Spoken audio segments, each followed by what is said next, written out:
Good morning, everyone. January 14th, 2025, and it's our regular meeting, and we're going to go ahead and open it up and call this meeting to order. As customary, we'll start out with a moment of silence, and it looks like we have a couple of moments of silence. And so, I'll start. Okay, and then Vice Chair Rasmussen, you can go next, and then I know that Supervisor Owen has one as well. So. Okay. I think the fires in Los Angeles burning are all on our minds. We have a lot of local crews there. We have local chiefs there. We have significant resources from the LNU. And I know that they're all in our hearts and minds. I know this is not something that's new to us. We have a lot of experience with this, but the scope and magnitude is something that I personally cannot fathom. I've been in contact with CAL FIRE Director Tyler and a lot of the Sacramento staff on this, and it is weighing very heavily on all of them. So I know you're all thinking about them, and we'll just continue to think about them and dedicate this moment of silence to them, as well as the survivors and everyone else who is just,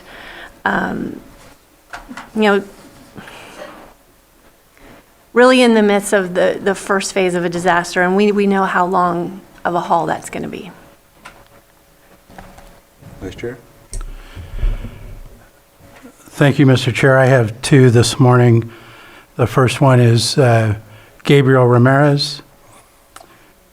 Gabriel passed away this past November at the age of 38. He was a 2004 graduate of Kelseyville High School who 4 months after graduation entered the United States Army, knowing he would be serving his country during the global war on terrorism. He served 2 consecutive tours totaling 27 months as a combat engineer during Operation Iraqi Freedom, giving his full self to his country and the brothers he served with.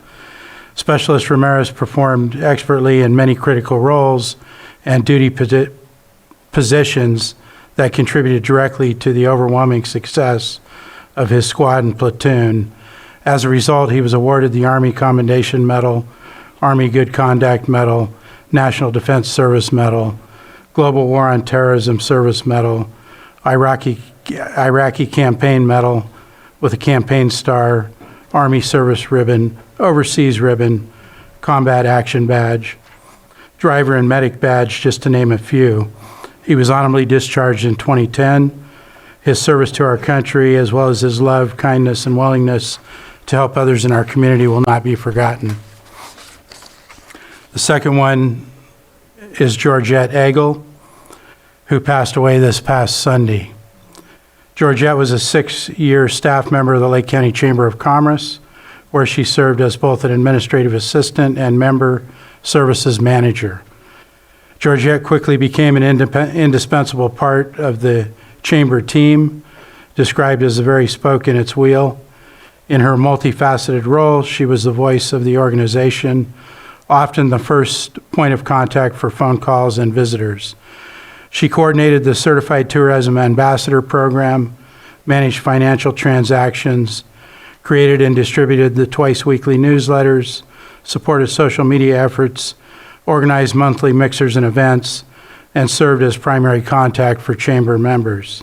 Her dedication, creativity, and organizational talents touched every aspect of the chamber's work. Georgette dedicated herself to learning as much about our county as she could, going on weekend adventures with her husband to explore every corner of Lake County. Georgette was a member of 100 Women Strong, another organization which has contributed greatly to our county and its residents. Georgette also volunteered for the Lake County Historical Society and Eli Stage Stop Museum and took great pride in her work and the many improvements there. Our county is better because of the many contributions Georgette made, and she will be greatly missed. Thank you. Thank you for that, Vice Chair. Supervisor Owen? Yes. Is it on? Okay. I'd like to recognize John Matthew Woodard. He was a great member in the Middletown community. He worked locally as well as doing construction. He had worked at Hardester's. That's where I got to know him many years ago. He was born October 15th, 1956, and he died this last December 28th, 2024. His services will be at the Greenview Restaurant in Hidden Valley on February 15th at 1 o'clock. Thank you. You have one, Supervisor? All right. With that, we'll conduct the Pledge of Allegiance. Supervisor Sabatier, would you lead us in the pledge? I pledge allegiance to the flag of the United States of America and to the republic for which it stands, one nation, under God, indivisible, with liberty and justice for all. All right. Thank you for those moments of silence. Next, we will move on to our consideration of extra items not appearing on the posted agenda. Do we have any of at this time? No, we do not. Okay. Next, we will move on to the approval of the consent agenda. These items can be pulled by anyone from the board or anyone from the public. These are usually non-controversial, so they're passed in one motion, but at times these need to be discussed more, so some folks can pull the items. Is there anyone from the board that would like to? Supervisor Sabatier? Mr. Chair, I'd like to pull for further discussion item 5.18. 5.18. Are there any others? All right, I'll open it up to the public. Is there anyone from the public that would like to pull an item from the agenda? Anyone on Zoom?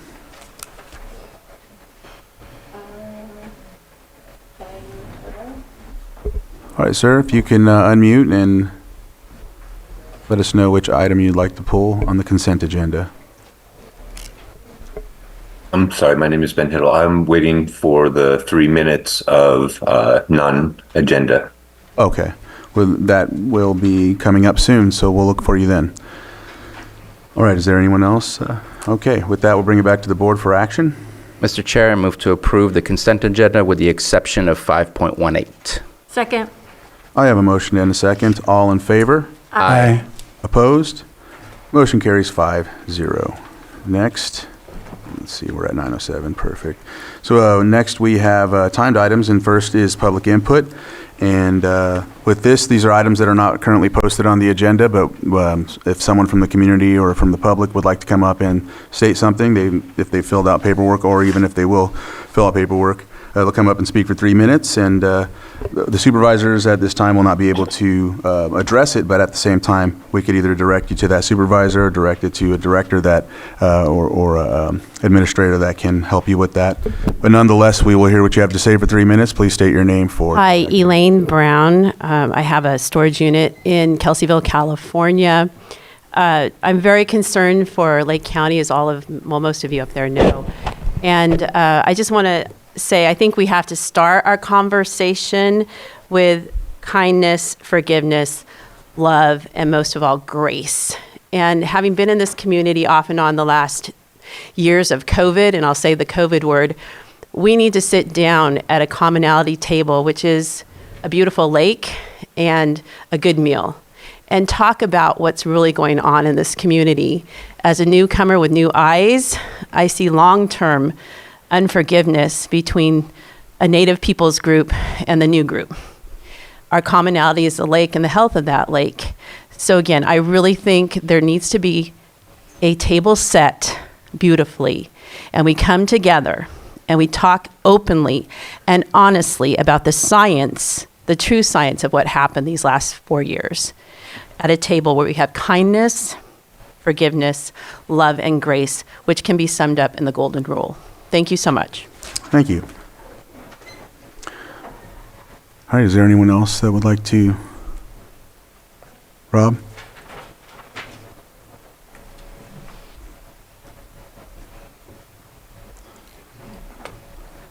Morning, Board.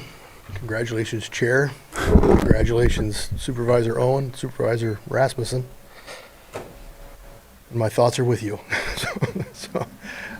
I'd like to ask respectfully that we put on the earliest available agenda the item that was heard on December 10th this last year, item 6.11 regarding the Kelseyville name change. I think it's important that the current board, including the two new board members, be involved in this discussion.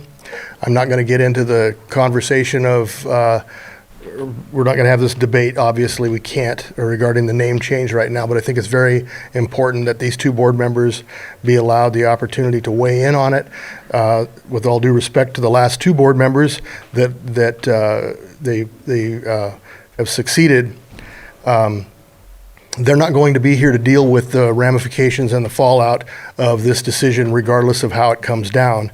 In fact, one of the board members was not even a legitimately elected board member, nor did he care enough to even run for office as a county supervisor. So I think that questions the legitimacy of his involvement to begin with on a issue of this magnitude. So I respectfully ask that it be placed on the earliest available agenda for reconsideration. Thank you. Thank you, Mr. Brown. Is there anyone else that has public input?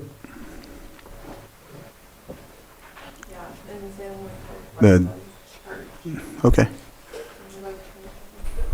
If you can unmute and state your name for the record, and you have 3 minutes. How do I get to that right page?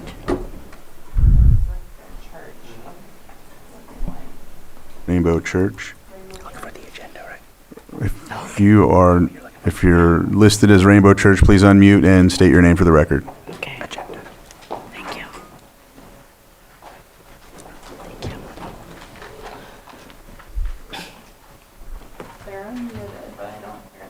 Okay. And we don't have the opportunity to hear you, so we'll give you a couple more seconds, but we'll have to move on if we can't have your statement. But what we can do is if you can write an email and send it in, we can also look at it at a future public input date. Can you hear me? Hello, can you hear me now? Yep, we can. There you go. Oh, wonderful. Okay, thank you. My name is Reverend Julia Bona. I'm with the Rainbow Church of Living Light. The reason I wanted to speak to the board today is that there has been a unacceptable situation occurring with the Middletown Area Town Hall, in that the Middletown proper area has lost its guaranteed seat on the board. This is primarily due to the intervention, and I believe illegal intervention, of board chair Monica Rosenthal. There is a petition that has been started on the 8th of January, just prior to the election, that now has numerous signatures, and I represent their voice, and I'd like to read the text of that petition. First of all, the reasons for the petition are that there was a violation of nomination procedures.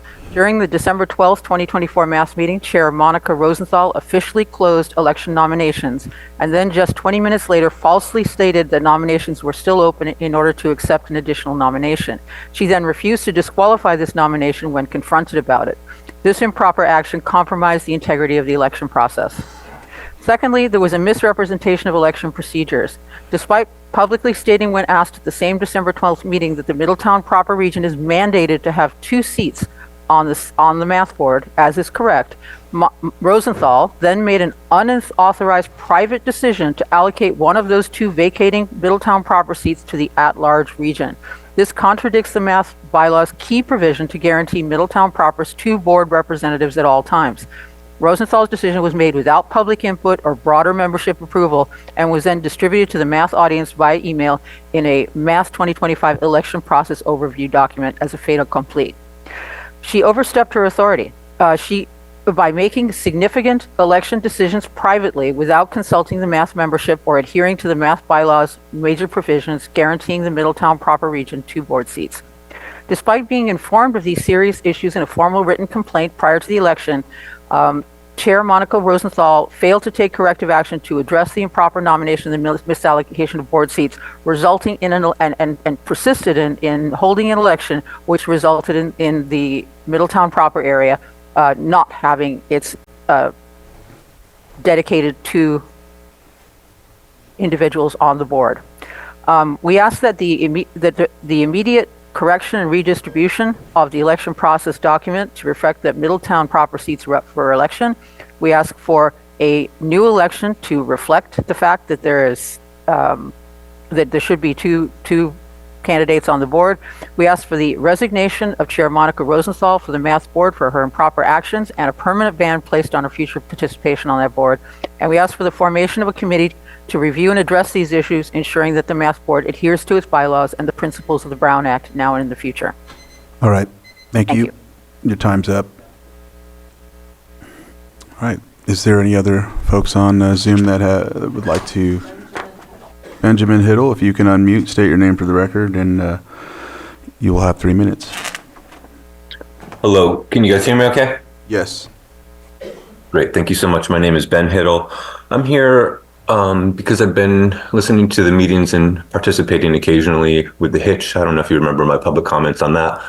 And also automation and robotics need to happen to our county so that we can give better services.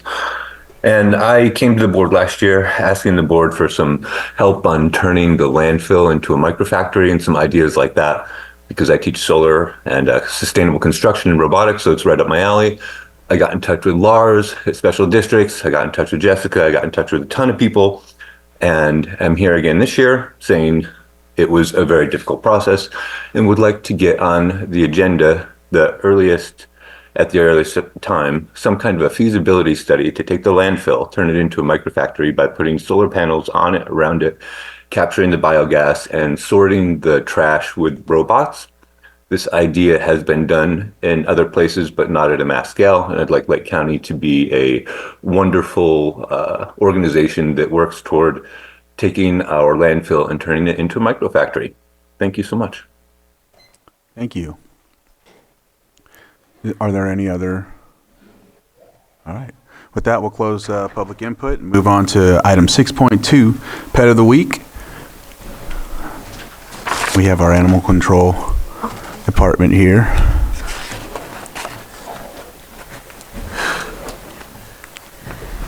Good morning, everybody. With such serious matters, we wanted to have something super cute for you guys today. So today we have Buttons here. He is a husky mix. He's approximately 3 months old, and he weighs about 15 pounds. We received him with 4 other of his little friends, and he is the last one to be adopted. He is friendly with people and other animals. He'll be neutered and vaccinated before his forever home. If you're interested in adopting him or any other animals, please come to 4949 Hellbush Drive in Lakeport. Our kennel hours are 11 to 4 Monday through Friday, and Saturdays 11 to 3. Thank you, guys. Thank you. Goodbye. And thanks, Buttons, for being well behaved. All right. Thank you for that. We're going to have to take a 10-minute break. Apparently, we have a sound issue. So with that, we'll close for now, or just recess for now, and we'll come back at 9:30. Apologize for the inconvenience, but we want to make sure we have the sound. Thank you.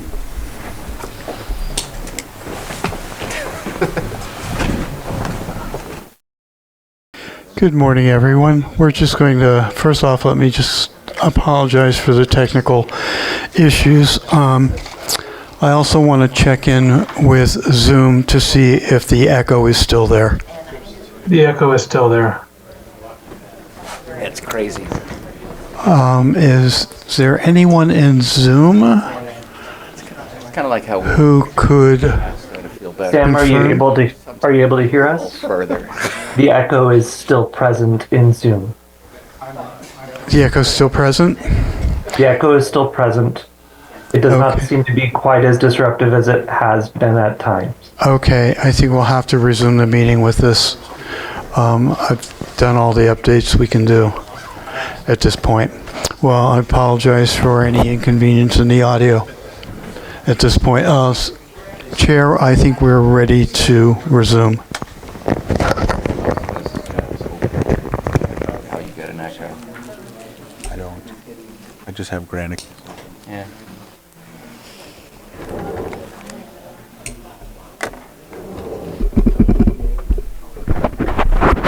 Oh, there we go. Are you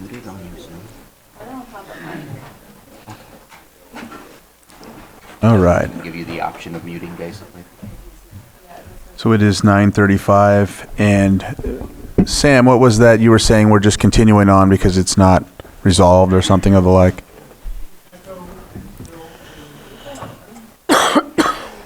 The echo is still in Zoom, so we do have a protocol to go ahead and move forward, and that's what we will do. So next on the agenda is item 6.3, new and noteworthy at the library, and Christopher Veach is on Zoom. We'll give the floor to you. Thank you so much. So I thank you for giving me just a few minutes to talk about what's new and noteworthy at the library. I am Christopher Veach, the county librarian. And this month, I wanted to highlight the novel Orbital by Samantha Harvey. Samantha Harvey is an English novelist. She has written 3 works of fiction and 1 work of nonfiction. Her novel Orbital is set on an orbiting space station and follows 6 astronauts over 24 hours. It won the 2024 Booker Prize, which is considered the most prestigious literary award for English fiction published in the UK and Ireland. NPR reported, Harvey's astronauts, who hail from the US, Russia, Italy, Britain, and Japan, see 16 sunrises and sunsets in the 24-hour time span of the novel. In 2023, Harvey told NPR that watching Earth orbits via videos from the International Space Station helped inspire the book. I was so overwhelmed by the extraordinary beauty and strangeness of our planet, she said. Harvey wanted Orbital more than anything to be a book about beauty and about joy, and about the rapture of looking at something so beautiful that also happens to be our home. Orbital is available in print, large type, audiobook, and ebook through the library system.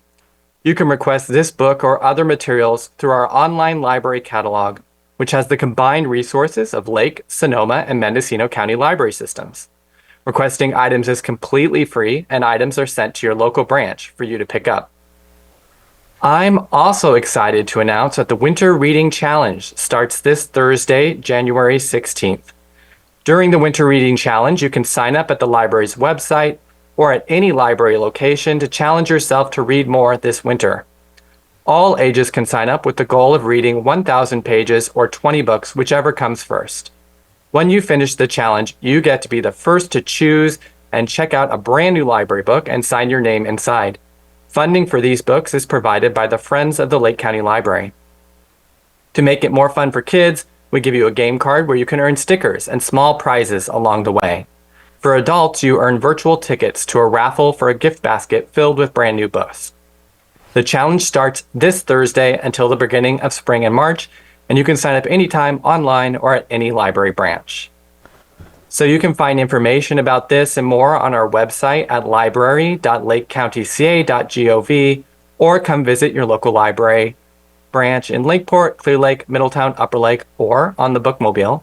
Thanks again for listening to What's New and Noteworthy at the library. Thank you very much for that. Is there anyone from the board that would like to say anything? Awesome. Anyone from the public? Anyone on Zoom? All right. Thank you again, Christopher. Thank you, Christopher. All right. We'll now move on to the next item, 6.4, consideration of an agreement between the County of Lake and Paragon Government Relations for professional federal legislative and regulatory advocacy services in the not to exceed amount of $187,660. CEO Parker. Matthew Rothstein will be introducing this item. All right. Good morning, Supervisors. Good morning, Supervisors. Matthew Rothstein, Chief Deputy County Administrative Officer. As members of your board will be aware, the County Administrative Office issued Request for Proposals 2434, seeking professional federal legislative and regulatory advocacy services. 9 proposals were received in response. A consultant selection panel was convened with leadership staff from 4 county departments and the cities of Lakeport and Clear Lake to review all proposals, and follow-up interviews were conducted with the 5 top-ranked respondents. Following this rigorous and competitive procurement process, Paragon Government Relations emerged as top ranked. The agreement before your board today provides for a $7,000 initial monthly retainer, as well as travel and other direct expenses in the event one or more Paragon staff must fly to California solely on County of Lake business, for example. You may be aware Paragon currently represents the California State Association of Counties, and they also have experience contributing to the development of federal advocacy programs for multiple California counties, including Humboldt and Nevada counties. Our panel found that this combination of experiences well-positioned Paragon to support the County of Lake at this time. Staff recommends your board approve this agreement with Paragon Government Relations in the not-to-exceed amount of $187,660, contingent on the protest period elapsing without a valid protest. As noted in the memo to your board, taking this action today could allow Paragon to be under contract and able to contribute to your board's governance workshop, which will be Tuesday, January 28th. 6 of the 8 firms that were not recommended for award have directly responded to our notices of intent to award, and none signaled they would submit a protest. We do not anticipate receiving a protest as of this time. And also Joe Cron and Hassan Sarsour of Paragon are available in Zoom to answer any questions your board may have. Thank you. Thank you, Matthew. They're just waiting for questions, right? Yes. Okay. Any questions from the board? Supervisor Sabatier? I'll just make some comments. Obviously, they're very engaged with CSAC, so I've seen them in action, and I have no issues or questions regarding their expertise and capabilities. I do have a question. I was not aware, and until you mentioned Humboldt, and there's certain things currently and potentially in the future where there might be some conflict. How does that work in the sense that we want to continue to have federal lobbying support when there's conflicts between clients? How do they work those issues out so we can continue to do the work that we're planning to do at the federal level? Yes. So I would say, first and foremost, that Humboldt County is handling their own federal advocacy. Internally, we asked Paragon about this. And so there should not be any issue with Paragon assisting with scheduling meetings, for example. And county staff would likely tend to be representing the county internally as well, as similar to what the practice has been with Humboldt County. But Joe and Hassan are also here, and they can speak to, generally speaking, how conflicts would be handled. Thank you for that, Matthew, and good morning, everyone, and appreciate the opportunity to be on with you this morning. Yeah, Matthew, I think as described, and that's certainly an area that we're sensitive to. No one wants to have to go through a conflict of interest situation. Luckily, fortuitously, we haven't had many or really any of those situations. Again, the situation with Humboldt and Potter Valley, there may be potentially, as you said, given a couple of issues, there could be a potential for a conflict. Again, we will address that head on if that's the case. Certainly, if we're aware of it, we're going to be bringing it to your board and bringing it to Humboldt. That's Potter Valley, something that we've certainly monitored for them. But as we discussed with Matthew and your interview team as well on this issue, it's a very parochial one in which, I think your members of Congress are going to be looking at that regionally and locally. So we're aware of it and we'll address it. As Matthew said, I think some of that work can be done in-house. Outside of that, we certainly don't see any conflicts. But again, we'll be the first to raise that if we're aware of anything that comes up. Appreciate the response. Thank you. You're welcome. Vice Chair? Yes, I just wanted to quickly comment that I appreciate all the work that's put into this. I think this is essential for us and moving forward in the future, and I appreciate that the city's collaborated with the county on this selection. Thank you. All right, go ahead and open it up for the public. If there's anyone that would like to make a comment about this item, then please come up. Is there anyone in Zoom? All right, Benjamin, if you can unmute, state your name for the record, and you'll have 3 minutes. Hi again. My name is Ben Hiddle. I've been following these online, and recently, last year, the board was going to take $20 million and borrow it for the county and roofing projects and other things for the jail. Instead of that, Joe and Hassan, I've am much more interested in doing renewable projects. Benjamin, that doesn't have anything to do with what we're talking about right now. Can I finish what I'm saying, and then it will tie right back in? And can I retain my 3 minutes? It's not on this. You've already had your public input. This is for a separate thing. This is, from what I understand, correct me if I'm wrong, these guys are aligning with our federal advocacy for laws. So do you have any? Am I correct? Do you have any input about the item on the agenda about the contract is what I'm asking? Because if it's... Yes.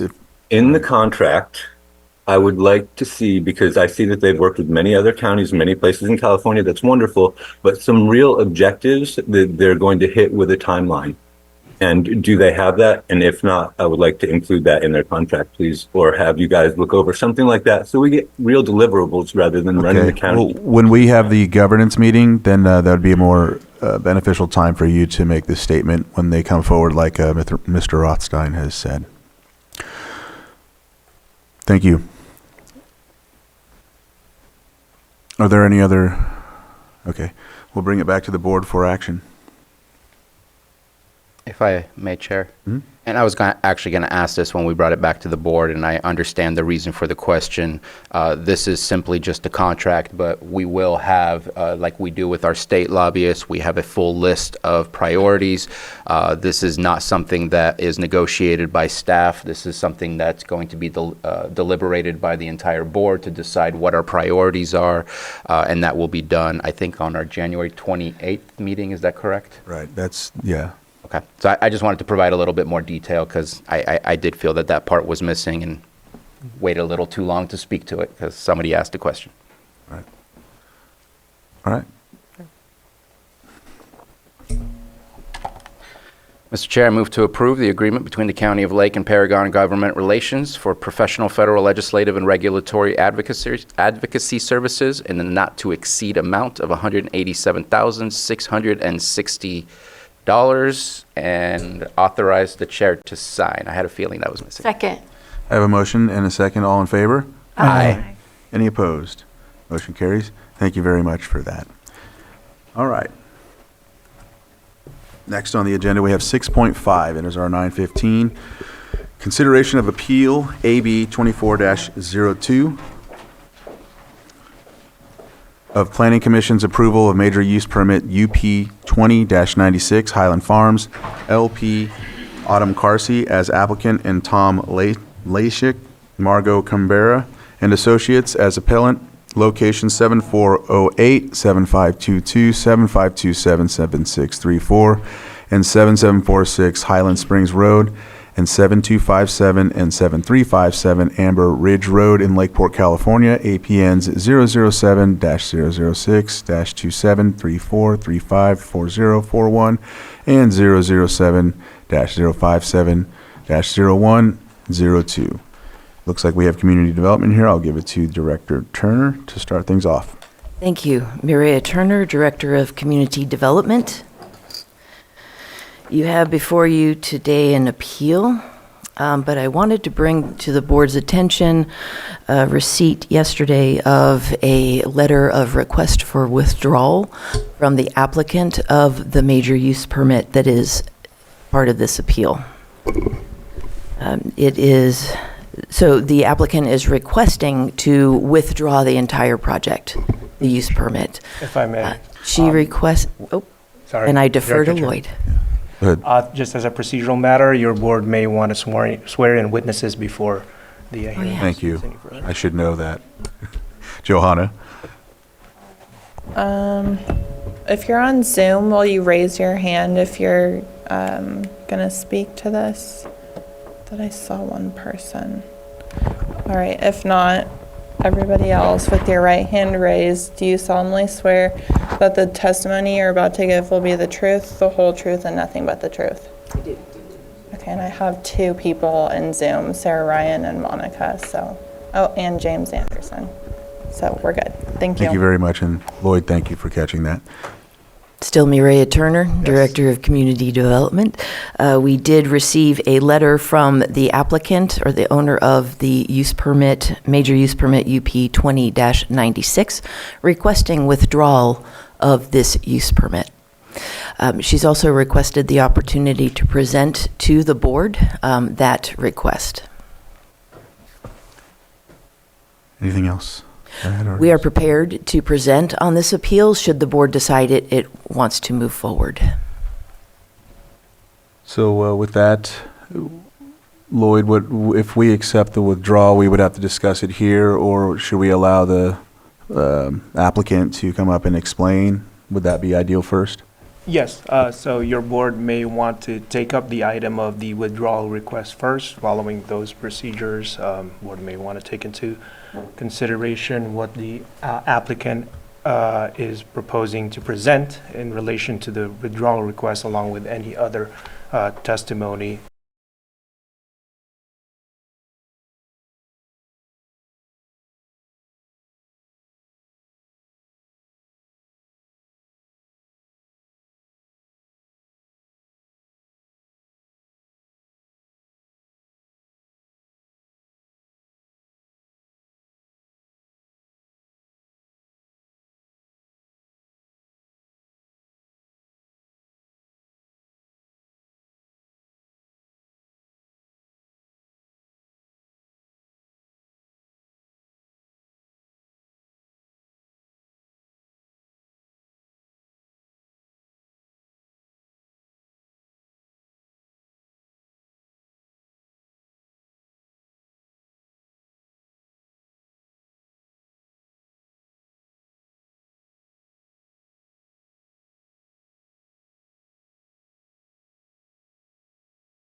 saving face for anybody involved.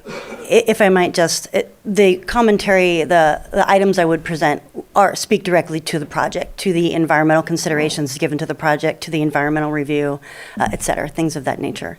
In terms of the allegations of trespassing and whatnot, we vehemently deny those, and those are being handled in another format. Okay, thank you. So with respect to what's been presented and what's been given to us, would we like to go forward with allowing them to present, or do we want to accept the withdrawal? Is that's where we're at, right?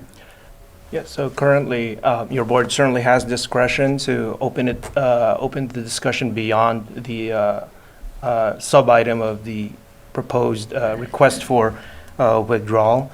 Your board may want to confirm with the appellant, because what's before your board today is an appeal coming out of the Planning Commission's decision. But in light of the request to withdraw the application, your board may want to confirm with the appellant and appellant's counsel if they are still, at this point, willing to proceed with the appeal on the merits, or whether or not, or whether they're willing to withdraw the appeal in light of the withdrawal of the application. I think we'd be willing to withdraw the appeal. Obviously, in light of withdrawal of the application, the appeal becomes a little bit moot. We'd need to see documentation of that withdrawal before we withdrew our appeal. With that being said, we would still like to speak to some of the merits of the appeal because we're here today and the community showed up and it's important to them. All right. So, Vice Chair? Just a question. So if the withdraw without prejudice is accepted, that would essentially end everything going on with the project, but they'd still be open to reapplying at a time later in the future. Am I understanding that right? If the use permit is withdrawn, the applicant is free to reapply in the future. Yes. And it would restart the entire process? That's correct. Okay. It would be a new use permit application. Thank you. Supervisor Pyska? So we did receive this letter last night. So that is documentation that we've received the notice to withdraw. So I mean, I would just hope that you would accept this, and we could just move on. We'll accept it. Okay. You've received it, absolutely. We haven't received it, but we'll accept that it's been received, yes. It's been received and you're here today, so. Correct. Supervisor Sabatier? Yeah, I'm definitely not looking to deliberate and force somebody to do a project they don't want to do. That's not what we should be doing. So I think we could save everybody time and heartache and just accept this. And whether we go through an appeal or not, just for historical purposes, that whether it's a withdrawal or a denial of a project, they're still allowed to resubmit for any kind of project or any alteration of a project. So no matter what direction it goes, it doesn't change what their rights are in continuing to pursue further projects. But today, I think we have a withdrawal, and it would be weird to deliberate on somebody that doesn't want to do this project any longer. So, Vice Chair, I seen you. I was going to make a similar comment, but I'm in agreement that, you know, if we have a withdrawal request, you know, we're not going to, you know, anybody can withdraw a project whenever they want. And if the appellants are in agreement accepting that, I don't see a reason to go further today with moving past that. Supervisor Owen? Yeah, I have the question. Will the prior track record follow them forward if they reapply? Would you come back? Because I know that if you're an attorney, there's financial fees that you're being paid right now to come forward, and everybody's here. So is this something we should be privy to if it's going to come forward again?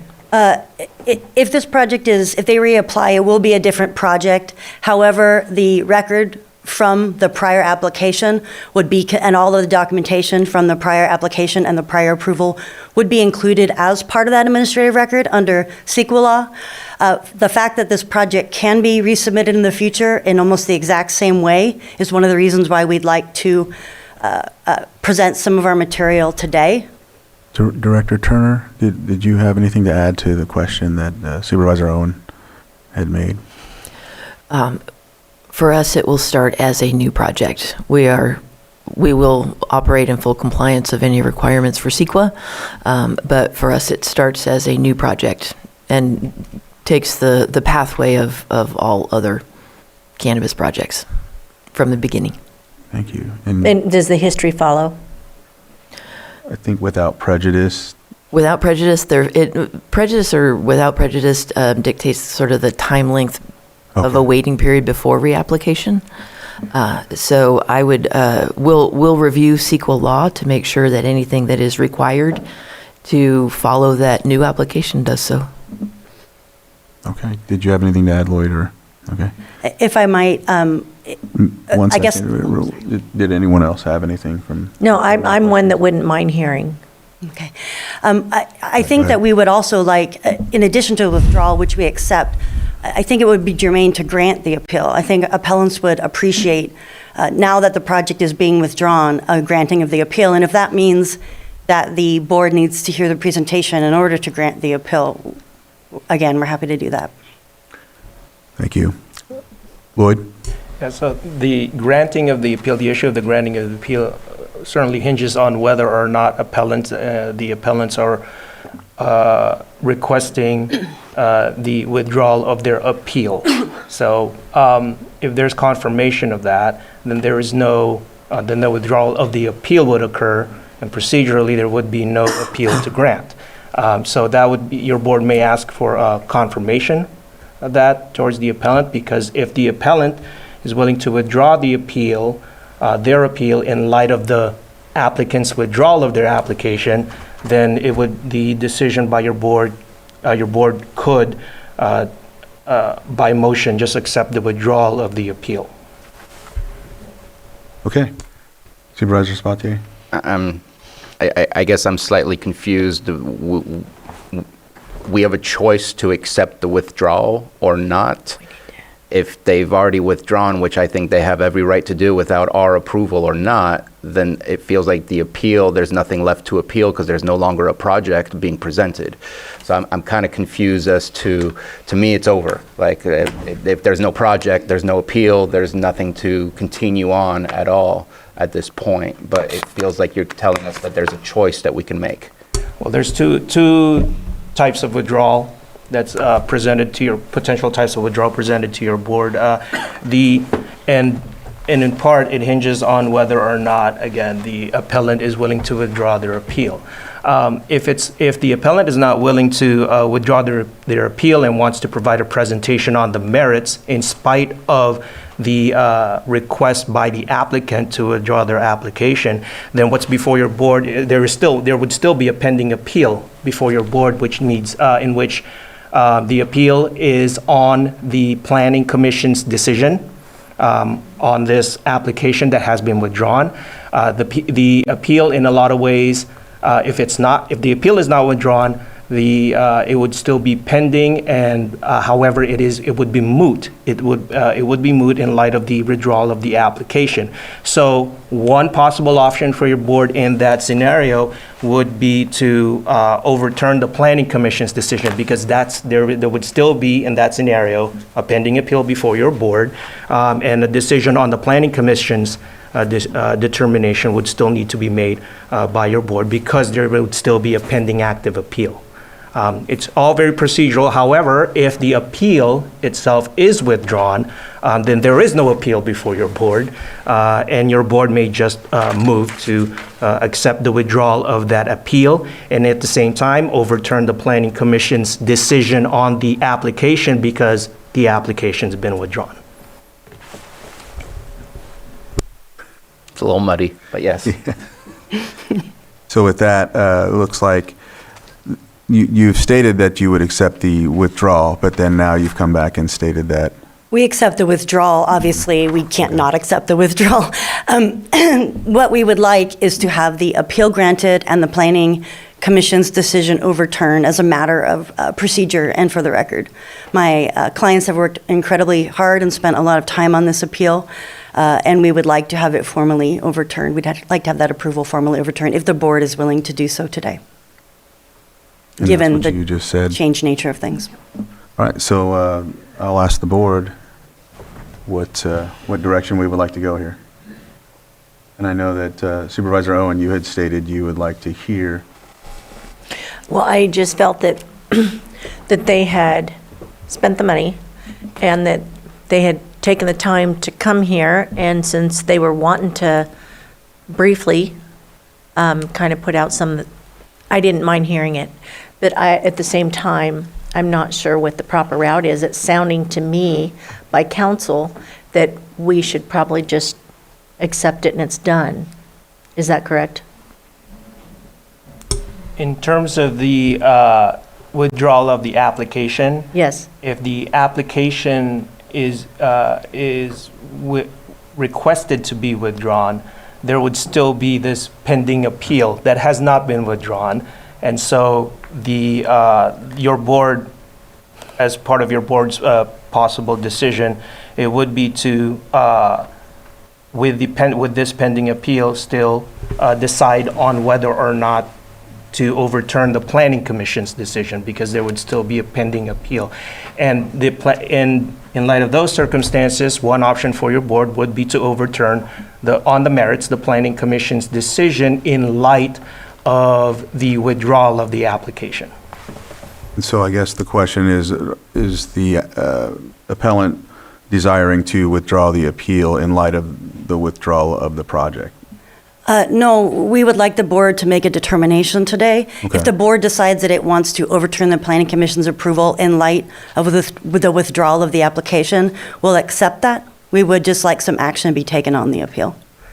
Okay, so you would accept the withdrawal, but at the same time, you're not going to withdraw your appeal? Not at That's this. what I just want to make sure I'm hearing it. No, you are. You're getting it right. Okay. It is money. All right, Ms. Carsey, I see that, or Supervisor Sabatier, then Ms. Carsey, I seen you stood up, so. I just think the clearest way is the latter option that was provided to us by County Council, which is to overturn what the Planning Commission did due to the fact that there's no longer a project because it's been withdrawn. And I think that's the cleanest, easiest. That way we don't get our voice involved in anything in the future until we have a full situation in front of us, potentially, just like the Planning Commission gets to go through all the details. And at this moment, without details, I don't think we should get involved in a yay or a nay on the appeal. And I think that is the cleanest option that's been provided to us. So That's actually good. Supervisor or Vice Chair Rasmussen, and then Ms. Carsey, if you. Yeah, I agree, and I would really not like to have a presentation because we've been reading all these documents for many, many months. They've been submitted. We've had a lot of time on this, and I'd like to release staff to get back to work. Vice Chair. I'm in favor of hearing it and considering the overturning of the Planning Commission's decision. Okay.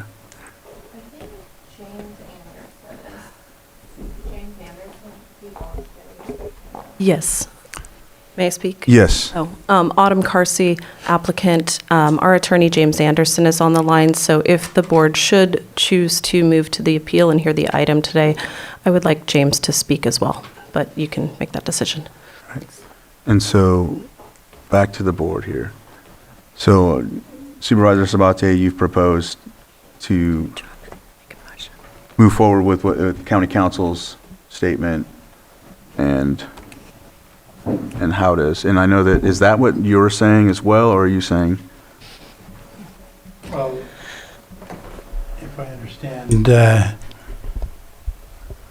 correctly, what I'm saying is the option of they've requested to withdraw the project.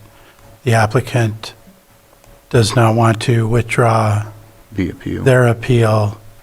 So considering that portion, to consider, overturning the project on the merits. I see what you mean.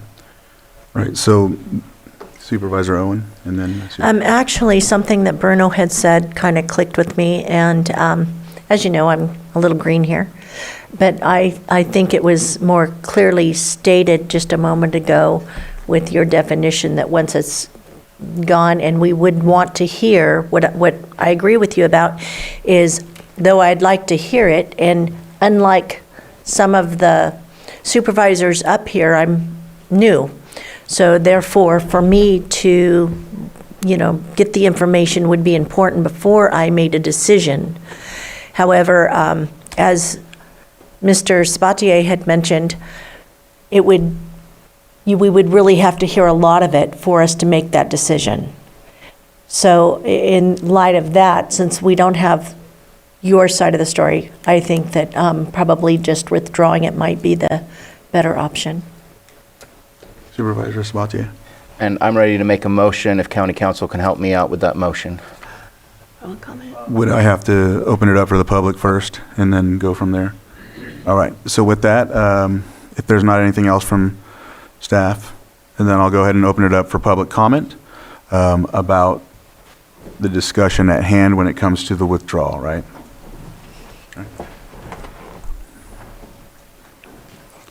Good morning, Sarah Bodner, a consultant working with the applicant. And I just want to say that we think this has taken up enough time for this board, and so we won't be engaging in any back and forth if you decide to entertain discussion today.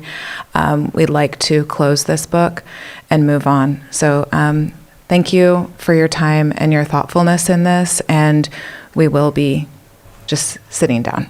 Thank you. Thank you. Sir? Good morning. I'm Peter Lucchetti. I own a property at 21333 Grange Road in Middletown, California. My family has successfully farmed beef cattle there since 1970. We've been farming beef cattle in Lake County for 55 years, never missed a year of production. I've become recently very active in the cannabis dialogue in Lake County. I wrote a paper on cannabis reform in September 2024 that I hope at some future date to come and talk to you about in greater length.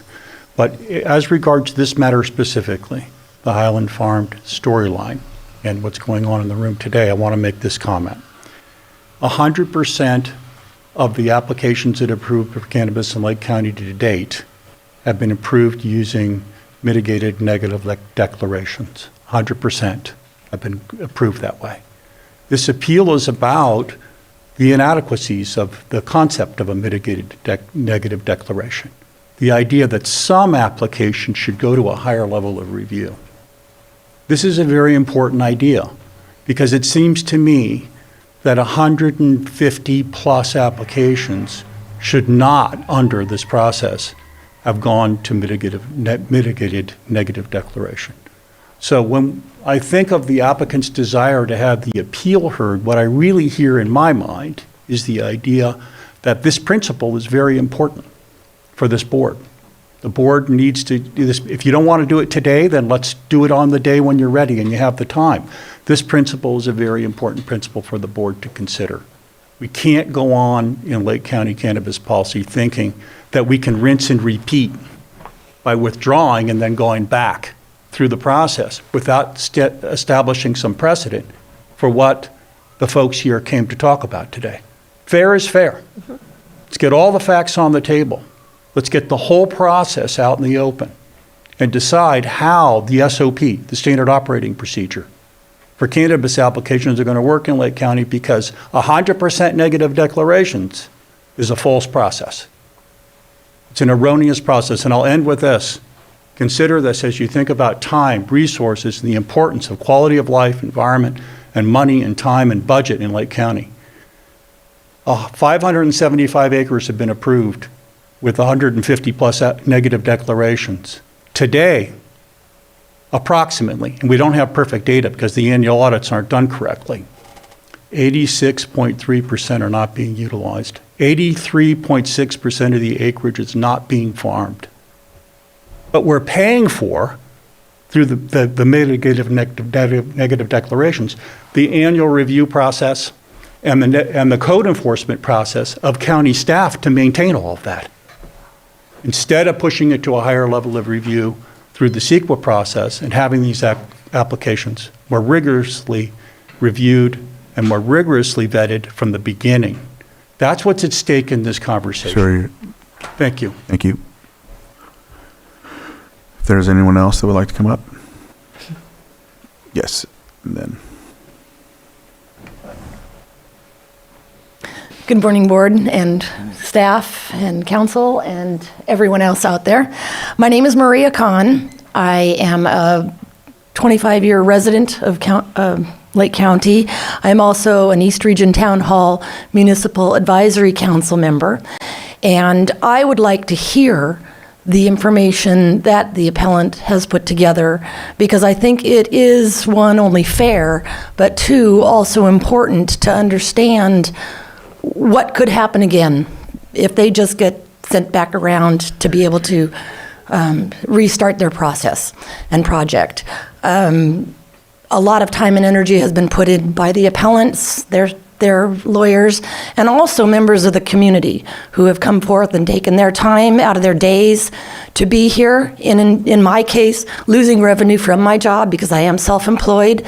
There's a lot that we try to go over with these projects and bring to your attention that sometimes is just set aside and not given the time that it deserves. And so I, for one, and I know other people out there, would like to hear these things that are a problem and should be addressed, and the concerns that the community has on these projects. So I urge you to please listen. Even though they've withdrawn their project, the whole situation, remains on the next project. And I got engaged with the community work because of a grow that was forced into my valley, and our voices were not heard, and it set me off on a very angry foot. And I have since learned to kind of control my anger, but I'm very passionate about it. And I think that the board really does need to give time to the people that it will affect and the community at large when we bring these things to your attention. So thank you so much for your time. Thank you. Sir?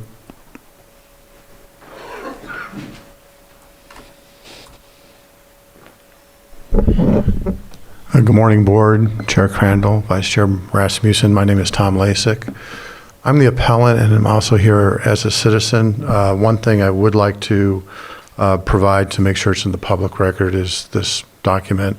But as regard to the this conversation about withdrawal of the application and the appeal, I'm personally would like to share with the board what our issues are and why we have worked so hard for the last 8-9 months on this issue.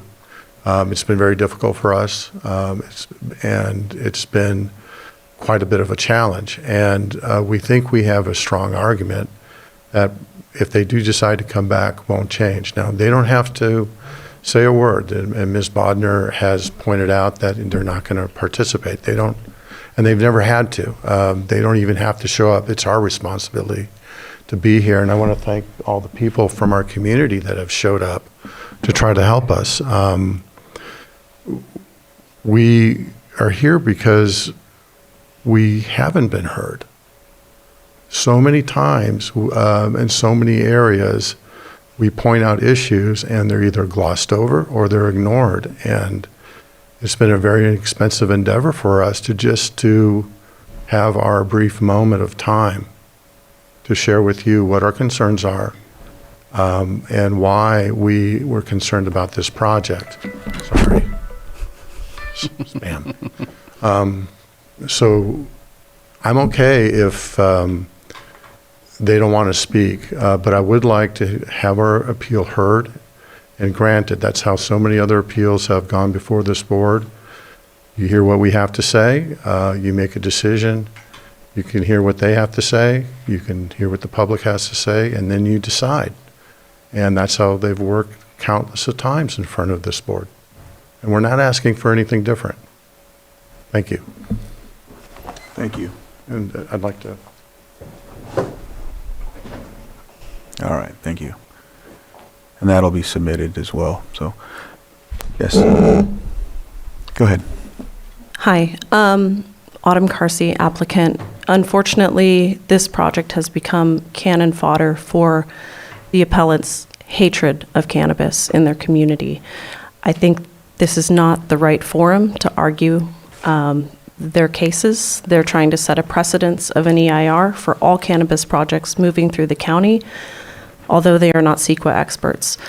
I believe in the merits of this project, but we do want to withdraw the application. I don't think there's any sense in beating a dead horse here, and we can all move on. If we decide to continue with the appeal, obviously, I did not bring any materials with me today to fight the appeal because I figured we would just be withdrawing the application. There's over 1,200 pages of documentation here. So to the new supervisors, if you hadn't been read in on the merits of the case from both sides, I would suggest that we continue the appeal to a date and time certain so that you can catch up on all of the merits of this application. Thank you. Thank you.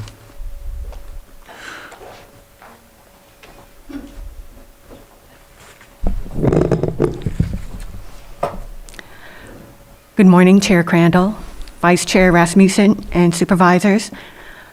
My name is Margot Kambara. I'm an appellant in this appeal. I am a Lake County resident, property owner, and registered voter. I want to set the record straight. Tom Lasik and I are appealing this major use permit, and we are not anti-cannabis.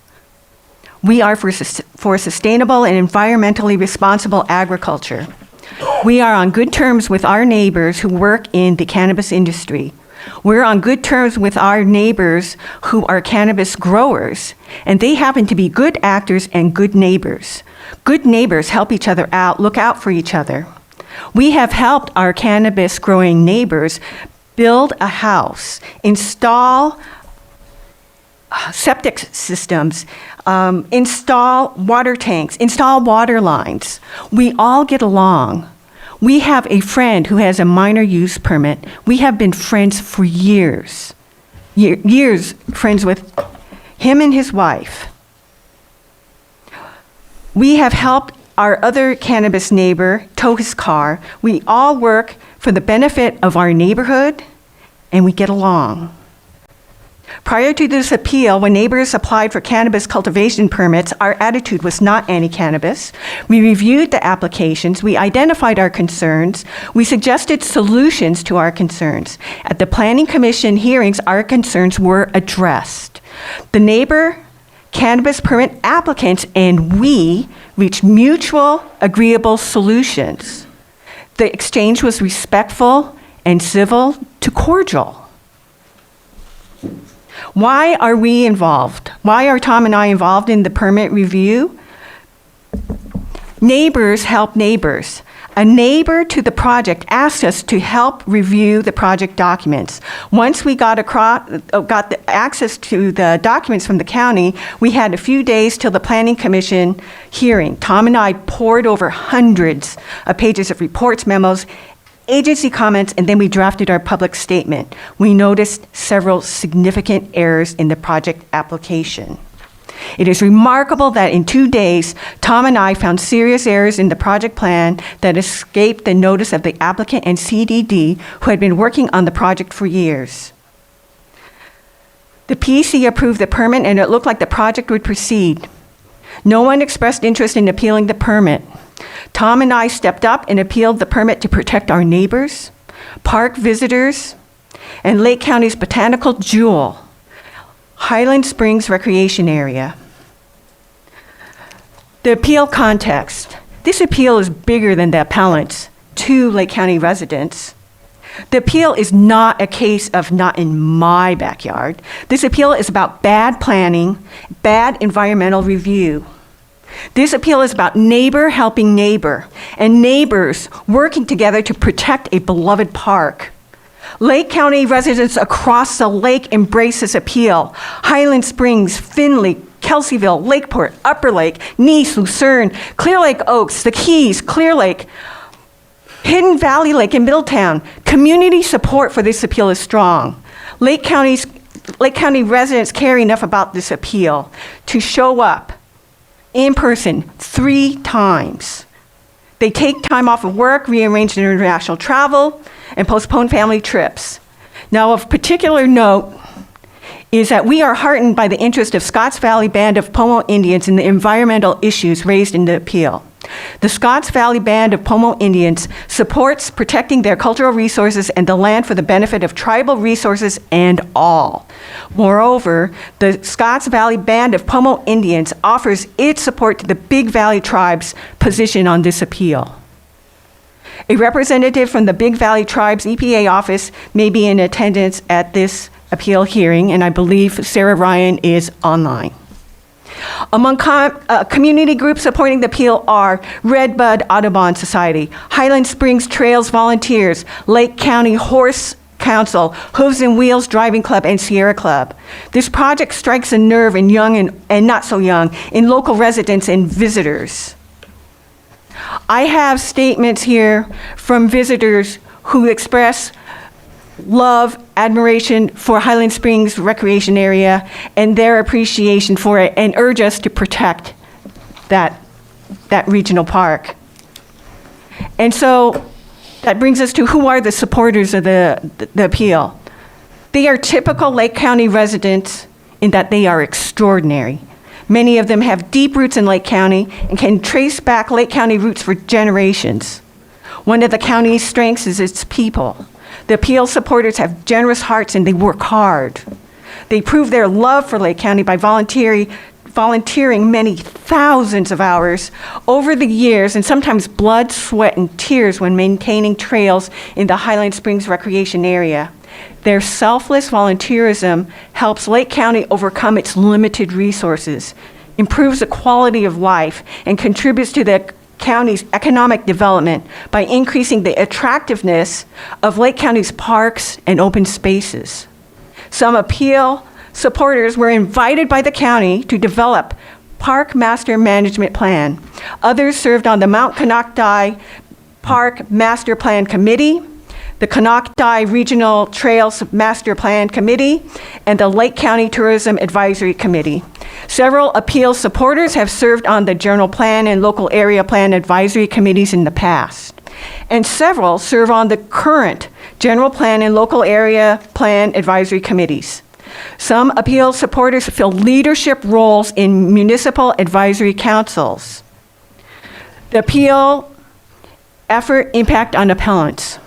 This appeal has been. Can we get to back to the withdrawal or the withdrawal? Yes, thank you, Chair. You and your attorney had decided that you would not like to withdraw your appeal. So let's get back to that. I appreciate you saying those things. I wanted to allow you to say that because I know that there was a statement made earlier, but now we're getting further into the appeal, and I'm not sure if the board fully wants to do that yet. So understood. Chair Crandall, thank you. Fairness. The appeal has been continued twice. We have not been allowed to present the issues, and this is important to the community. Sure, you can have this withdraw the application, but the issues will still exist, and it'll crop up maybe not in the applicant's next project, but it can be in another project, or it can be in something that's already in the pipeline. That's why I urge you to please hear the appeal, hear the issues. Thank you. Thank you. Supervisor Sabatier? Sorry, when we're done with the comments. Are there, and you said, Johanna, that there were some folks on Zoom that would like to speak. We'll go to them.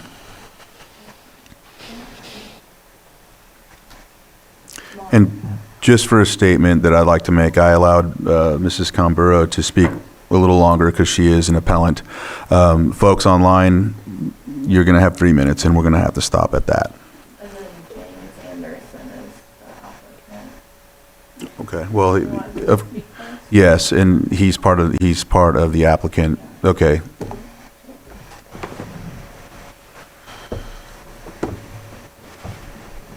Good morning, board. This is James Anderson. Can you hear me? Yes. Okay. Good morning, Chair Crandall and honorable supervisors. This is James Anderson on behalf of the applicant Highland Farms. I just wanted to make a quick comment, and I'll keep it brief per your comment before, that the project's been withdrawn now. There is nothing for the board to hear. According to Article 58 of the County Zoning Code, the decision of the Planning Commission is stayed on appeal, and the board has discretion to make certain decisions based on the appeal. But now that the project's withdrawn, there's really nothing for the board to decide. Going through an appeal at this point would be a largely symbolic exercise. And to the extent that the appellants want to be heard, they've had plenty of time and opportunities, and in fact have made dozens and hundreds of pages of public comments on the merits of this particular appeal. Now it seems as if this appeal is turning towards a general referendum on the county's planning staff and the cannabis ordinance generally, and this is not the time or the forum for that. There's other places, better places to be doing that. And to allow this appeal to continue would be prejudicial to the applicant, who withdrew the application at this point would have to sit through a hearing where a project that's no longer even proposed, let alone approved, is being attacked, and we wouldn't have the opportunity to respond accordingly. So with that in mind, I would urge the board strongly to allow the project to be withdrawn. I don't think that there's a decision to be made there. I think the project is withdrawn, and to moot the appeal and to end this hearing. If the board does decide to hear this appeal, and hear public comments on it and allow the appellants to have a presentation, we would urge the board to allow a continuance to date and time certain for us to properly respond to those. Thank you. All right, next. All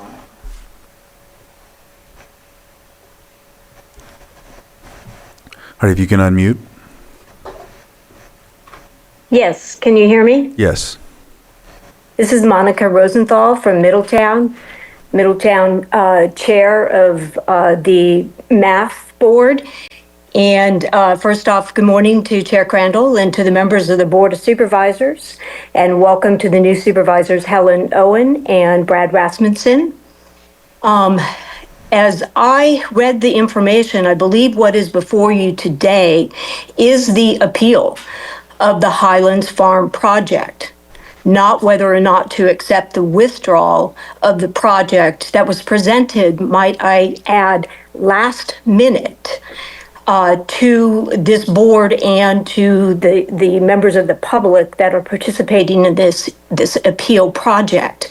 And I'd also like to ask why the project manager of the Highlands Farm project has been allowed to speak numerous times and allowed to read a long, lengthy letter that was poking at individuals and at groups in the community.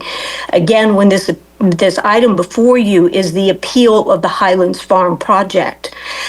I totally agree with everything Margot, Tom, Peter, Mary, and several others have stated before you today. I do agree that continuing this on, perhaps, with the withdrawal of the project pending, separate from this appeal, is, time consuming. Again, this project has consumed a lot of time, not on the fault of those that have applied for the appeal. I believe it was this board or the board that has asked to have this hearing of the appeal delayed on numerous occasions. Further, I will add that CDD has not yet read the department's recommendations, which are based on the advice of county council, which, as I recall in reading the document, indicates that there was error on the part of the Planning Commission's approval process that results in those findings made by our Planning Commission to be invalid. So I would encourage this board to either listen to the appeal, allow this appeal hearing to go forward, or to go ahead and approve the appeal if those filing the appeal agree, and deny the project, and then go ahead and accept the project dismissal without prejudice. Thank you very much. Have a great day. Thank you. One second, let me see if there's anyone else online.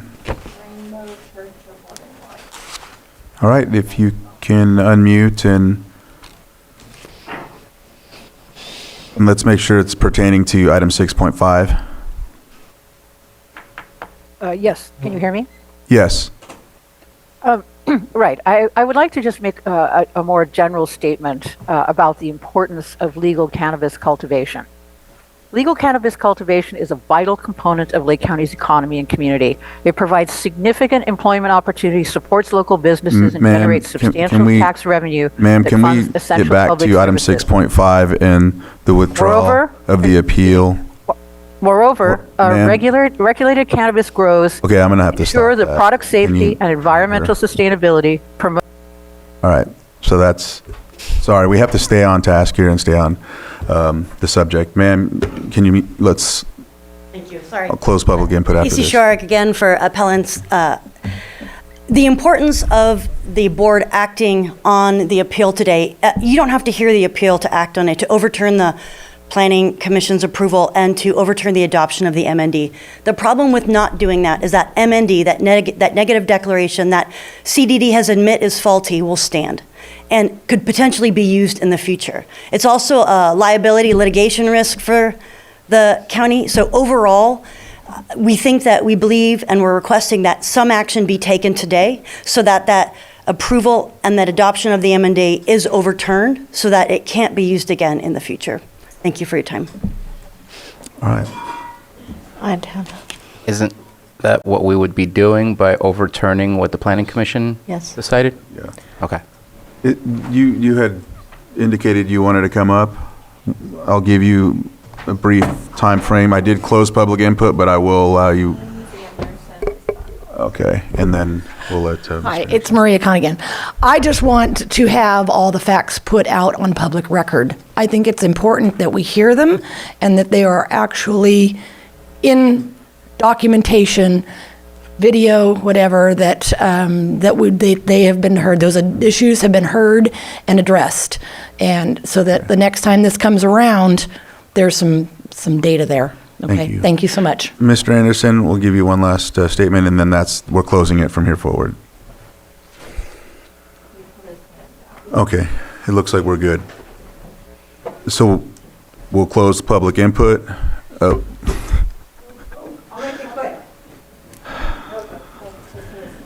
It's one. Thank you, Mr. Chair. Angela Amaral. I just wanted to point out that the appellants have spent a considerable amount of money and time to get to this point, while the applicant's been working behind the scenes with county staff to try to find a workaround. I want to ask, maybe you can ask county council, if the board simply overturns the planning commission approval and does not grant the appeal based on the information provided from the appellant, does that essentially make the appellant's work that they've done this far, is all of their work not be ineligible for consideration should this application come back up and should they reapply as it is with it not being on the record? So right now, if you guys listen to the information that they are going to provide, it will be on the record and can be used in the future. My question is, if you don't do it and you just overturn the planning commission based on the withdrawal, is all of that information not going to be considered the next time? Because there is a lot of information in there that needs to be looked at. So, thank you. Thank you. And I think from what I heard earlier is that it would because of CEQA, but I may be wrong, and I'll let county council reiterate. So every hearing that's presented before your board is a de novo review, under de novo review. So any and all relevant elements, evidence presented may be considered by your board and given its proper weight. The scenario of an application being refiled or a new application filed, that's all speculation at this point. So what's before your board today is this present application that's being requested to be withdrawn. So there are procedures in place in the zoning ordinance for your board to take into consideration once it gets to that level. Even prior to that, there's a process of any application, any new application, to go through the review and approval process, both at the CDD side of things and also on the Planning Commission side of things. But for your board's, for your purposes of your board's review, yes, any evidence that's deemed relevant by your board, pertinent, can be given its weight under a de novo review. All right. And so lastly, I think you said Mr. Anderson I know he was going to speak, and then I allowed Angela. If you can keep it brief and make your statement, sir. Thank you, James Anderson again on behalf of applicant. I just want to correct one statement made by opposing counsel, Ms. Shorak, that that this project has been approved and that the MND has been adopted and can be used in the future. That's not the case. Article 58 of the County Zoning Code stays the decision of the Planning Commission on appeal. So this information, to the extent it can be used in the future, potentially, but there is no adopted MND and there is no approved project at this time. So I just wanted to make that comment. And I do believe that by withdrawing this, again, I'll repeat myself, by withdrawing the application, it moots this appeal. And so therefore, none of the information is relevant. And I'll end on that comment. Thank you for your time. Thank you. Public input is closed. Supervisor Sabatier, then Supervisor Owen. So I just want to share a little bit of frustration because I feel like there's arguments being made just for the sake of trying to fulfill an argument without everything. This board has denied projects based on specific reasons when it comes to appeals. The Planning Commission has denied projects based on certain reasons, but each project is unique and different. And so this jest that I'm seeing here, it doesn't work because we can't make a decision on how to treat all projects based on a hearing on a project that's based on an ordinance. And we're not changing our ordinance here today. We're talking about a specific project. And so we have said no to projects because of concerns for water. We have said no to projects because of concerns for the surrounding area. All those things seem to be eliminated from either your knowledge or your arguments. It's very absolute. And so please take a look at what has truly happened in the past. I am not going to say that what we have is perfect, but you're trying to make an argument for something that is not going to pass on to the next project that is being looked at, because everything is unique for the parcel. Everything is unique for what the project is requesting to get accomplished. It's just not that simple. And so I feel like the analogy I have in my mind is if somebody is charged and goes up to the 4th floor and charges are dropped, you're not forced to continue to go through the court case and see what the final outcome of the court case is. There's no more project, there's no further charges, so we're done. And I'm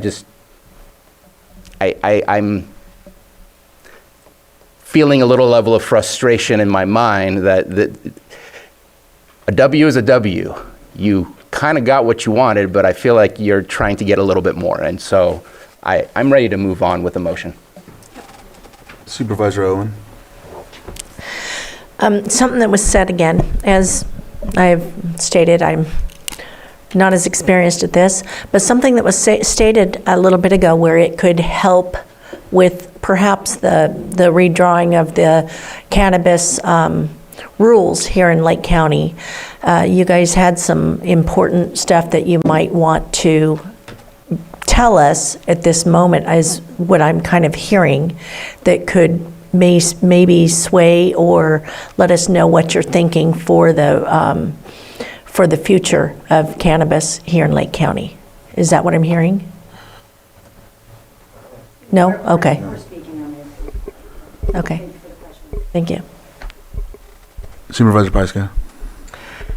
Yeah, and I mean, so when we're looking at an appeal, we have to look at the merits of the case and the project that is in front of us. And so when we look at the greater ordinance and that's what the Cannabis Task Force is about. And that's the presentation that we're going to have later today. So we want to be careful to keep our conversations where they belong. And so if the project has been withdrawn, we don't have a project to look at. And so I do agree with my colleague.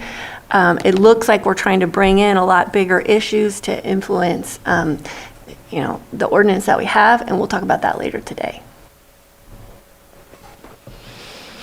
And I am ready for that motion from County Council if the board is ready for action.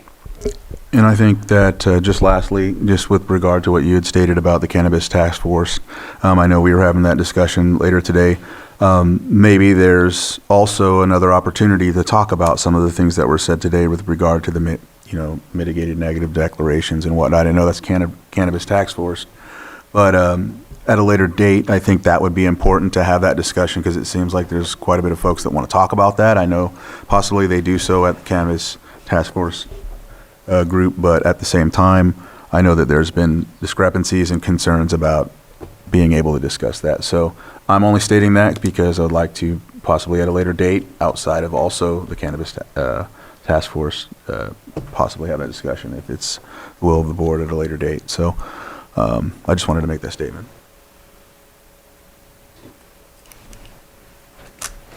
Lloyd? And your board may consider a motion to overturn the Planning Commission's decision on major use permit UP 20-96 due to the withdrawal of the application and direct staff to prepare findings of fact. So moved. Second. So I have a motion and a second. All in favor? Aye.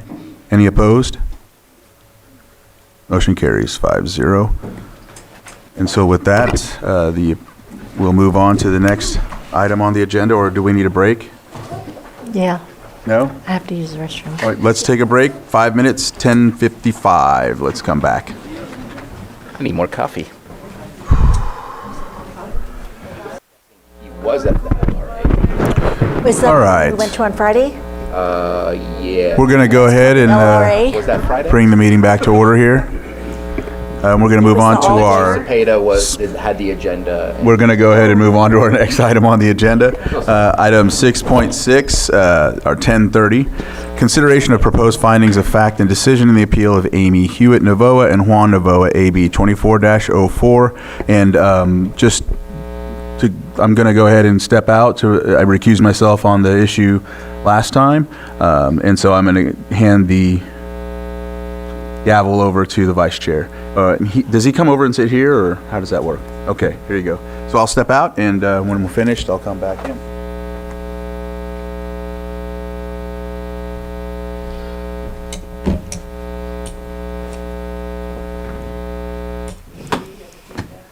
Oh, it's gone.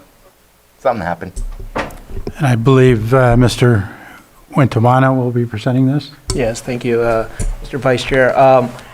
So pursuant to your board's statement of intended decision that came out of the December 17, 2024 public hearing on this appeal, AB 24-04, part of your board's direction is to draft findings of fact reflecting that intended decision. And so the staff is requesting for a motion to approve the findings of fact and decision, authorize the chair to sign, and then the second motion would be to deny the appeal. Thank you. Anything from the board before we open to the public? I just want to acknowledge the receipt of the letters, and I know it's on our agenda, but just wanted to publicly acknowledge that we did receive correspondence from the applicant themselves looking to make some changes to their applications, and I would suggest that those changes should be submitted to CDD if they plan to restart their process. Thank you for bringing that up, that we did all receive that. If there's nothing further from the board, I'll open it up for public comment. And if there's anybody in the chamber or is on Zoom or wishes to speak, then you would have 3 minutes. Not seeing any in the chamber? Yes.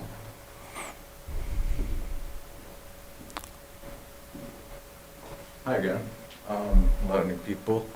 Bruno, Jessica, I was here last time. I'm not too sure what the facts are finding, but I guess legally I can be explained what they were on the decision. But I'm just here to kind of, I didn't know that the project was still going on. I didn't even know about this hearing. But I'm just a little confused on the whole situation. I'm not going to lie about that. So quick thing that I wanted to say is on the last time we were here, they said we could resubmit the application and use some of the original studies, scientific studies. And as you got the email saying that, I guess we have to redo some of those scientific studies again and add some. So I wasn't too clear on that, if that's misinformation or we just got lost in translation. as you know, because scientific studies are very expensive.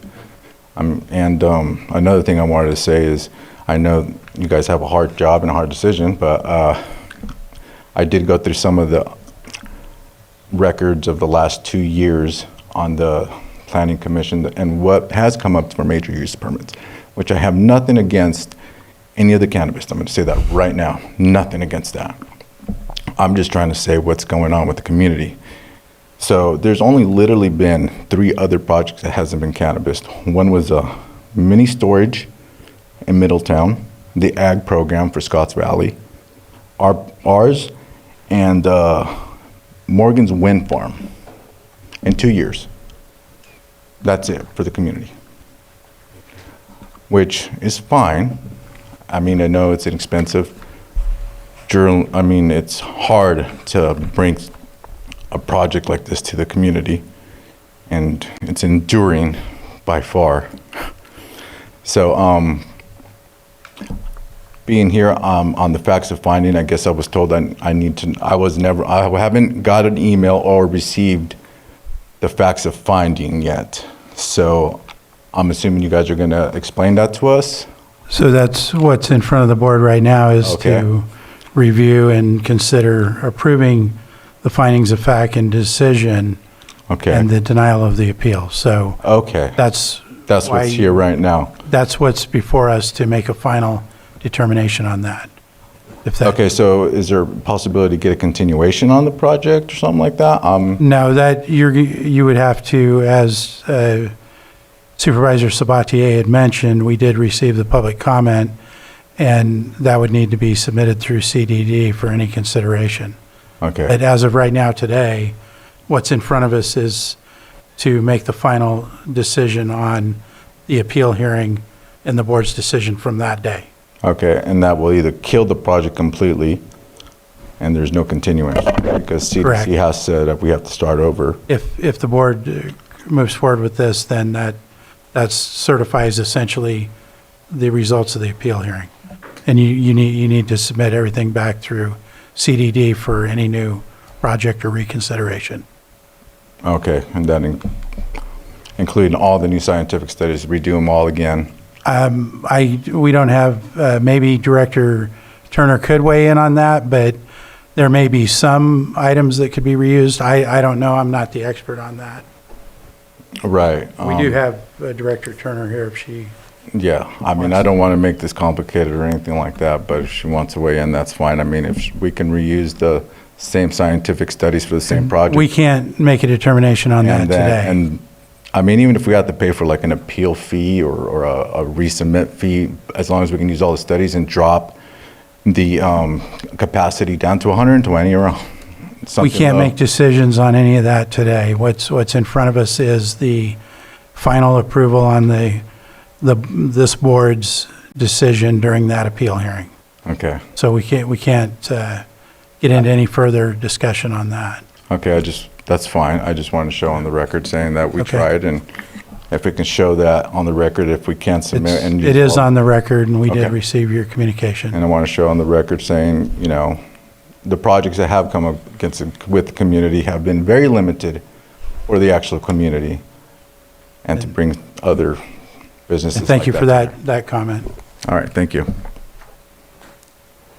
Any further public comment? And you'll have 3 minutes. Hello. My name's Amy Navoa of Rancho Navoa. I just want to go back 3 years ago when we started this project, and Eric Porter was our planner. And I was coming here to meet with him, and I decided I would go downtown. And right over here, I went to, there was a brewery over here, and went to lunch there, and then I walked up the street, the next one right in front of this courthouse, there was a really cute boutique, and I went there and I bought a few little cute items, and then I walked up and there was a thrift store up here, and I bought some there. So 3 years later, after all the stuff that we've been through, which is unbelievable, it's been the worst. This process has been so terrible. I hope no one else has to go through this. 3 years later, when I came and paid my $1,800 for this appeal, almost $1,700 for the appeal, because it was worth trying to fight for this, for the community. I did the same thing. I said, okay, well, I'm going to go pay my appeal the money, and then I'm going to walk through the town and go visit these same places. All of them are gone. The community development came here, sat right here and said that our Lake County is looking for small businesses. They're looking for small businesses that help other small businesses. Well, here we were, right? They were looking for specifically venues, and we're a venue. We were here for the community. We didn't have to do this. We wanted to do this. This is what our county should be looking for, businesses that are here for the families, to have fun, to have a beautiful wedding. You know, this is what I thought that you guys would be looking for, and this is what they're saying they're looking for, but yet when we did everything they asked us to do. Eric Porter and Mireya both said that the decisions, they do listen to public opinion, but they're based on reports. They're based on scientific studies. So we did every single study that was told of us. We were told that you know, basically it will pass if you've done everything we've asked us to do. That's what we did. We had the biological study, the archaeological study, we had the tribes out, we had to get they wanted our site plan done several times. We had to get an engineer. This all cost a lot of money. We're just a family. We don't have corporate backing. We can't repay these fees. And you said, okay, well, we're not going to, it's non-prejudice. You can start over. Who does anybody here that has a family has a $10,000 budget to repay fees that we have already paid? I mean, that doesn't make sense to me that we would repay the fees that we've already paid, not even knowing if we would get the permit. So, I mean, even if this doesn't happen for us, we've heard, you know, we learned our lesson. This hurts. This is a very hard financial back for us. I mean, we had to use our savings. I took my name, my retirement. I had to get a job. That's not for you, because that's bad on me, because I assumed that this would go through and we'd be having income for this, and we'd be able to use other, you know, give the income to other people. I'll have to ask you to wrap it up. We Okay. have... So, just shame that this kind of business does not go through. I know I'm not against the cultivation either. That's great. But shame that you guys asked for this kind of business. We came up with it, and really just because our local people don't want competition, that it didn't go through, and that's very sad for the community, sad for the people. We're going to have to wrap up the comments, but we did receive your communication. Well, thank you for hearing me today. Thank you. Is there any further public comment in the room? Hi, my name is Angie Carter. My husband, Craig Carter, and I own the Narrows Family Resort, which is located directly across from Juan and Amy. I just wanted to thank the board for all their work and their finding of facts. I know that Ms. Novoa had submitted a motion reducing the number of guests to 120 because that's our maximum capacity at our resort. I think that's great. But I just want to remind them, the board, that wasn't the only issue with the special events permit. The amplified music and the other things, that was also an issue as well.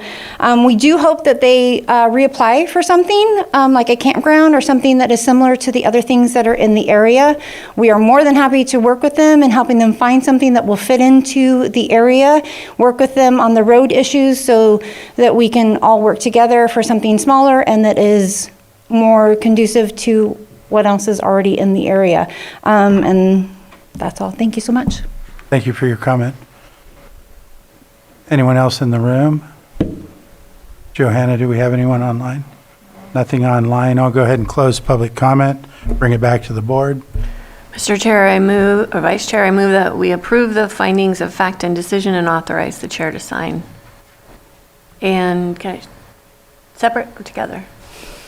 Separate. Okay. Second. We have a motion and a second. All in favor? Aye. Aye. And I move to deny the appeal.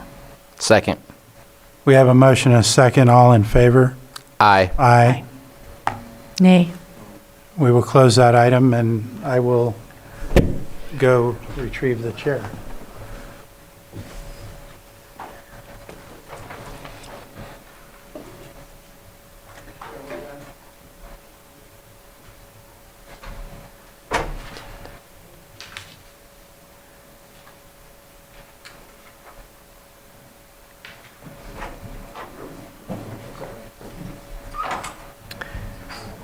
We have 1 minute anyway. Trial by fire. Next item.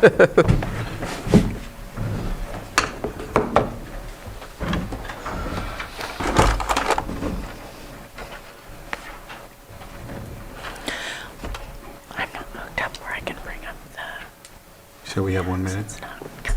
Chair, Less than that now. you may want to bring them up to set up the 11:15 item. You may wish to. It'll take some time for them to set up. Yeah, come on and set up.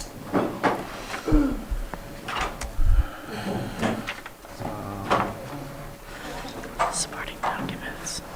I was able to do it last time.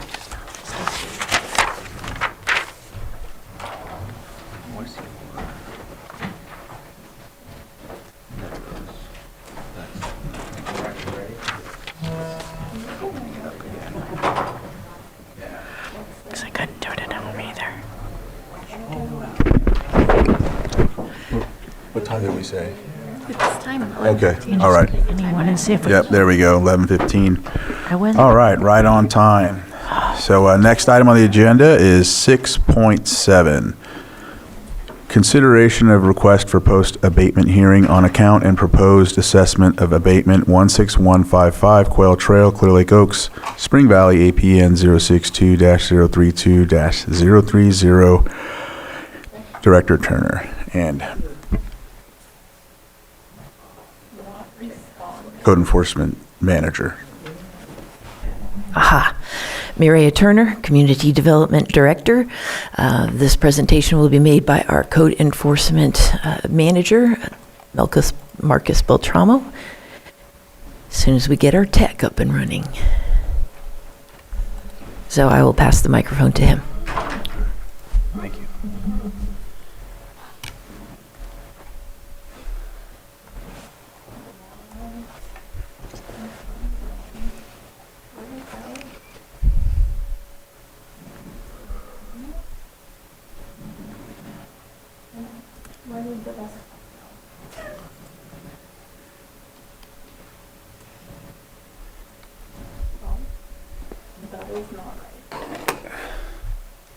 Feels like you're sharing yourself. I think I made it worse. Can we call in Sam on this one? Or? Where's the desktop go? I'm trying to get the presentation up. No, where's the desktop? They're like disappeared. Like the actual computer.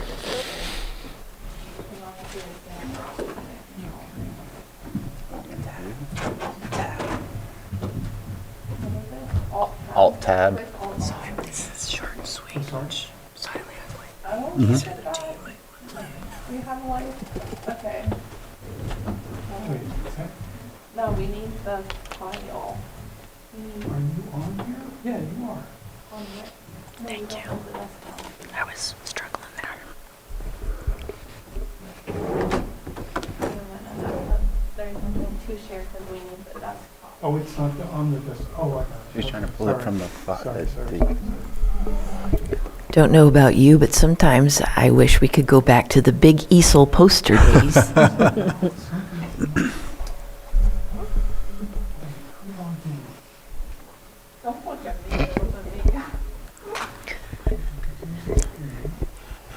Let's take 3 minutes so that we can get this figured out. If you do Window tab, you should be able to get to desktop. No, it's not letting. So just Alt tab, which doesn't show you the desktop. I'm gonna see the internet at least. Yeah, it's not letting. Might have to get out of that pop-up window. Well, I think you also can't get out because you're trying to share. Like you got to close the share. No, not letting. Wait, it's Windows what? Windows tab should give you like a Yeah. cool looking change, but there's nothing to change to. If I do it. Can you email it to me? Can you pass it on over here and I'll share my screen and get on? Okay. All right, perfect.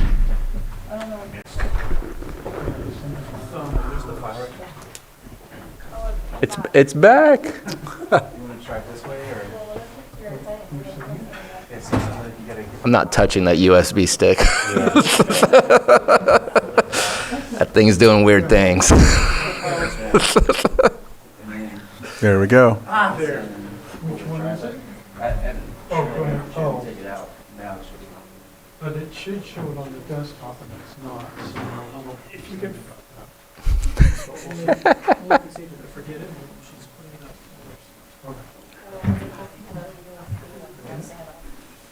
Which one is it? There it is. There it is. Because it's like an extension USB. Oh. Yeah, there's something on there. Yeah. Oh, there it goes. It came back. There it is right there. I can't hold it the whole time.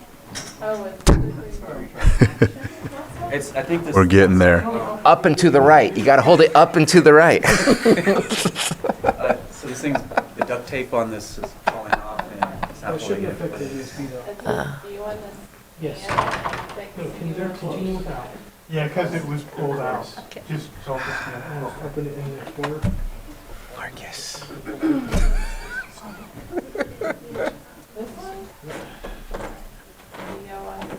So you're going to love what I'm going to say. We are live. I got that energy that's something Yeah, we. about, so. Got it? Well, I mean, it is what it is. Yeah. Just the power plant.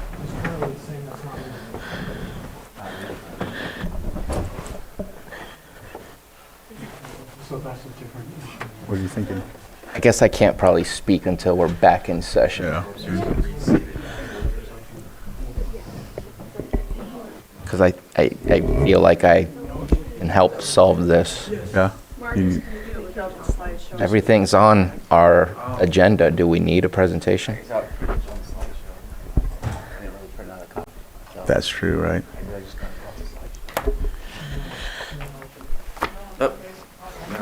I guess I could do it.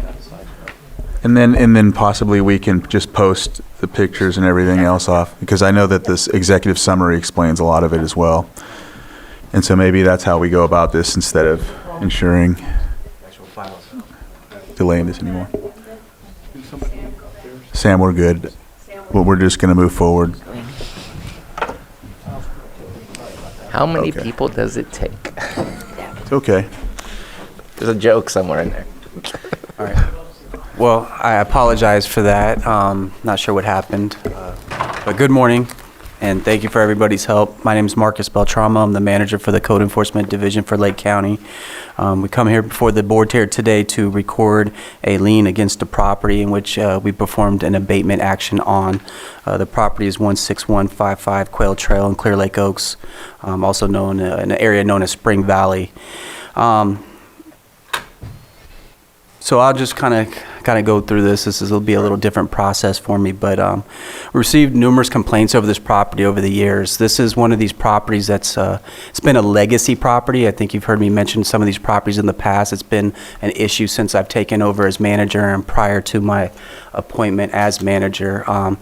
I went to several town halls, specifically the Earth Regional Town Hall, and this property was mentioned multiple times at those town halls as being a concern, being an issue that's affecting the public.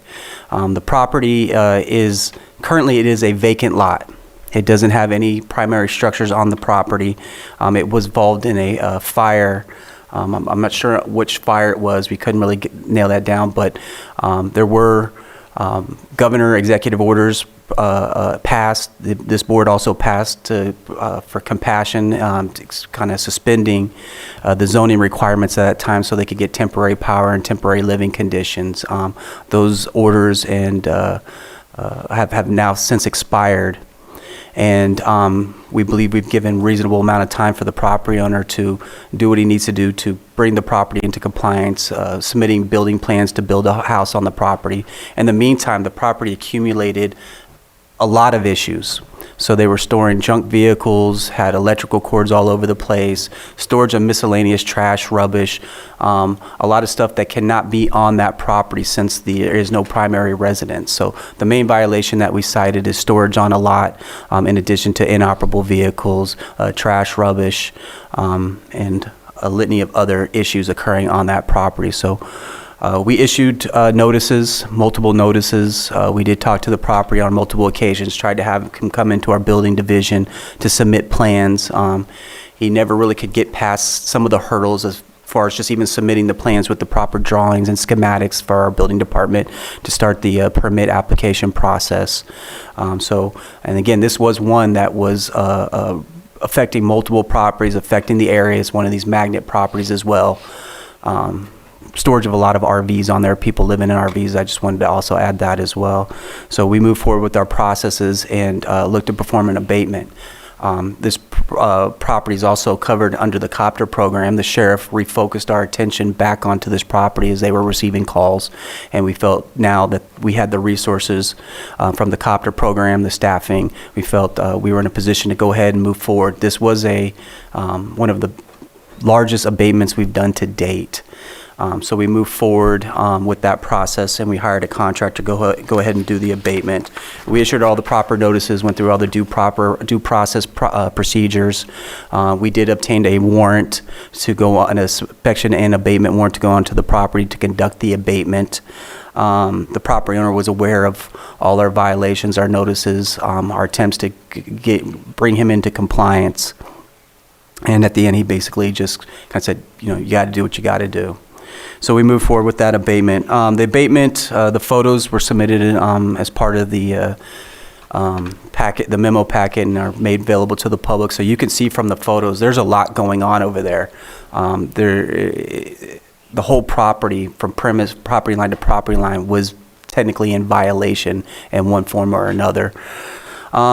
Just to kind of give you the stats of the abatement, we removed 44,180 pounds of trash and debris, 30 tires and 30 tires with rims, 15 tires without rims. 2 fifth-wheel recreational vehicles were demolished, 2.5 bumper pull trailers were demolished, 4 loads of scrap metal, 2 Class C motorhomes were demolished, 6 vehicles were towed off the property, and 1 recreational vehicle was towed. We also dealt with issues of scattering, where basically they take issues from the property and they kind of move them all around the Spring Valley area. The recreational vehicle did come from this property. They moved it back to the property, and then we handled it from there.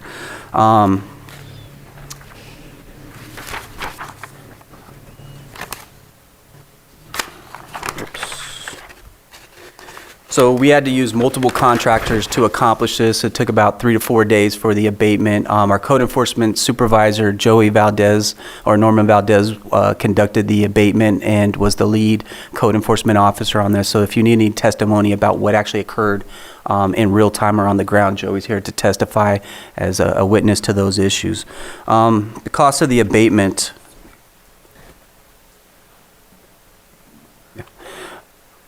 I'm sorry, did we need to do a swearing in? A swearing in? I don't think we do. Do we have to conduct a swearing in? I don't think we do, but I just wanted to.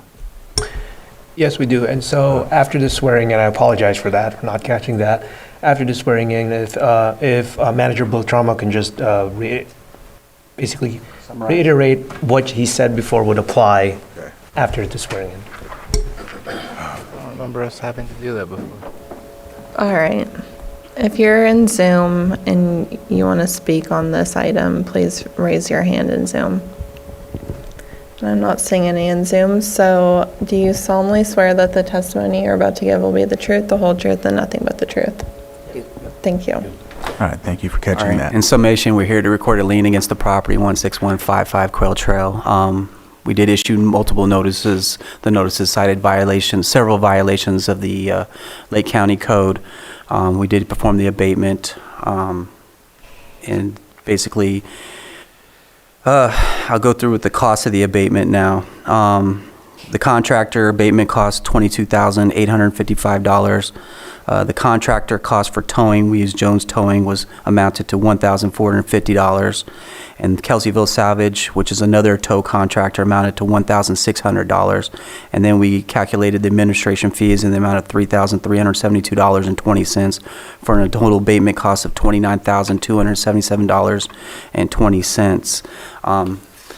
That is the amount that we're asking the board to approve. If approved, we will record a lien on the property, and then we will forward that information to the auditor's office to be recorded as a special assessment on the property tax rolls.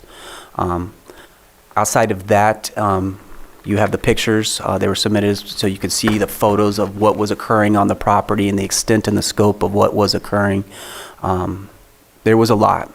And again, it affected a lot of properties. We had multiple property owners come up to us time to time asking when we were going to get to this property, when we were going to address this property.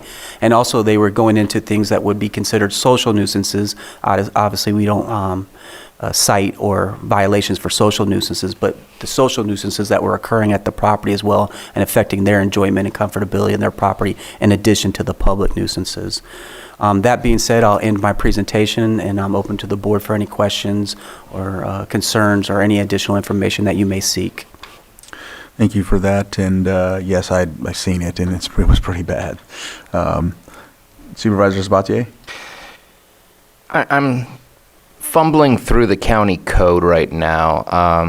I know that for emergency abatements, there's a requirement that within the next meeting or something like that, that you let us know that you used your emergency powers to be able to take care of an issue.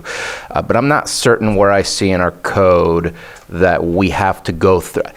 Love seeing Mr. Valdez, love seeing you, Mr. Beltramo, but I would prefer you be out in the field rather than taking the time to put all of these agenda items together, talking to us about what you just did, and us basically what we always do, which is agree, it looks like a mess, looks like we needed to take care of it. Is there a specific code in our municipal code that forces you to come in front of this board to get it approved because of the fact that you're assessing a property? And is there an easier way to do this, maybe on a quarterly basis? Here are all the assessments that we would like to get accomplished. I love this. I see that you're doing the job that we're asking you to do, but at the same time, I can't help but feel there's a certain level of what I feel is wasted time versus you being out in the field doing the work that we're actually asking you to do. Thank you. There are a number of abatements that you never see. However, in our code, it does allow for the property owner to request a hearing on an abatement that has taken place. So this is an appeal hearing?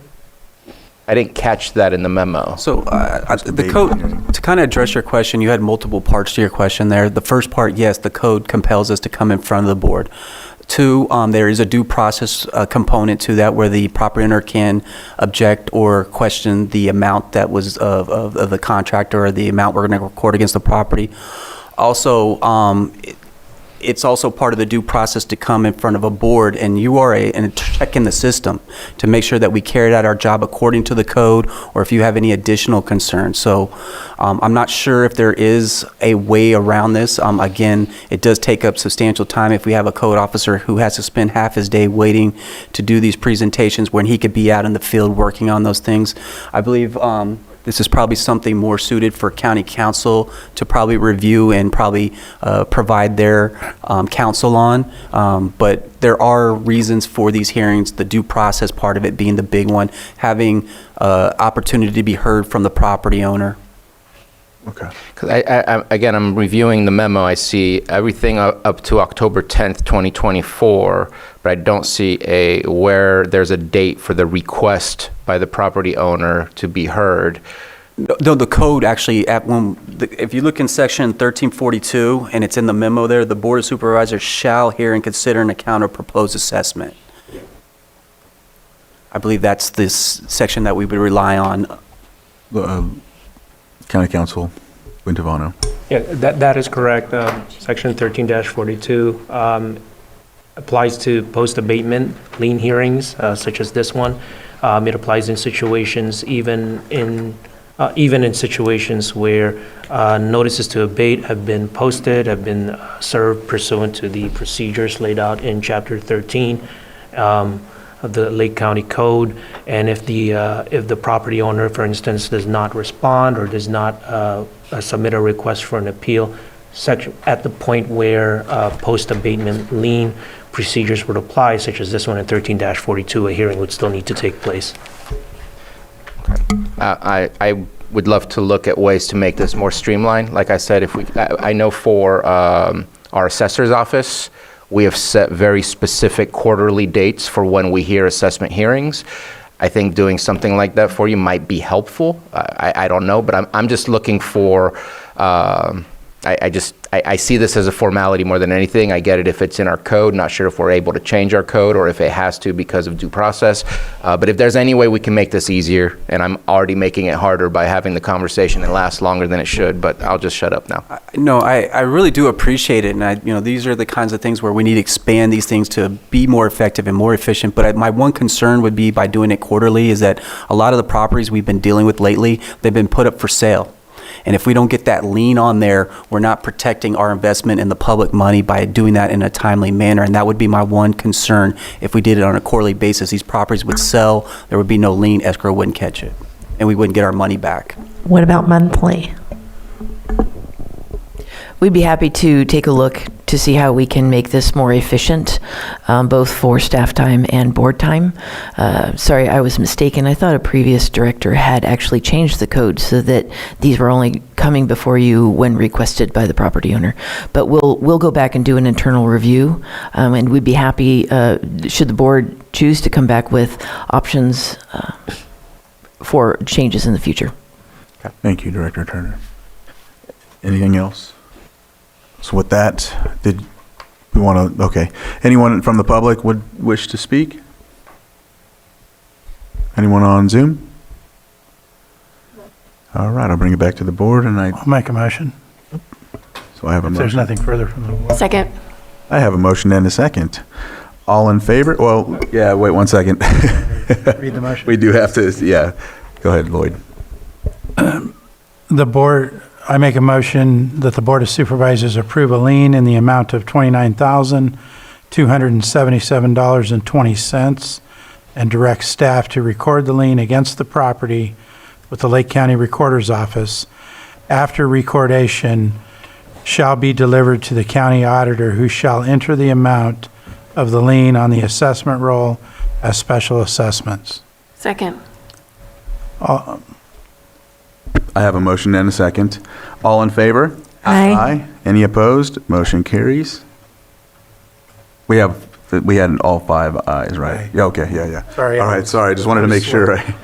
Thank you very much, Director Turner and Code Enforcement Manager Marcus Beltramo. With that, it looks like our next item that's timed isn't in. Thank you. 1:30? Yeah, 1:30. So we will go on and start with 7.2. Consideration of approval of agreement between County of Lake County Behavioral Health Services as lead agency for the Lake County Continuum of Care and Lake County Office of Education for fiscal year 2024 through 27 in the amount of $125,000. And we have Behavioral Health Director Jones here. Greetings, Mr. Chair, Board. Thank you for the opportunity to talk about the great work that the Lake County Continuum of Care has been doing. The Continuum issued a request for proposals for the services contained in this contract, and Lake County Office of Education was a successful respondent. The county has had a long-standing relationship with the Lake County Office of Education, at least for behavioral health, for the provision of many different kinds of services, and so we're happy to continue to expand in supporting the needs of the entire and whole child. Thank you. All right, Supervisor Sabatier? Yeah, just a brief question. I believe this was overall $250,000 and we split it. This is one of the contracts from that split, if I'm correct, for the TAE? I believe that's correct. And just, I don't know why I didn't think of this when I looked at it. Is there, should we require a signature from the Continuum of Care on these documents? Because there's only the Lake County Office of Education and County of Lake. Wondering if we need to update that. Not sure if the money is COC's money or if it's the county's money, though. I may defer to administration or county council on that matter, if I could.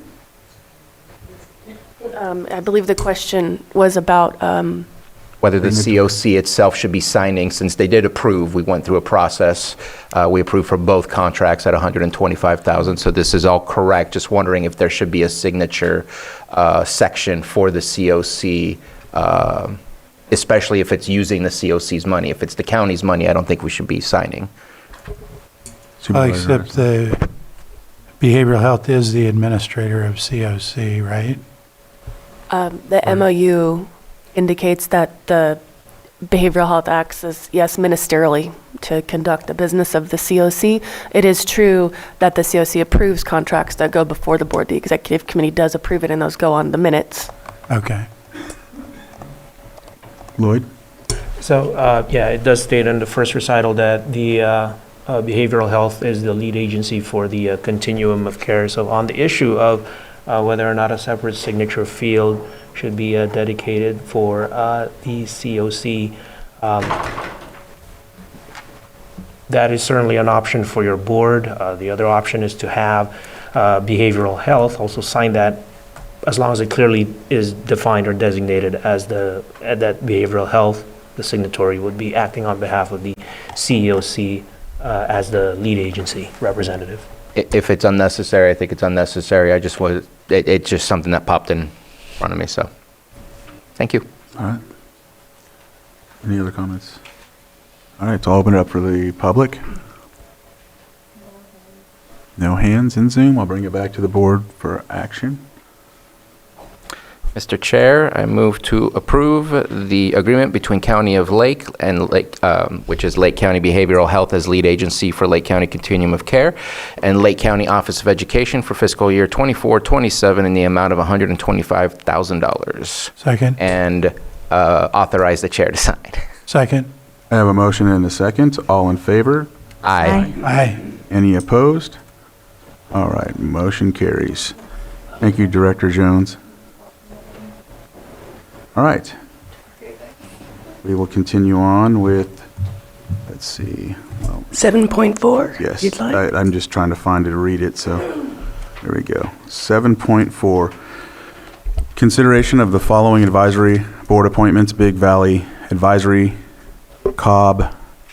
Big Valley Advisory Council, Cobb Municipal Advisory Council, First Five, Lake County Fish and Wildlife Advisory Committee, Lake County Resource Conservation District, Law Library Advisory Board, and wait, what is that? Yeah, it's kind of mixed, but that's, yeah, Law Library Advisory Board. So there we go. And Library Advisory Board. And Library Advisory Board. It's all kind of meshed in, so.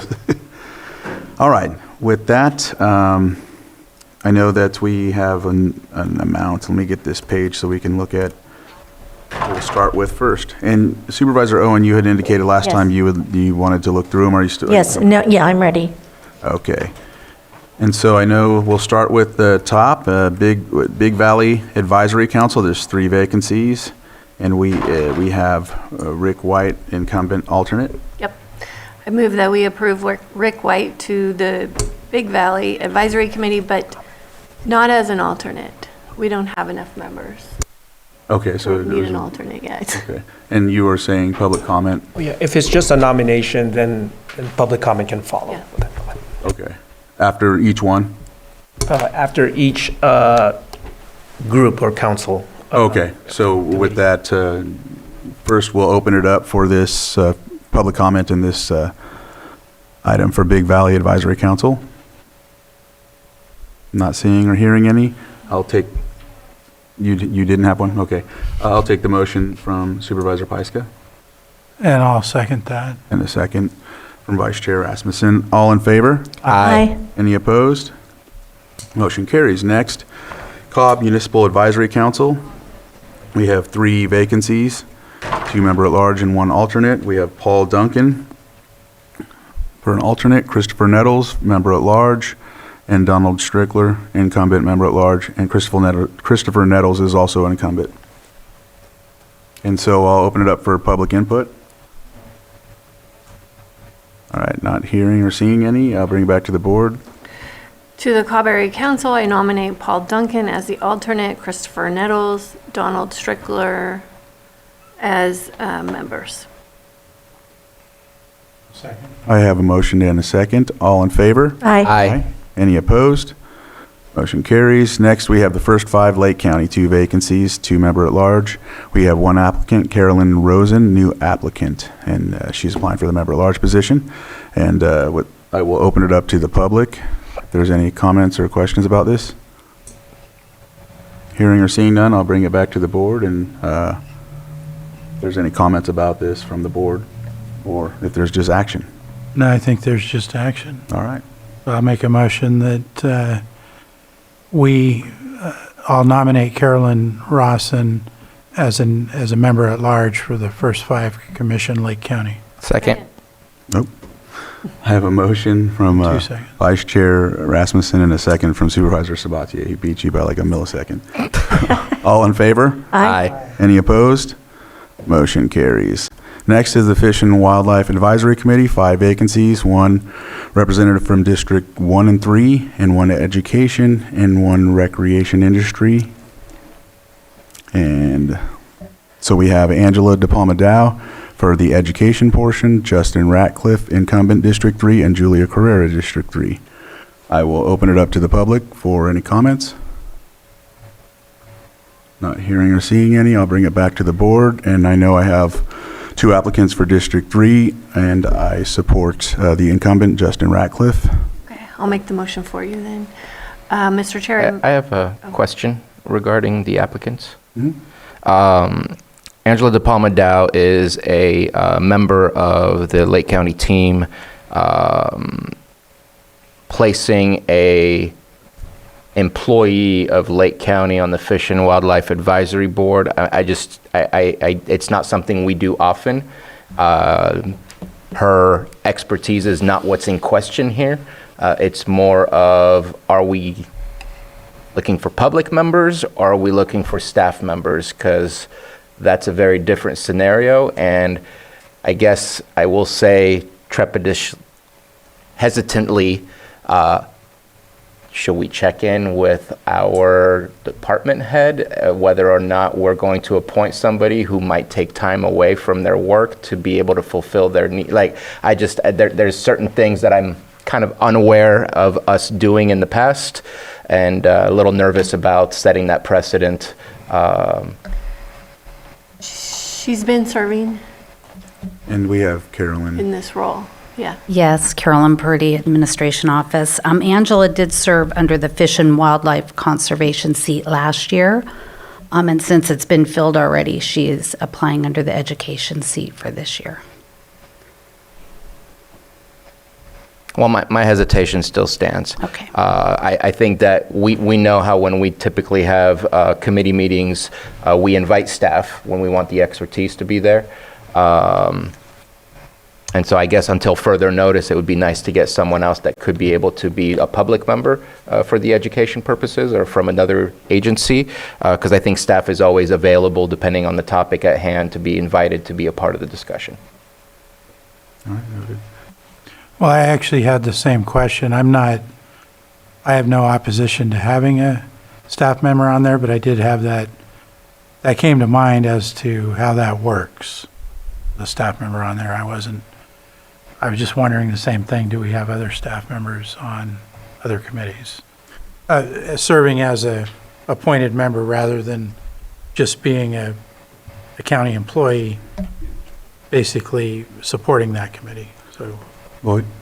So the committee's policy of the County of Lake under Rule 4 does address to some extent this issue, where it states that in order to further community involvement in county government and to further the independence of advisory boards, it shall be the policy of the Board of Supervisors not to appoint county employees as voting members to those advisory boards which are intended to consist of independent citizens and or community members. So there's 2 prongs to that. The first one is whether or not this particular committee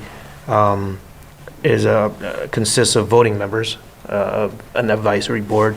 Second prong is whether or not this committee is intended to consist of independent citizens or community members. So staff can certainly look into that for further review.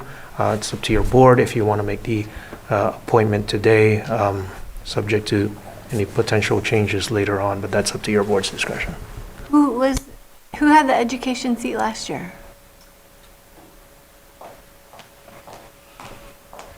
Was it Greg? Greg Giusti. It was Greg. And does he not Yes. want to do it again? He didn't apply. And I will also note that these meetings are all after hours. They're in the evenings, so I don't know if she's... I'll ask Greg again. Okay, thank you.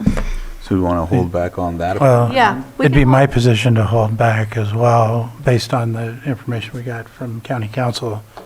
I see the analysis of the bylaws and whatnot before we do that. Okay. Supervisor Sabatier? And I know I'm repeating myself, but please do not take this as anything negative. I think the work that you do, Ms. DePalma-Dow, is amazing. It's more of the correct fit for the right purpose for the type of committees that we try to create. So I hope that, I just wanted to reiterate that because I don't want it to be seen as a negative. And that's where I'm at too. It's just the policy and the practice of staff that I was looking at, but she's certainly qualified, more than qualified. All right, so we'll hold back on... Hold that one, and I'll move to appoint Justin Radcliffe, Fish and Wildlife Committee, District 3. Second. I have a motion and a second. All in favor? Aye. Any opposed? Motion carries. Next, we have Lake County Resource Conservation District. 2 vacancies, 1 representative from Supervisorial District 1 and 1 member at large. New applicant Charles Barron, District 1, Steve Campbell, District 1, Mary Daly, District 1, Kate Schmidt-Hopper, who is the incumbent in District 1. The other 3 are new applicants. Okay, I would move that we appoint Charles Barron to the Resource Conservation District 1, redacted, and do I do 2? Can I do 2? Because I think they were both District 1 Yes. that were on the agenda last time, so that's why we held off Well, on them. there's So they're one supposed to be- and a member at large, I think, so. And I'd like to appoint Steve Campbell, Resource Conservation. And so we'll open it up to the public briefly, but we'll note that what you had recommended. Is there anybody from the public? All right, bring it back to the board, and I do have the motion from Supervisor Owen. Is there I'll a second? And I have a motion and a second. All in favor? Aye. Aye. Any opposed? And motion carries. Next is the Law Library Board, 1 annual vacancy, Dennis Fordham, who is an incumbent. I'll open it up for the public. And I'll bring it back to the board for action. I'll move to appoint Dennis Fordham to Law Library. Second. A motion and a second. All in favor? Aye. Any opposed? Motion carries. And Library Advisory Board, 5 vacancies, 1 representative from Supervisorial Districts 1, 2, and 3. We have Kate Schmidt-Hopper, new applicant, District 1, and Paula Warner, new applicant, District 1. I'd like to move to appoint Paula Warner to the Library Advisory Board for District 1. And then I'll open it up to the public briefly. And then I'll bring it back to the board. A second. And then I see that there's 5 vacancies. Oh, wait, no, that's for District 1. Sorry. We have, so we have a motion and a second. All in favor? Aye. Any opposed? And motion carries. Excellent. So we are through that. That concludes the advisory board's appointment. Now we are going to move on to 7.8. Consideration of amendment number 1 to the agreement between County of Lake and Harmony Research LLC to increase the total compensation to the contractor to a total not to exceed $615,000. We have Treasurer, Tax Collector Patrick Sullivan here to present. Good afternoon, Board. Thank you for the opportunity to present this. So the item we're bringing forth is an amendment to the agreement with Harmony Research. That work? All right, better. All right, so good afternoon. I'm bringing forward the item for the amendment to the Harmony Research Agreement. This is for the title search and party of interest notifications for the tax sale that we do each year. And that would be primarily the Chapter 7 auction, along with some of the Chapter 8s. So due to the volume of sales that we've been doing, we did utilize almost the entire amount of money that was in the prior agreement. So essentially what I'm proposing is to double what was in there before. So we're going from $307,500 to $615,000. And just a reminder for the board, we did do an RFP. Harmony was actually the only entity that responded in that case, partially because of our volume and the time of year. Our tax sale is a heavy load. So they've performed well. We've been happy with them so far. So I would hope your board would recommend approval of this. Vice Chair, you had your pen up? I'm sorry, that was from last time. Supervisor Sabatier? Just a brief question to give you a hard time. The $615,000, how long do you suspect that money will last for the amount of properties you're putting up on the tax sales? So when we were doing 1,000 properties a year, that would have essentially lasted 2 years, maybe a little less, especially because of the Chapter 8s we're doing as well. This time, I think our sales is going to be more like 600 to 700. If it's like that next year, I think we would solidly get 2 years out of this, potentially a little coverage in year 3. Thank you. All right, any other questions? All right, so I will open it up to the public. Anyone from the public wish to speak on this item? All right, I'll bring it back to the board for action. Mr. Chair, I move to approve amendment number 1 to the agreement between County of Lake and Harmony Research LLC to increase the total compensation to the contractor for a total not to exceed $615,000 and authorize the chair to sign. Second. I have a motion and a second. Second from Supervisor Pyska by a millisecond. All in favor? Aye. Any opposed? Motion carries. Thank you. Thank you, Mr. Sullivan. Next, we will move to 7.3, consideration of resignation of Lake County Fire Chiefs Association from the Cannabis Ordinance Task Force and request to remove the position from task force membership. We have Director Turner here to present this item.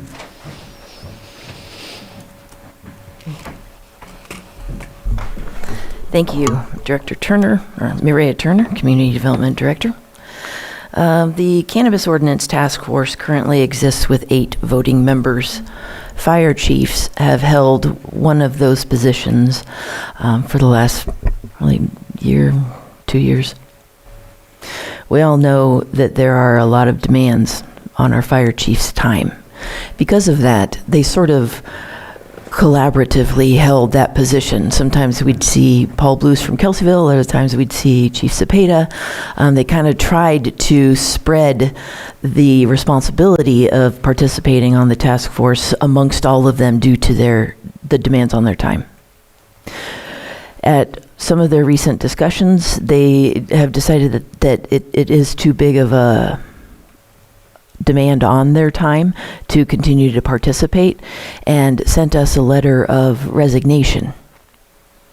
Subsequent conversations with them to sort of kind of gather more context, they did extend a request that rather than the fire chief's position getting filled by a non-active fire personnel, that the position be removed from the overall membership of the task force. The task force, as I will describe in much greater detail later this afternoon, has accomplished much of what the board set before it. The next step after the task force finishes gathering their recommendations is for internal drafting of the draft ordinance for updating cannabis policy. We are comfortable that the fire department has given us the input that we really needed from them on the topics that concerned them. And also comfortable that when the draft ordinance goes through its review period, they will again be consulted and will be able to send us any comments or recommendations at that time. So staff does recommend that the board accept the resignation of the fire chiefs as well as remove the position from the Cannabis Ordinance Task Force membership. Thank you for that. Is there any questions on this from the board? I just have a comment, but we can open it to the public. No, go ahead. I just want to comment, I do appreciate that they're still willing to look at final drafts because I think they're their input is critical, and that's an important type of a review, but, so I think it's a good compromise, or however you want to put it. All right, I'll open it up to the public for any comments on this item. Not hearing any, I'll bring it back to the board for action. Lastly, I also just wanted to extend our great appreciation for as much participation as they were able to do during this process. Thank you. Thank you. Mr. Chair, I move that we amend the roster of the Cannabis Ordinance Task Force to remove the Fire District's representative position. I second that. So I have a motion to end a second. All in favor? Aye. Any opposed? Motion carries. Thank you. Thank you. Director Turner. All right, next we will move on to item 7.5. Consideration of request for board direction regarding the County of Lake serving as lead applicant for the California Department of Conservation's Sustainable Agricultural Lands Conservation Program grant pre-application. And Director Turner. Mireya Turner, Community Development Director. The item you have before you is regarding a pre-application letter preceding a formal application for the Department of Conservation Sustainable Agricultural Lands Conservation Program. The Resource Conservation District approached our department with a strong interest in applying for this grant with the purpose of getting a feel for, or doing research for the current state of agriculture, the challenges, the weaknesses, as well as looking for options, innovations, different possibilities that we could come alongside at a later grant by the same funder to start offering ways to support local agriculture. RCD is not able to serve as lead applicant for this grant application. It must be a governmental jurisdictional authority. And so we had conversations both with community development staff as well as the ag department staff to see if there would be a best fit as lead applicant. The funding sources for the agricultural department could have been called into question were they to serve as lead applicant, because the requirements of lead applicant are basically to serve as the finance manager for the grant. That lead applicant would be responsible for submitting reports on a regular basis to the state, as well as accounting for the funds for the grant.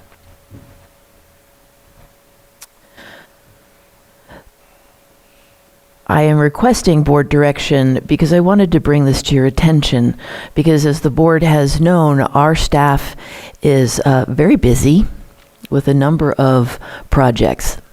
And so I wanted to speak to that as well for the board, and additionally point out a number of ways that our general plan agricultural element does support this grant activity. I'll start with the general plan. There are 4 different policies looking for conservation easements, encouraging their use, which easements have been mentioned as a possible option to help sustain and support our local agriculture. To support programs of agricultural technical assistance. To encourage agriculture economic zones, which could end up being another possibility. And to encourage agricultural support industries and services. This grant, were the RCD and CDD to be awarded, would result in investigation and research to see if there are options here that could follow up to support agriculture. And so in those ways, it is in compliance with the general plan. And I just state that because in the beginning of these talks, I wasn't really sure that this was totally in our lane. However, given that it's not an option to go through the agriculture department and how it is in compliance with our agricultural element for the existing and current general plan, we did have further ongoing internal discussions, and staff is comfortable with operating as a lead applicant for this option should the board consider it worthy for pre-application.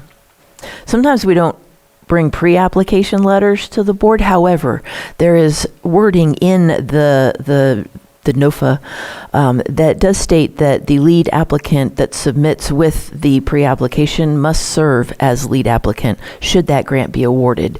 And we have a high level of confidence that that grant will be awarded. So that's why I'm coming to you at this early stage. We'll have plenty of more information regarding the grant specifics if we are invited to submit an actual grant application as a result of this pre-app letter. Thank you. Did you? Oh, and I have Noah Cornell from the RCD in case you have any questions. Did you want to add anything before I open it up to the board, or? Thank you for having me today. Good morning, Mr. Chair and Board of Supervisors. Gotta get closer to the mic. Oh. Can you hear me? Yes. Okay. Good morning, Mr. Chair and Board of Supervisors. Thank you, Director Turner, for having me here to speak. I think Mireya did an excellent job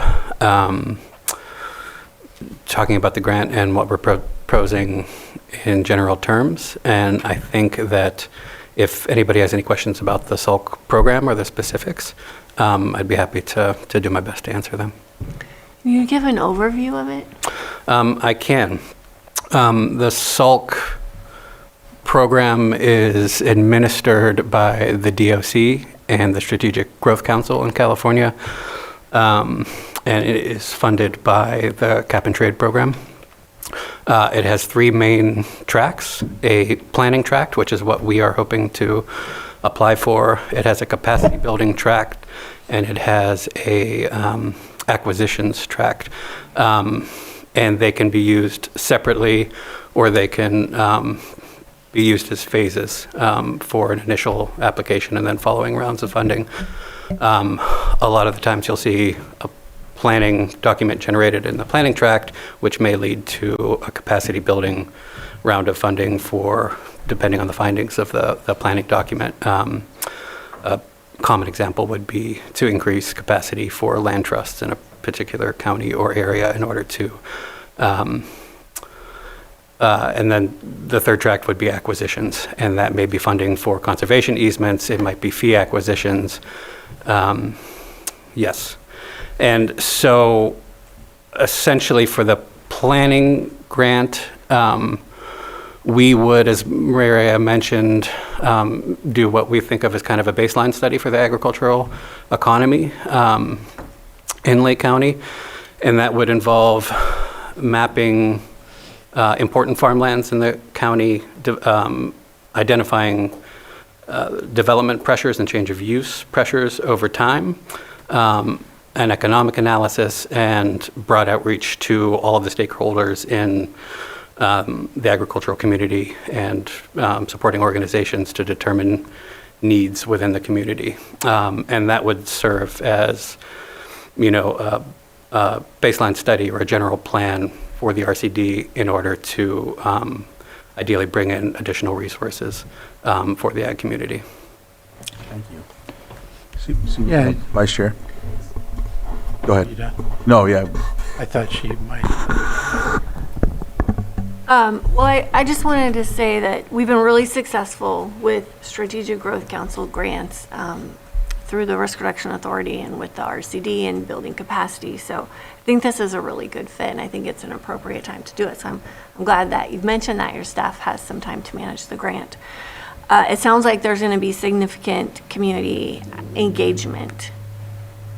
And in discussions with Director Turner and Vice Chair Rasmussen, I think the Big Valley Advisory Committee could be really helpful with that. It doesn't restrict conversation to happen within Big Valley, but Big Valley is one of our biggest ag areas. And we're happy to meet with what we already are meeting with a couple of the members this week, and so we could bring it to them, or the board could give us direction to be a facilitator for that engagement, to take some pressure off community development and the RCD, because you already are doing so much engagement right now. Vice Chair Rasmussen, and then Supervisor Sabatier following that. Yeah, thank you Supervisor Pyska. And my concern in reviewing all this, when I was reviewing the materials, but I feel like that question's been answered and confirmed, was the additional work for staff. I just wanted to make sure you guys were comfortable and could do that because you have a lot going on. So that was really the only question, but I feel confident that you're good with that. Otherwise, I think it's something we need to support. Supervisor Sabatier? I think it's important to find a way to make this happen. Quick question. I have here an email between myself and our Ag Commissioner where the last report we have is the 2017 Ag Economic Report. Would that be similar to the status of Ag report that's being discussed in the memo and that this grant would help us get a new updated report on? Or is that slightly different? Part of doing research is always taking a look at past reports. So I'm sure that would be incorporated into the overall review. So it's not the same report Correct. updated to 2025, it would be... Correct. This will be more expansive is my impression. Additionally, if I may take the opportunity, there is no letter of support included as an attachment because that's not necessary at this time. I'm simply looking for board authorization or approval to serve, to have community development serve as lead applicant. And so just to continue on, I know in the memo it spoke of maybe we can use CDD, maybe we can use the Ag Department. I need to learn more, but I know the Ag Department can be negatively impacted by obtaining grants where all of a sudden they won't be able to get access to certain California funds that they automatically get. I need to better understand what that means and how what specific grants would harm our incoming funds that we're used to getting. So that was something that came to mind, and I just wanted to at least express that. But I also do worry that there is a lot on your plate. I appreciate you saying that you have room, but I also know that no matter what comes up, you want to be a part of it and you want to be involved and you want to get those things done because it matters and it's important. So please keep us posted on how this is impacting your department, because we want to make sure that you don't feel like you're drowning over there. And I guess the last thing is I'm looking for ways to partner to make sure we don't miss these opportunities in the future. And I'm not sure if and where, and I know they can't apply, but maybe if we had a better partnership and we were better prepared, where does the community foundations fit where they can help us in the administering of these types of grants, where that's kind of what they're there for, is to help us being a fiscal agent. So I just want to put that out there, potential future partnerships for these types of things, because again, you're not going to always be able to come to us and say you have the capacity to deal with this, but very much support this. Thank you. And this is an example of just such a partnership. We will rely on RCD, who are doing the boots on the ground, to provide us with the data that we need for those reports in a timely manner. So we are confident that we will definitely maintain a working relationship. Yeah, and I'll just add, it's through the Strategic Growth Council grants that we have been able to staff up with the RCD so that they can be our partner. It's just this isn't a grant that you can take the lead on. Did you have anything? All right. So did you have? No, it just was, for my information, we don't need a motion, this is just consensus. Staff direction. I'm going to open it up to the public first real quick. Is there anyone from the public that would like to speak on this item, 7.5? All right, not hearing or seeing any. Bring it back to the board. Yes, I think it is, it's direction. And so I don't know if we need to motion for the direction or take an action, or if it's consensus suffices. Consensus could suffice. Your board could do it by motion. There is only because it's due on January 31st, this grant pre-application letter. Your board, in light of that deadline, would just could move to designate essentially County of Lake Community Development Department to serve as the lead applicant for this grant pre-application letter, which would state the same thing. And yeah, that would be the motion, because it is tied into to a grant program. And we don't have another meeting before it's due, so moved. Second. I have a motion and a second. All in favor? Aye. Aye. Any opposed? Motion carries. Thank you very much. All right. Let's see here. We have we have that consent agenda item. You think that will? I thought of bundling that with the other two public services items. Okay. Maybe do calendars. Yes, let's do calendars. Who would like to start? Go for it. Supervisor Sabatier. Let's see. Tomorrow is a little messy for me. Start out with a short, brief meeting. I won't be able to stay at the entire meeting for the COC shelter update. Shelter meaning Hamilton Haven and North Lakeport. At 9:30, I start with a LAFCO meeting, which will be abruptly interrupted. We couldn't find a date for all three chairs to meet for the Administration of Justice for CSAC, and I wanted to make sure that I was there with the other vice chairs so that we could discuss what our plan is for this year, what we're focused on, and what we're bringing to the next conference. During LAFCO meeting, we will be reviewing our fire district municipal service review, MSRs, and so those are important to be there. Later on, I have a NACO health policy meeting, and while I have AVA on my calendar, I don't believe that we have an actual AVA meeting that day. Thursday, starting again, very much coming up to the pig count, and so keep having weekly meetings about the pig count that's happening on January 23rd. Have an EMCC meeting later on that morning, and then moving on to our Lake County Community Health Needs Assessment. We just met for our first time with the data reveal, and we're going to continue with the information. And don't mean to be a little gloomy, but the data is not exactly the prettiest of all data, but we know that, but we're struggling to make the changes that we need to make, and I hope that we can see some of those changes coming up soon. Lake County COC Strategic Planning Group will meet also that afternoon, and then I'll go ahead and be at the City Council meeting in the city of Clear Lake. On Friday, a bunch of things got added on. And if it's okay with Chair Crandall, I think I'm going to try to be at the Collier Avenue. I think from what I've seen, they said that all supervisors could go to that one. Yeah. Yeah. No, just planning to look and applaud and be happy that things are moving forward. Couple other things as well. I have the Economic Mobility Leadership Network Leadership Advisory Council meeting, and have to do some pick count training. And then I'm also going to go to the Twin Pine Casino for that ribbon cutting or unveiling of what people have already been using for the past several months for the multi-use path. On Saturday, I will be attending what Vice Chair Rasmussen has put together for the Law Enforcement of the Year Awards. And on Sunday, I'll try not to get poison oak again. I will be going to the MLK annual celebration in the city of Clear Lake on Monday. And I'm just going to stop right there since we don't have a meeting on Tuesday and kind of sporadic meetings throughout the rest of that week. Be back on the 28th.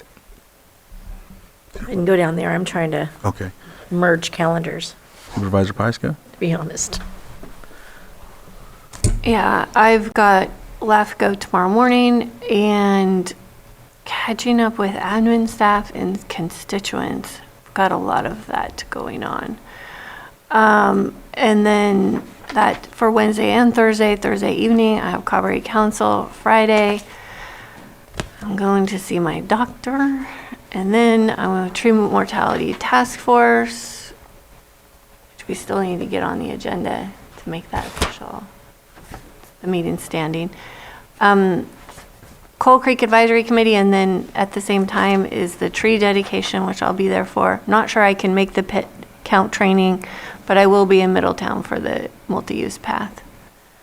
And then on Saturday, I will be at Calpine Visitor Center for Congressman Thompson and Assemblymember Aguiar Curry's high school leadership, giving, speaking with the kids there. And then I'm not sure if this is still happening, but there has been a National Weather Service spotter program that was rescheduled. But because so many of our fire crews are deployed, that may be changed or not. I'm not sure. But anyway, that's an all-day Saturday with those two events. And then, yeah, I think I'll just leave it at that too. It is a pretty busy week next week, but we'll just stop there. Right before, I think, after, go ahead, Vice Chair, because after that, I think Supervisor Sabatier wanted to mention something else, but we'll go with your calendar. Well, let's see, I've had my first meetings with CAO, and I've got those set up for the regular basis. If this board meeting gets over in time, I'll go to the Lakeport Fire Board meeting tonight. It's their regular meeting. I will be at LAFCO tomorrow as well because I'm the alternate, so I do intend to go to all those so I can be up to date on what's going on and learn more. We have a pit count regular meeting this week as well. I've got my first EMCC IFT meeting this Thursday. Several other community meetings. I will be volunteering at the Peace Officer event on Saturday, which we have over 100 people, I believe, registered for.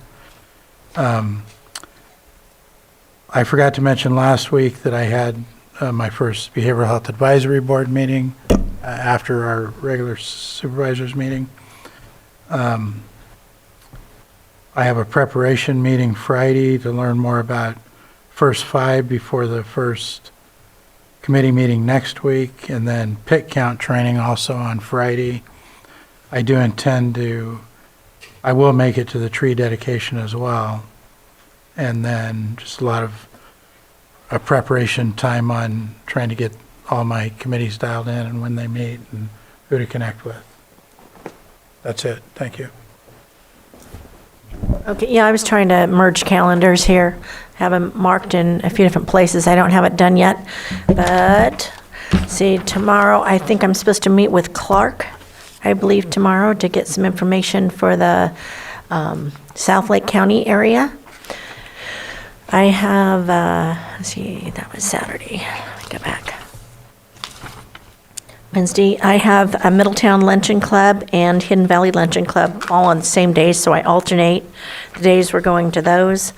And I know there's a Lower Lake board meeting, school board meeting on Wednesday evening.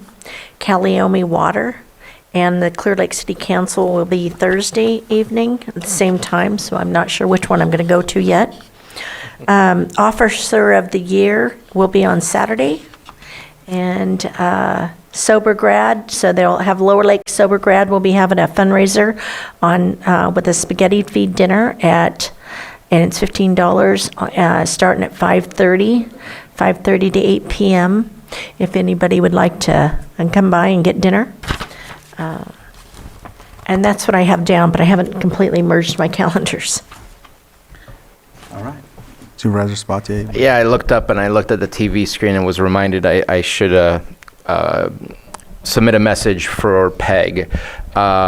There's been a couple of times that certain municipal advisory council meetings have been canceled and PEG has not been notified of the cancellation. I just want to remind you all to please notify the videographer. Number one in the contract, it says we need to be notified within 24 hours. If not, because he's traveling, putting all the equipment in, then we end up paying for 2 hours worth of work where there's nothing that really happens. And so I would prefer that we don't do that, but I definitely agree with if we're using our videographer and there's nothing there, that at least compensated for the time to get everything ready. But just wanted to remind you, please submit reminders to the videographer, Thomas DeWalt, so that he's aware of any cancellations. And I know sometimes it's last second, so just wanted to let you know. Thank you. All right, I'll finish with my calendar. I have a West Region Town Hall tomorrow. Then Thursday, I'm meeting with a group in Lucerne. Following that, I will be meeting with Law Library, my first meeting with them. I'll be heading out to Spring Valley for a meeting out there, and then stop at the Clear Lake Oaks office and with a meeting there. And then let's see, Friday, I have the, let's go back, there it is, the Collier Avenue grand opening ceremony at 10. Well, no, I don't have the pit count. It's on my calendar, but it's not something I go to. Event at 3 p.m. is the Middletown Multi-Use Path event with Congressman Thompson, or is it Luca? Okay, Congressman Thompson. Okay. There we go on that. We don't have a meeting next week, so I'll just go on to that. I know the 22nd, there's a North Shore Business Association meeting. There's a meeting I have at the county for regarding TIPO. The 24th, I'm meeting with the UC Davis Extension. And I have a CAO meeting on Monday, the 27th, and then back here on the 28th for our governance workshop. With that, is there anything else anybody wants to add for their calendars? And hearing or seeing none, we'll come to a halt right here and take a lunch break until 1:30. Our next item is the, informational update on Cannabis Ordinance Task Force recommendations, continued from December 17, 2024. So we'll see you at 1:30. Thank you.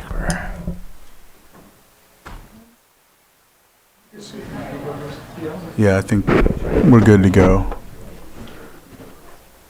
All right, welcome back from the lunch break. We're going to call this meeting back to order, or bring it back to order.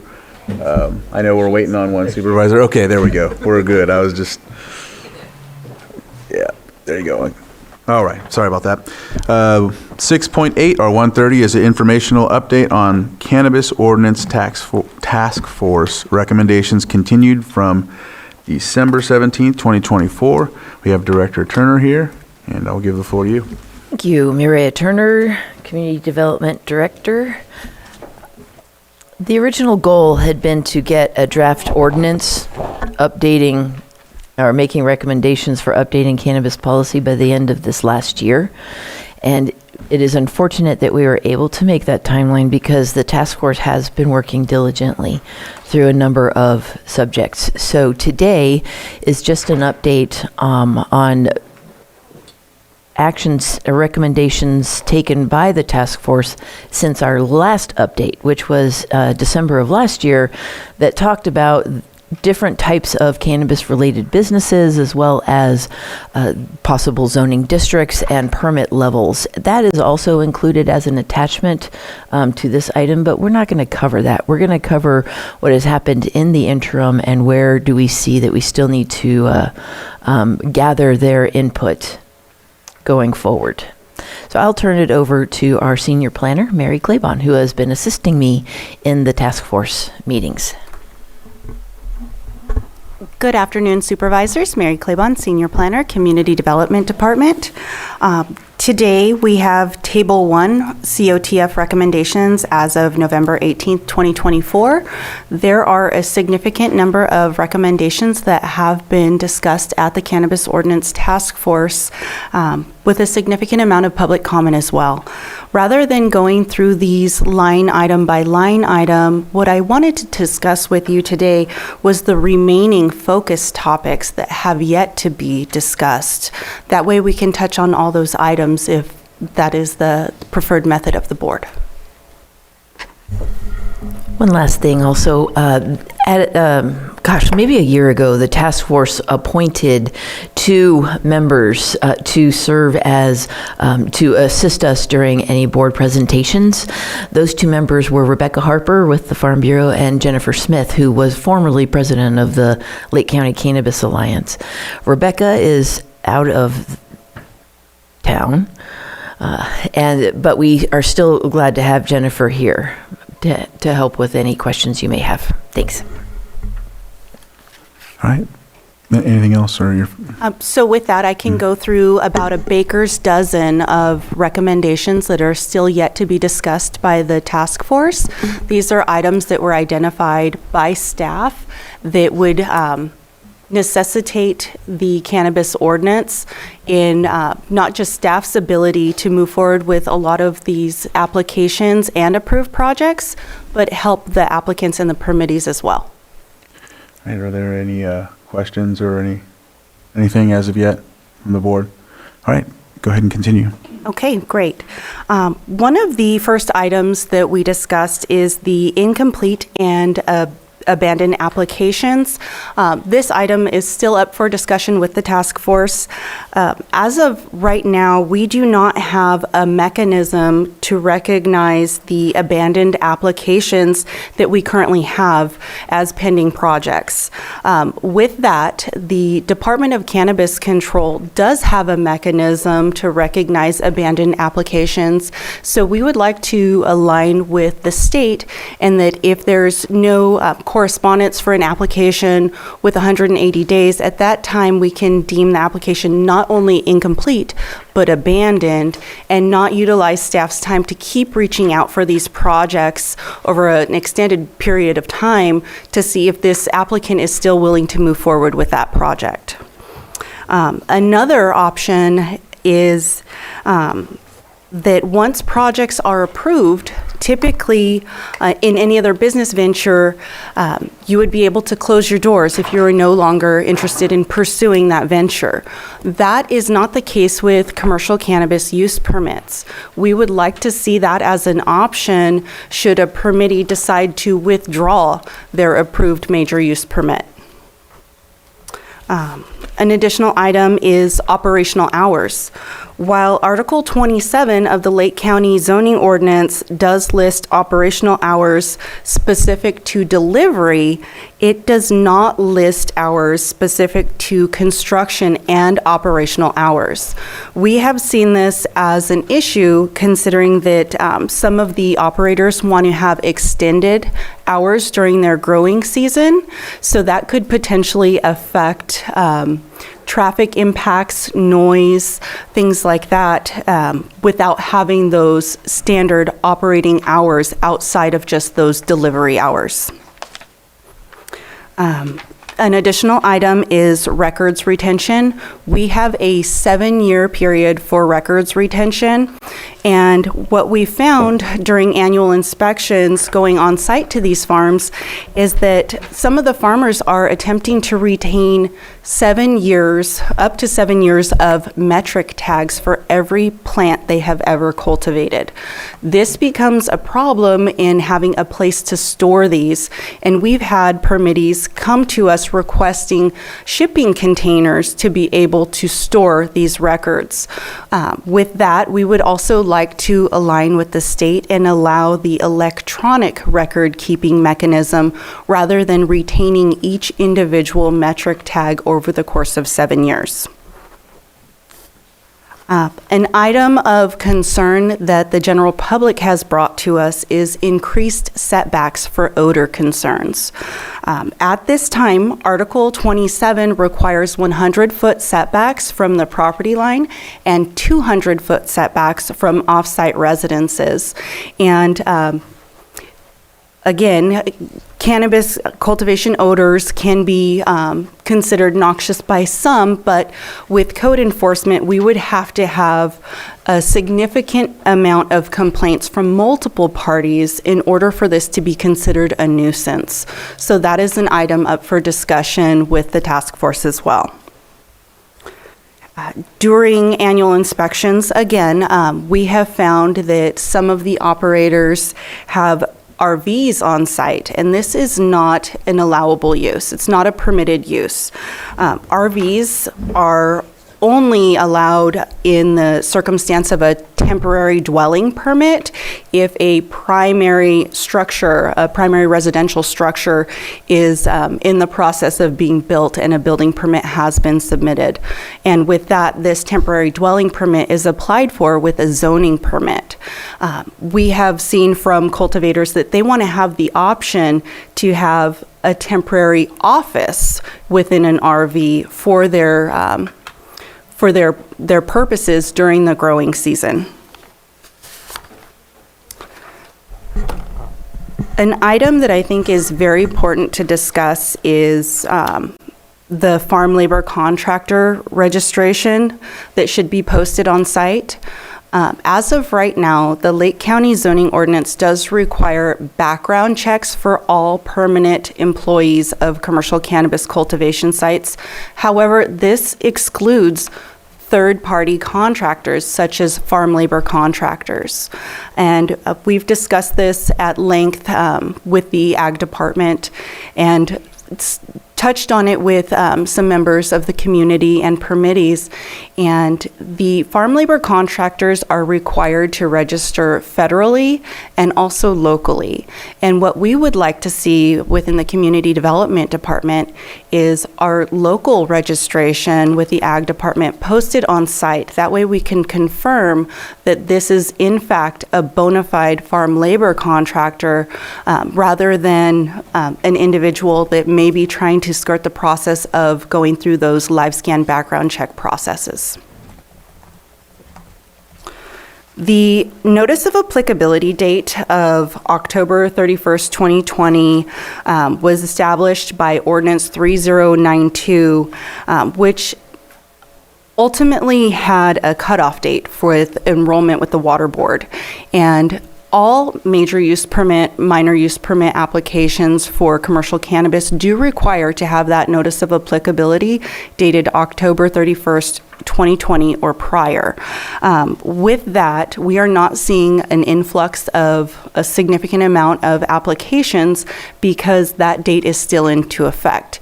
It is potentially considered an unofficial moratorium is what I've heard the general public speak of, and they have asked if that date would be released by the board. When I started with the Community Development Department almost 4 years ago, it was one of the most general inquiries that I had received as the planning technician. To date, I'd say that we receive that potentially 2 to 3 times a week, but at that time, a few years ago, I was receiving that at least 10 times a day. So we are not receiving that amount of an inquiry and influx.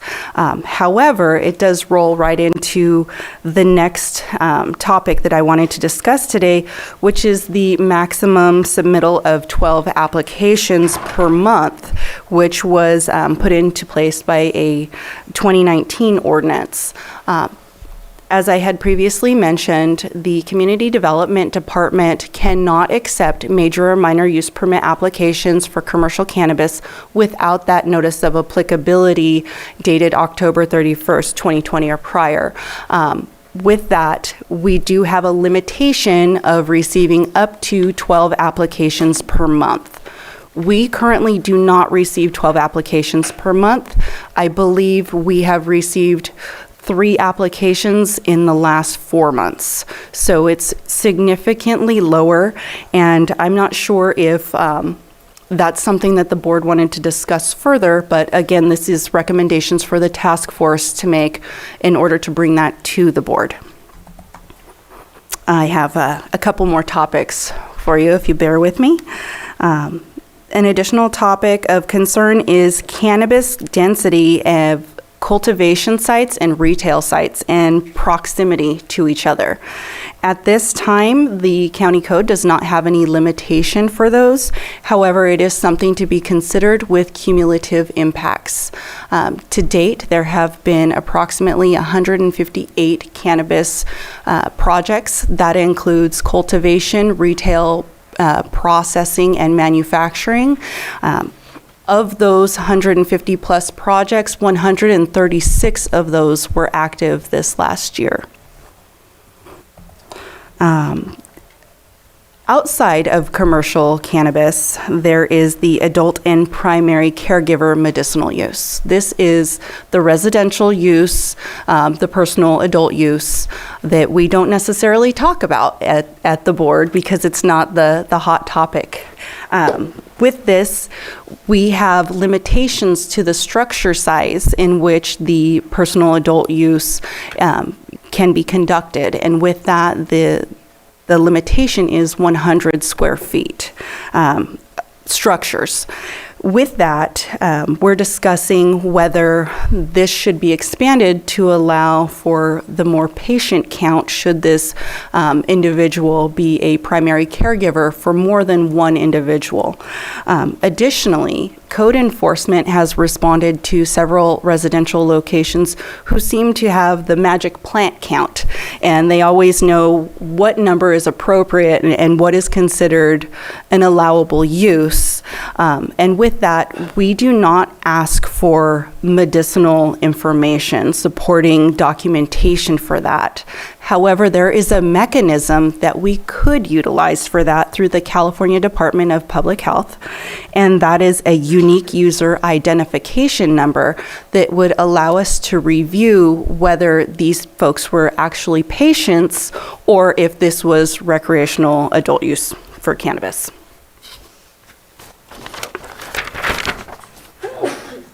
I have 4 more topics for you guys. The opt-out and reduced canopy process was brought forward with Resolution 2024-53, and this identified June 1st as the deadline for opt-out and request to reduce canopy. And this is something that the task force is getting a little bit more information on. There will be a briefing on fallowing, which allows the operation to not necessarily move forward for that year. The task force is going to bring this forward with, I believe Nara Del Baca is the member of the task force that is going to be discussing this item further. Another issue that we've had is the potential for site reclamation bonds for locations that are going to be closed. This bond would ensure that when this permit reaches the end of its life cycle or when the use is abandoned, that the site is returned to its original condition and any monitoring under the reclamation plan is carried out.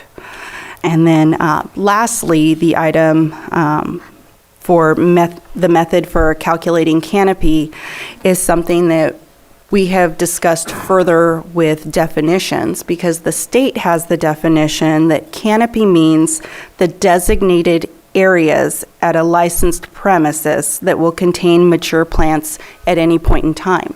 However, we have applications where applicants submit site plans with the cultivation area, the canopy area with rows and aisles. So we're looking at a clear-cut definition. That way we can have a better understanding of how canopy is to be calculated, regardless of the schematics of the rows and aisles and the proximity within the cultivation areas.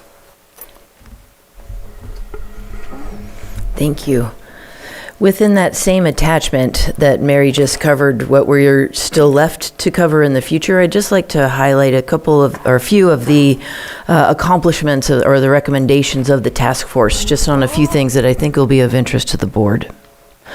Property owner approval. There was discussion regarding adding the property owner as a co-applicant and a co-permittee for the purposes of connecting, having a firm nexus to follow should taxes not get paid on time. So we did meet with sheriff's deputies, we met with multiple times with the treasurer tax collector, and actually decided to go a different route on that as far as holding permittees accountable for tax payments. And instead, the recommendation was to not include the property owner as a co-applicant or a co-permittee. Discussion was on background checks as well. Currently, our code requires background checks for the permittees as well as employees. As we've seen over the last few years since this code has been in action, that could apply to somebody coming to fix the lights on your security system. And it just seemed to be a little farther ranging than actually was consistent with the spirit of the ordinance. And so after a lot of discussion, the task force recommended that the fingerprinting or background check not include third-party contractors or their employees. That would enable our cannabis farmers to operate much in the same manner as our other ag, which has frequent labor coordinators and bring in their labor teams, things like that. And so the recommendation was to kind of go closer to what's already taking place in the county. Skipping a few. Annual inspections. Currently, they go every year for the first 5 years. The recommendation, and then after that, which we're already starting to get requests from people to say, hey, don't come inspect my stuff this year, which actually makes me more interested in inspecting their permit than normal. But we are getting to the point where some of these permits have been in use for up to 5 years. The recommendation of the task force is to maintain the 1 to 5 annual inspections for the first 5 years. And then after that, if it's in good standing, if we haven't encountered problems, to then go to every other year. We still want to maintain a regular, touch and base with our permittees to make sure everything's going according to their project description and their conditions of approval, but not every year, which would be helpful as we go forward on staff.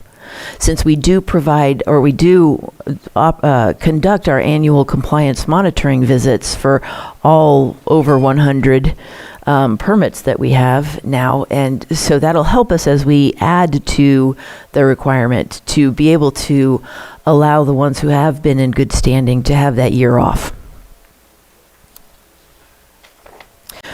That does not apply to transferring of ownership. These use permits or these cannabis permits, just like any other use permit, follows the land. And so sometimes that cannabis business will get sold. So what we are currently doing now is when that does get sold, we're making note in the record, and we're also scheduling, similar to a pre-app, we're scheduling an appointment with those new owners to go over the whole project so that they're walking in ready to keep that project the same as it has been and maintain that same compliance with their conditions of approval. Transference of ownership, however, restarts that 0 to 5 annual inspection clock.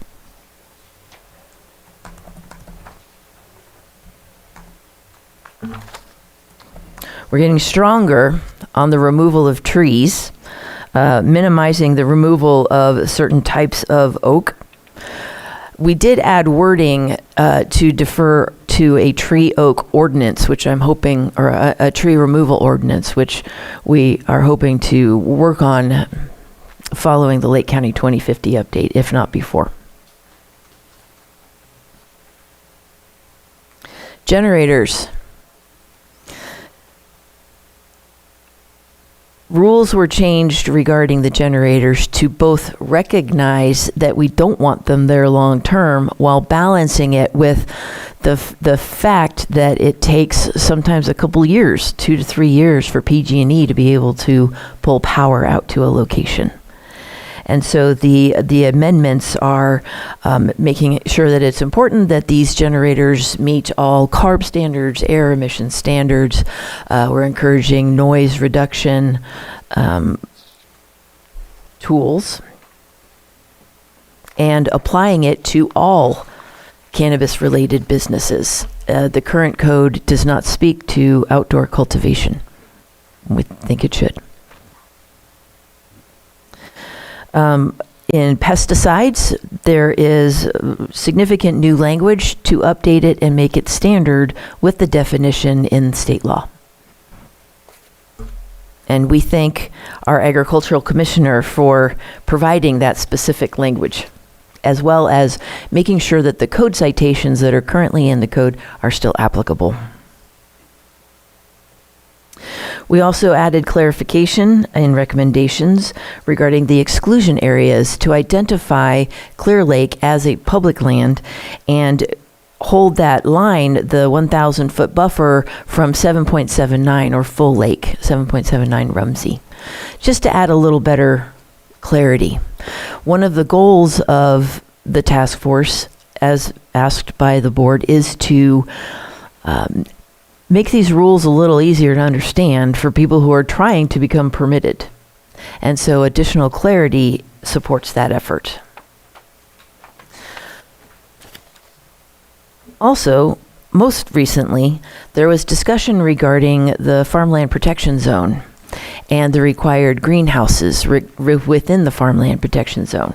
So there were a number of meetings that were dedicated to this discussion, and the final recommendation of the task force is that instead of limiting it to those delineated areas of the county that were part of that first ordinance that highlighted certain areas of the county, to switch over and include to use the soils that are the level of farmland importance that are put out by the state, and include the prime farmland, unique farmland, farmland of local importance, and farmland of statewide importance. So that would drastically increase the amount of area that is considered, or that would be considered, farmland protection zone.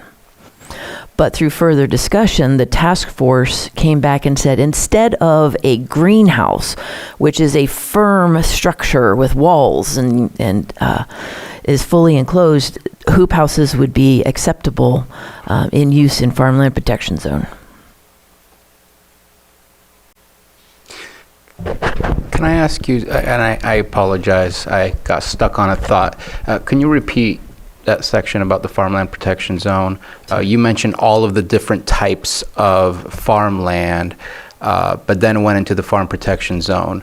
Is it identified to keep the current areas that we've identified as farmland protection zone, or to add land? This would be an addition. It would include those that were already included, because those focused on prime ag soils, the first 4 classes of soils in the farmland of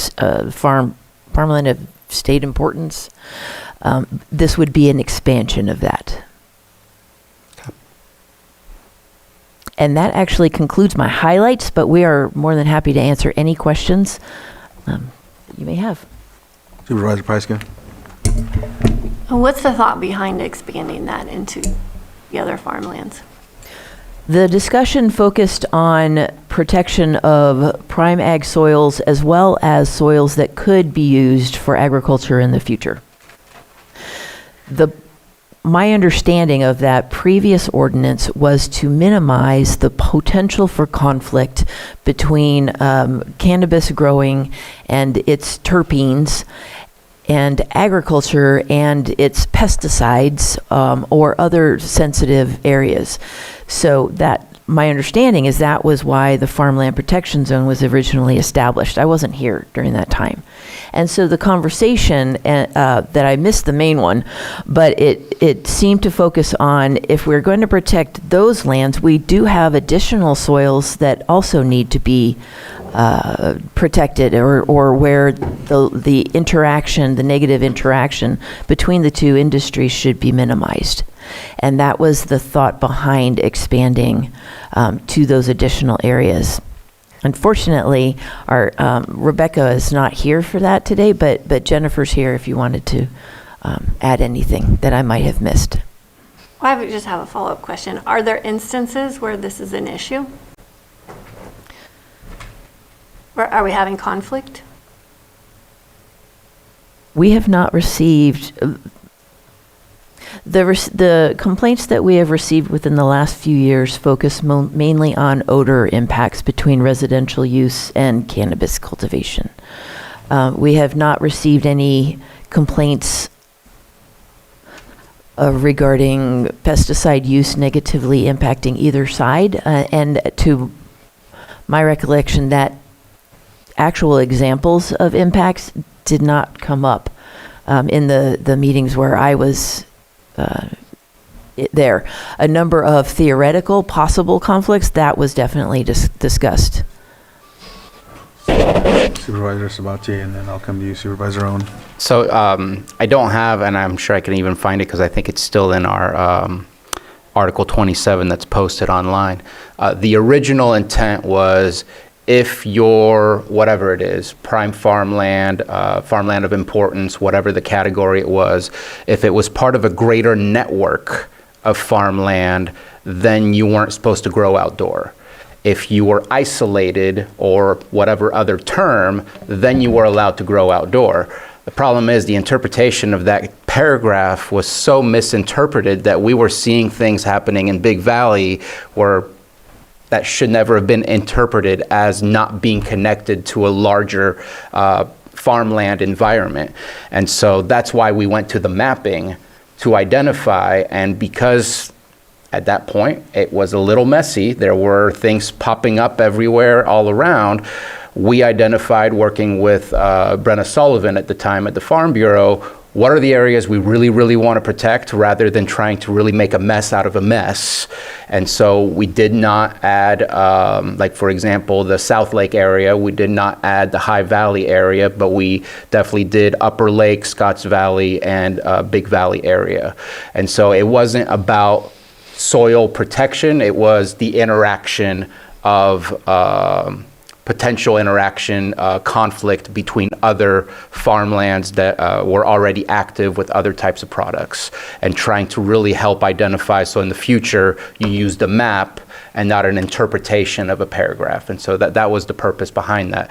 And just for my own personal comment, it's weird to protect farms from another farm for soil changes like that. That just to me is a weird concept, but I'll just remain there. Thank you. We did receive input from farmers and ranchers in the South County area that regarding them being left out of that initial mapping. So that was part of the conversation as well. But I appreciate that context. Supervisor Owen? Yes, I had noticed that it's included, the cannabis growth, it looks like it would also be included in APZ, Ag Preserve. Land, that's correct. Okay, and there's tax benefits with that particular zoning, which is meant to help the mainstream agriculture industries, and I don't know that that would be a good fit for this particular type of agriculture. So the lands that are within APZ at one time were within active Williamson Act contracts. Yes. And it applies both to prime ag soils, those first four classes of soils, as well as rangeland and grazing land. So some of the rangeland and grazing land might be included within those additional classifications, but not necessarily, because the grazing doesn't require necessarily the prime ag soils or the other soils. Thank you for your input. Well, what I'm more concerned about is the tax breaks, that we're not getting the full tax. The Williamson Act contracts automatically renew every year unless either the property owner requests a cessation of that contract or, as was done in 2013, the board directed staff to review all properties within active Williamson Act contracts and to file or to record notices of non-renewal for those that were not in use for commercial agriculture. Due to the fact that in 2008 or 10, the state stopped doing subvention funding, which was how the loss of property tax from Lake County was supplemented by the state funds.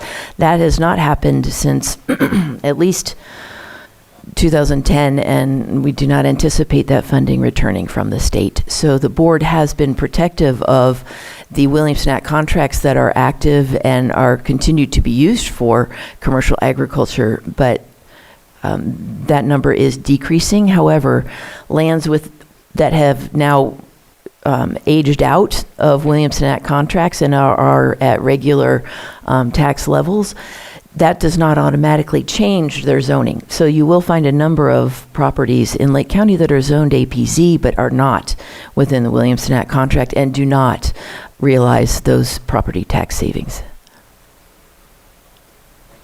Right. Just a quick question.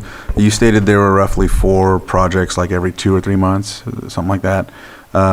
With the list of outstanding or dormant permits that aren't progressing or could progress, you mentioned something about the DCC thresholds that they use and that possibly it would be an ideal thing to do is to follow that. How many of the outstanding or dormant permits would fall off in that situation? We have approximately between 60 and 70 pending use permits, and I would say about half of those would be closed should we follow that procedure that the DCC does have enacted. All right. Go ahead. Historically, we have taken those stagnant projects, not pre-cannabis, we've taken stagnant projects to the Planning Commission for denial without prejudice to just sort of clear it off our books. If we were to add the ability to recognize these stagnant projects prior to working on them further, it would help internal department efficiencies. Is it like taking time for someone to follow up each month or that's like on their task list to try and call or do something in regard to it when it's dormant? Yes. Okay. It would help to clear our books as well and have more accurate reporting regarding how many active permit applications we have. Okay. And then you. So I'll go ahead with Vice Chair and then I'll go back to you. What was the intent in 2019 with the 12 permit limit? Was that a capacity setting for Yes. kind of keeping a handle on it with staff? Or? Yes. At that time, a number of other jurisdictions were opening up their doors for cannabis permits and were drowning. And so the board was sensitive to that with staff resources and used that as a way to sort of keep the stream slow, continual, but at a manageable level so that we wouldn't have high staff turnover. Thank you. Supervisor Spatier. So I apologize. I might take a little longer than most would prefer, but I'm going to go over a lot of the items that you identified. The expiration date for water board, at this moment in time, I am not interested in opening the door full swing. We kind of did a little bit of an experiment. Granted, many other counties did as well. Our farmers who are engaged in cannabis growing are struggling. To me, opening the door is basically, it's not, there's no benefit that I can gauge from that, from the county perspective or from the farmer perspective. So I would love to keep that expiration date until we recognize exactly the total impacts, especially, I think it was more our tax collector that let us know how much is actually active that's being grown versus what's been approved. And so I think that we need to really be patient in recognizing the impact of what we've already done at this point in time. You mentioned odors, and I think one of the biggest issues is definitely setbacks from houses. I think the current one, I thought it was a little bit less. I thought it was a 150, but you said 200. That's still not enough. And so I would like to see that. If it's your own property and it's your own grow site, that's on you. You can make the kind of decision you want. But impacting your neighbors. And I mean, I'm going to say something that might infuriate some, but one of the zones that we allow this to be done on is rural residential, which kind of doesn't make sense. Like, I don't think we should probably have a hog farm on a rural residential, because that means most likely we have people living there. I think if certain types of farming creates a certain type of odor, I don't care if you're growing lavender or whatever else, maybe we should be thinking about setbacks for that type of farming activity that does create an odor. We had an incident that we were here that we approved the denial of a project for, I think it was sours. It bothered me that people who lived in a highly agriculturalized area were complaining about agriculture.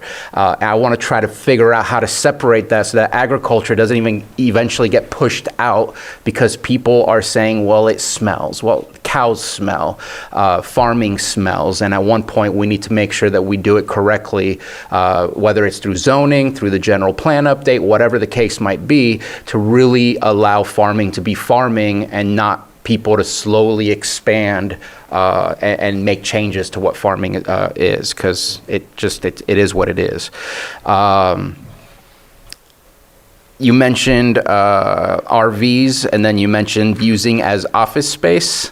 I would prefer portable buildings, like a school type of thing that looks a little bit more professional and not like you're actually going to be living in it. So I don't know if there's a way to differentiate between the two, because they're definitely things on wheels, buildings on wheels, but it would be nice to be more towards what we already are used to seeing in our communities. The farm labor contract permit up front, absolutely. Let's make things as simple as possible, make sure everybody's on the up and up.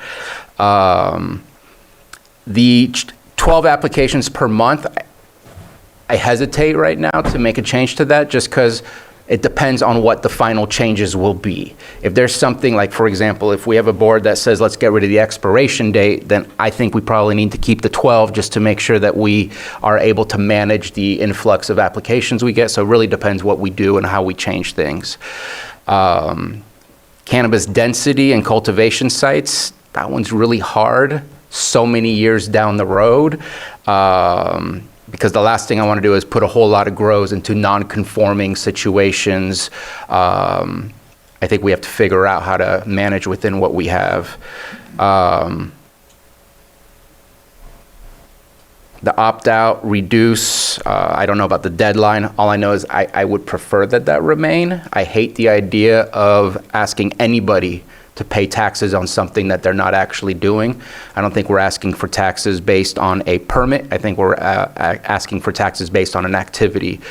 So I hope that we can keep that in there. I know it's kind of a pain.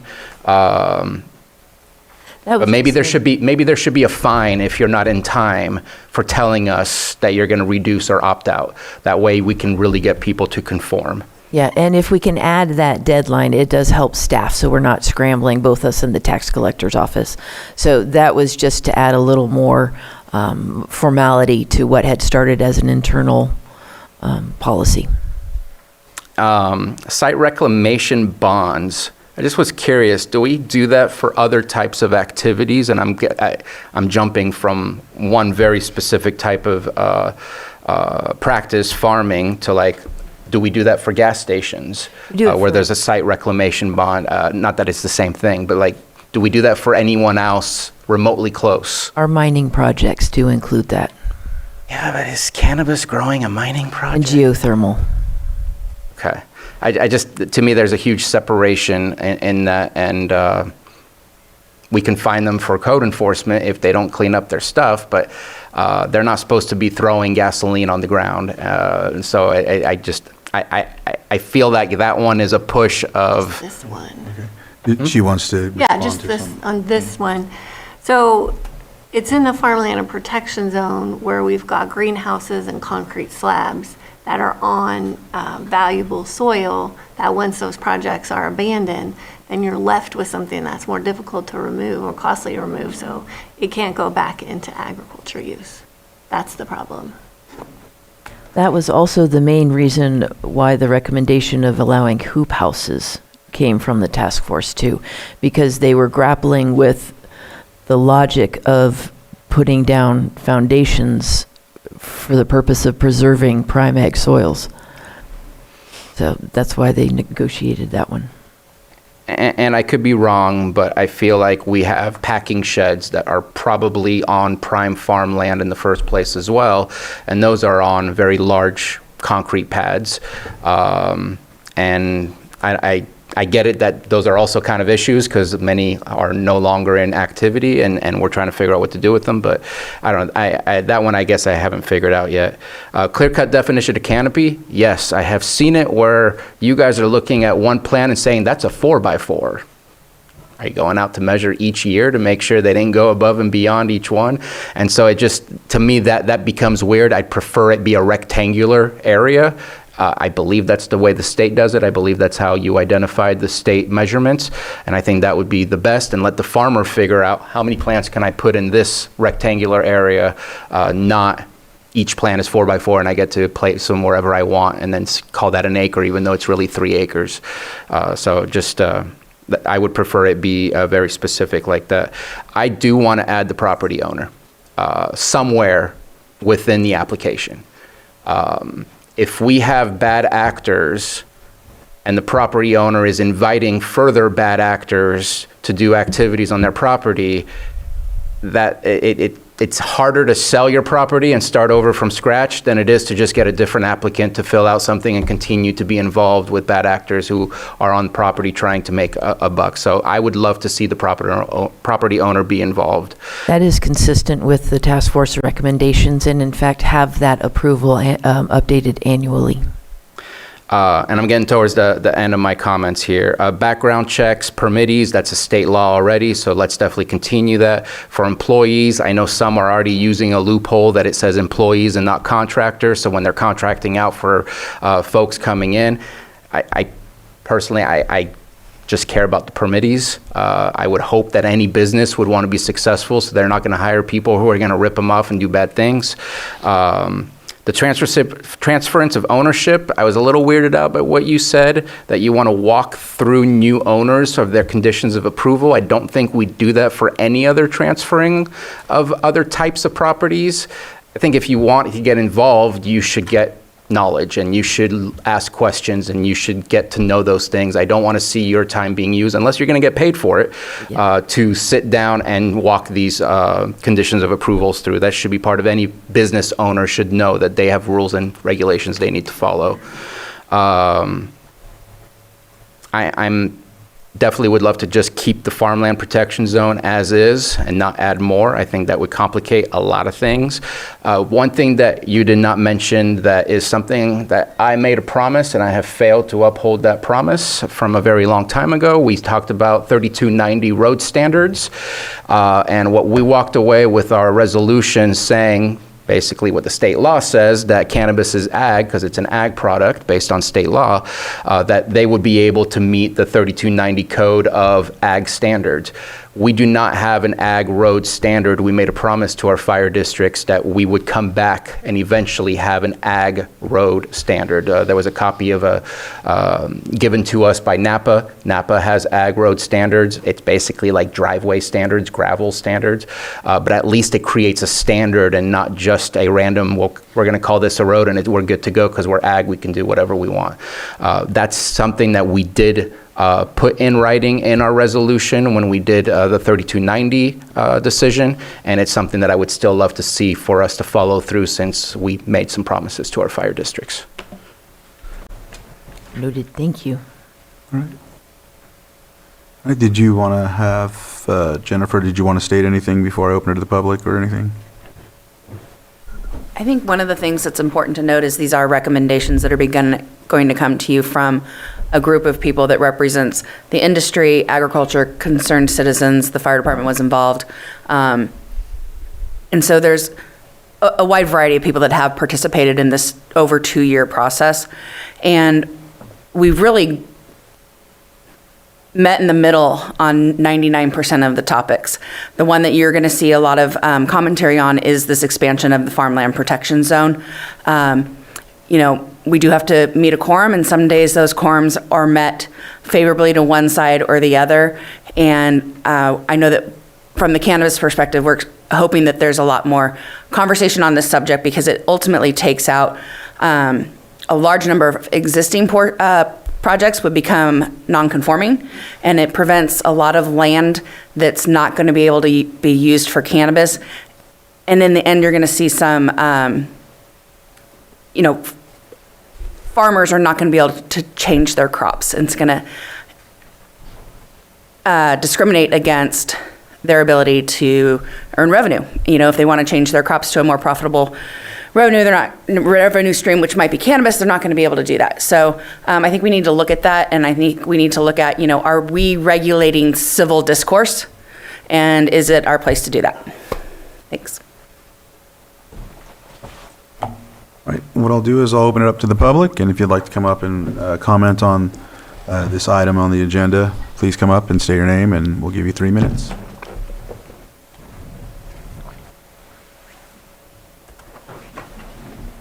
So you can come up after her. Hi. Okay. Supervisor, I do have a presentation for LCCA that we're going to be able to present today on the sort of the status of cannabis in the county. That's right, you did state that. Yes. Can I let Patrick speak real quick before you do Absolutely. that? Yes, please. Patrick, I have it on a thumb drive and I emailed it as well, so I don't know if. Okay. I know Patrick had his hand up, and I didn't realize that before you came up. Go ahead, Patrick. Okay, thanks for the opportunity to speak on this. Patrick Sullivan, Treasurer Tax Collector. So first I want to thank Maria and CCD for inviting me to be part of a few of those task force meetings where it covered some of the issues that were important to our office. I did want to touch on those. One of the concerns that came up from us was the property owner not being on the application or permit. We did try to work with some of the comments from the task force about potential workarounds for that, which I think are reflected here, which talk about getting the landowner approval. But as we've continued to work through this over the last few months, I feel like our office still has those original concerns. One of our concerns is that these permits, as pointed out, do run with the land. In some ways, these are not quite a license. They're not quite a permit. They're in the normal sense. They continue on with the owner. We're already having situations where there are foreclosures and auctions and sales where people are acquiring the property.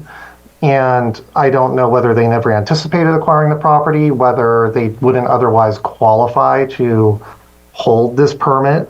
Sometimes I think that may be due to their prior history. But as the property changes over, it's presented a lot of confusion for us over liability. And one of the concerns about property owners not being on here is that sometimes it feels like there's an effort to evade liability or evade background checks, which are not necessarily included now for property owners. It's a huge loss of time for staff in our office as we try to work through this. Sometimes we get notices for bankruptcies or other legal matters where the name on the bankruptcy or the filing we get from whatever agency it is not reflected anywhere in county records because we don't even really know who's behind the operation. And so I was going to show, just share, this is a graphic that we did. We walked through one filing we got as an example to kind of demonstrate the difficulty that we're having and raising the issue. So in this case, we received a filing for Titan Valley Land Holdings, which we didn't know who they were. We didn't have a record of them in our tax roll. But we had to do research basically on publicly sourced documents to identify that. And ultimately, Titan Valley is associated with Diamond J Ranch. That's the site that the cannabis grow or proposed grow is actually under. They are working with Great Kinds Farms, who holds the cannabis discharge permit with Titan Valley, because the state requires that both the applicant and the property owner be on that permit. So Great Kind Farms is actually under Valhalla Legacy with these people under it. Titan Valley is controlled by Terra Firma with these folks over it. But then it was also confusing for us because all the financial backing for the property came from a different entity, which was Heart Consciousness Church. They were the lien holder. They put up the money. They have everything secured against the crops, whatever's harvested. But then when we were trying to understand if they were involved in the discharge permit, that led us to this other water board permit, which looked like it was for a different site. So the reason I'm sharing this is just to demonstrate the confusion that this causes in some of our county departments when we have to essentially start from scratch because we don't have a clear picture of who's behind it. The corporate structure we see with cannabis is often different than what we see with other entities. There's a lot more corporations and LLCs. The layers within layers within layers is not something that we often encounter with others. Sometimes these layers kind of lead to a dead end for us. And I guess from our office's perspective, if the property owner is ultimately supposed to be liable, when there are foreclosures or auctions, if the property owner is going to acquire this permit because it runs with the land, it just seems like it makes the most sense for them to actually be on it.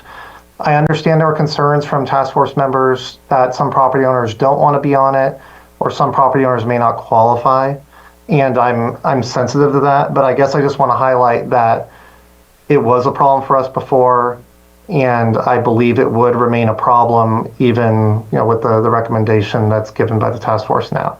So we wanted to share that information so your board has it as it considers how to proceed. Thank you, Pat. And so we're prepared to move forward with the Yes, Cannabis thank you. Task Force. The presentation will be slightly edited just to make sure that it stays directly connected to the agenda item. Yes. So if you could skip to slide 5, the first 4 slides do give a snapshot of the overview of where cannabis is at. I thought that might be helpful. Good afternoon, by the way, Chair Crandall and members of the Board of Supervisors. Welcome to our new members. And my name is Nara Dalbaga. I'm the current president of the LCCA, and I also am the cannabis industry representative appointed to the task force. So I am going to, like I said, skip those first 4 slides and talk a little bit about why the cannabis members appointed to the task force voted against the expansion of the FPZ.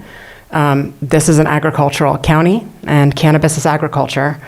Cannabis is an effective absorbent of CO2, 2 to 3 times actually more than capturing greenhouse gas emissions than average trees. It's been shown as a biouptake plant, cannabis has been shown to improve soil health for subsequent crops. And cannabis farmers invest substantial capital in soil health improvements. Regarding environmental preservation and preservation of that very special ag land, cannabis cultivation in the current county regulations has a 20-to-1 acreage allowance or 5% lot coverage, which is significantly less than requirements for every other traditional ag use in the county. That expands the open space and allows for native species and keeps the usable area more concentrated. So because of the higher revenue per acre, it allows agricultural property owners to diversify and realize more from less development. Decreased acreage also results in lower water use. And I will say that both California and Lake County do consider cannabis an agricultural product. Could we go to the next slide? So one of the really great things that came out of our collaboration on the task force was that in 2023, cannabis was included in the crop report for the very first time, and that's really exciting. We have just 219 acres right now that's planted compared to the 11,000 for grapes, but in production of about between at least 1,000 to maybe up to several thousand pounds per acre. It's actually quite a large cash crop for the county. In addition, cannabis is the only agricultural product that does have an additional tax on it, and so that does bring revenue into the county. All right, let's go to the next slide. The task force over the last 2.5 years has updated the zoning chart, which passed through the Board of Supervisors. Retail concerns in the process was addressed. Drying structures and hoop house language was adopted and approved. The problematic early activation program was managed and ceased. And we assisted in rewriting the policy to come into alignment with the California Department of Cannabis Control, which is the state body that regulates cannabis, in addition to adapting to the changing state statutes, which the California legislature does continue to adopt new language every year. This will, as we continue to do this work, it will assist the CDD in streamlining applications and get rid of some conflicting language or contradictions that exist between the current code and the state code. All right, next slide, please. Mr. Chair, point of order. this being held to a 3-minute standard? Or are we on to- No, actually, what took place was Director Turner told me they would be giving a presentation, and then they were asked to shorten it to accommodate for what's on the agenda and the task force alliance, or not the task force alliance, I'm sorry, the task force itself items. Okay, so we're allowing LCCA to present, a task force member presenting for LCCA during the task force update. I just want to clarify. Yes, yes. So just a couple concerns about the current direction of the task force. In the last 6 weeks of the year, a vocal minority of anti-cannabis residents are attending task force meetings and have pushed through this farmland protection zone expansion. And this has led the task force to push, to make recommendations that disregard the cannabis industry stakeholders, the Board of Supervisors, the task force's own mandate and vision statement, and the people of Lake County who've overwhelmingly voted to support cannabis several times. This does pose long-term risks that we've identified. It's a negative impact on landowners' rights and property values. It's a disruption to the cannabis business and local economic growth.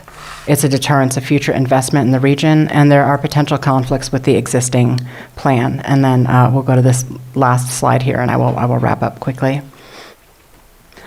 Cannabis right now has only 2 seats on the task force, and that's of the currently we have 8 members. It'll be going down to 7, but 2 out of 7.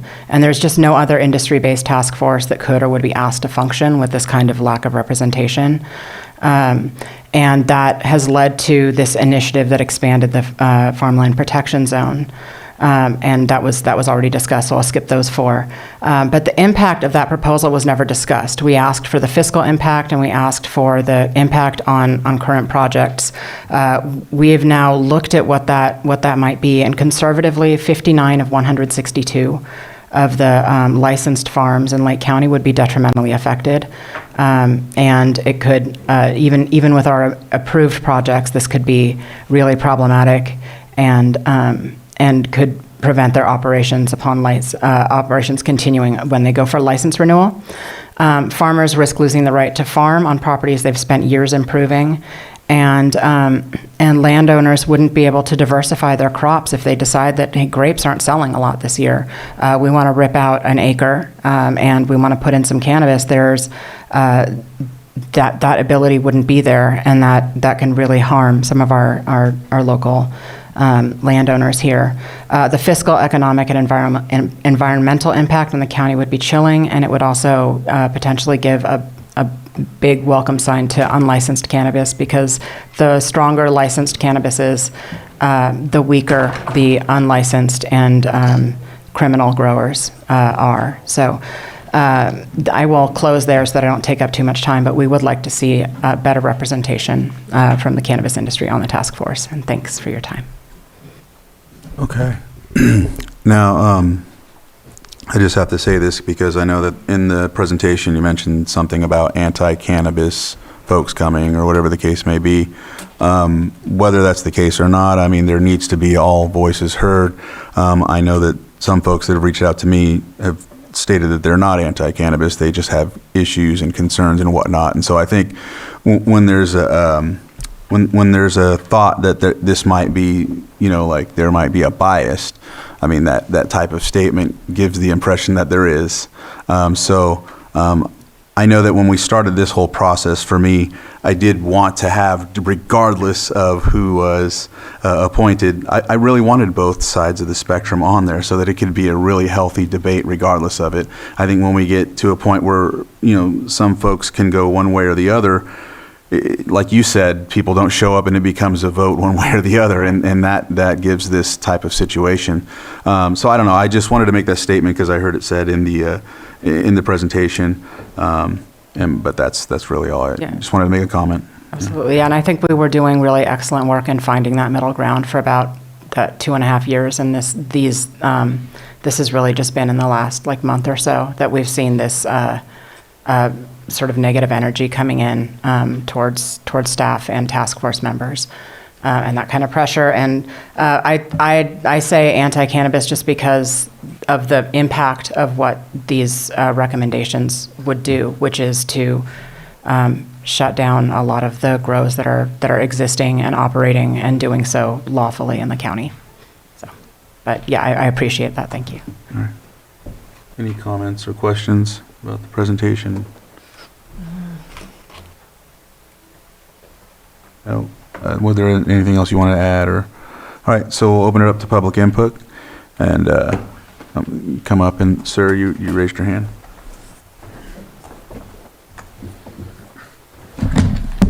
My name is Bill Wilson, and one of the problems I have is I don't feel like the county is really listening to the public. I've probably got 25 emails I've sent back and forth to the county, and I don't get any response, and maybe something gets forwarded back and forth. But my big concern is that I think people aren't looking at the harm.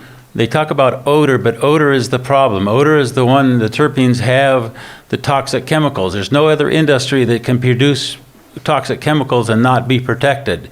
An outdoor growth, if you have an acre, you got 20,000 plants on there, all 18 feet tall, 8 feet diameter, producing terpenes, which create ozone. Ozone harms photosynthesis. It hurts plants. It hurts people's lungs. It's a bad thing. If we're indoors and we're filtered with air scrubbers and nothing gets out, that's okay. What I'm against is outdoor grows of a huge scale that are producing this huge amount of terpenes that turn into ground-hugging ozone that will travel for hundreds and hundreds of feet.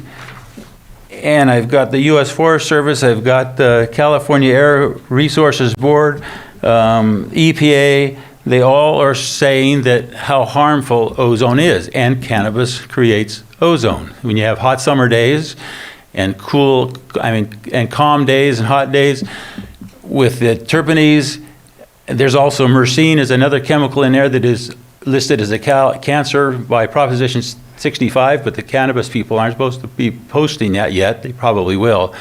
My concern is the health and not being listened to. I have submitted several papers for public comment. Whether they're read or not, I have no idea, but it's a health thing for me. And an outdoor grow of a huge acre or more produces so many tons of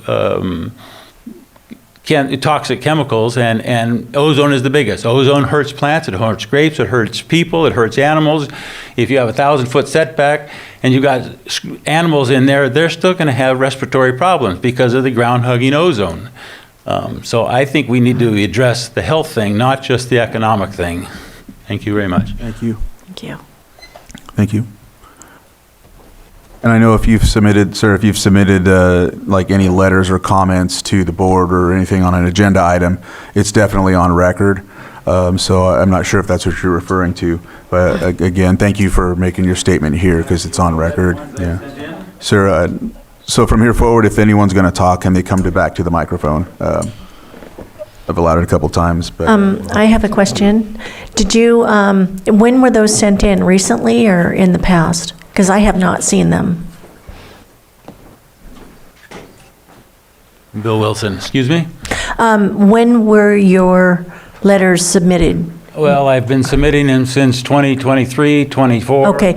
Would you mind I just submitted to Mr. Rasmussen, and he's the only one that's ever gotten back to me. I thank you very much for that. But yeah, I would like to see them as well, please. Send them to. They're in the task force under public comment. I submitted to them. Great. And so just submit them again, and then we'll confirm that with you, okay? And then we have a new supervisor here. According to the email I sent to you all, whether they went through. All right, yours didn't come through. It said the address wouldn't take it. Okay, so we'll get that fixed, and that way you can get it to her. Thank you. All right.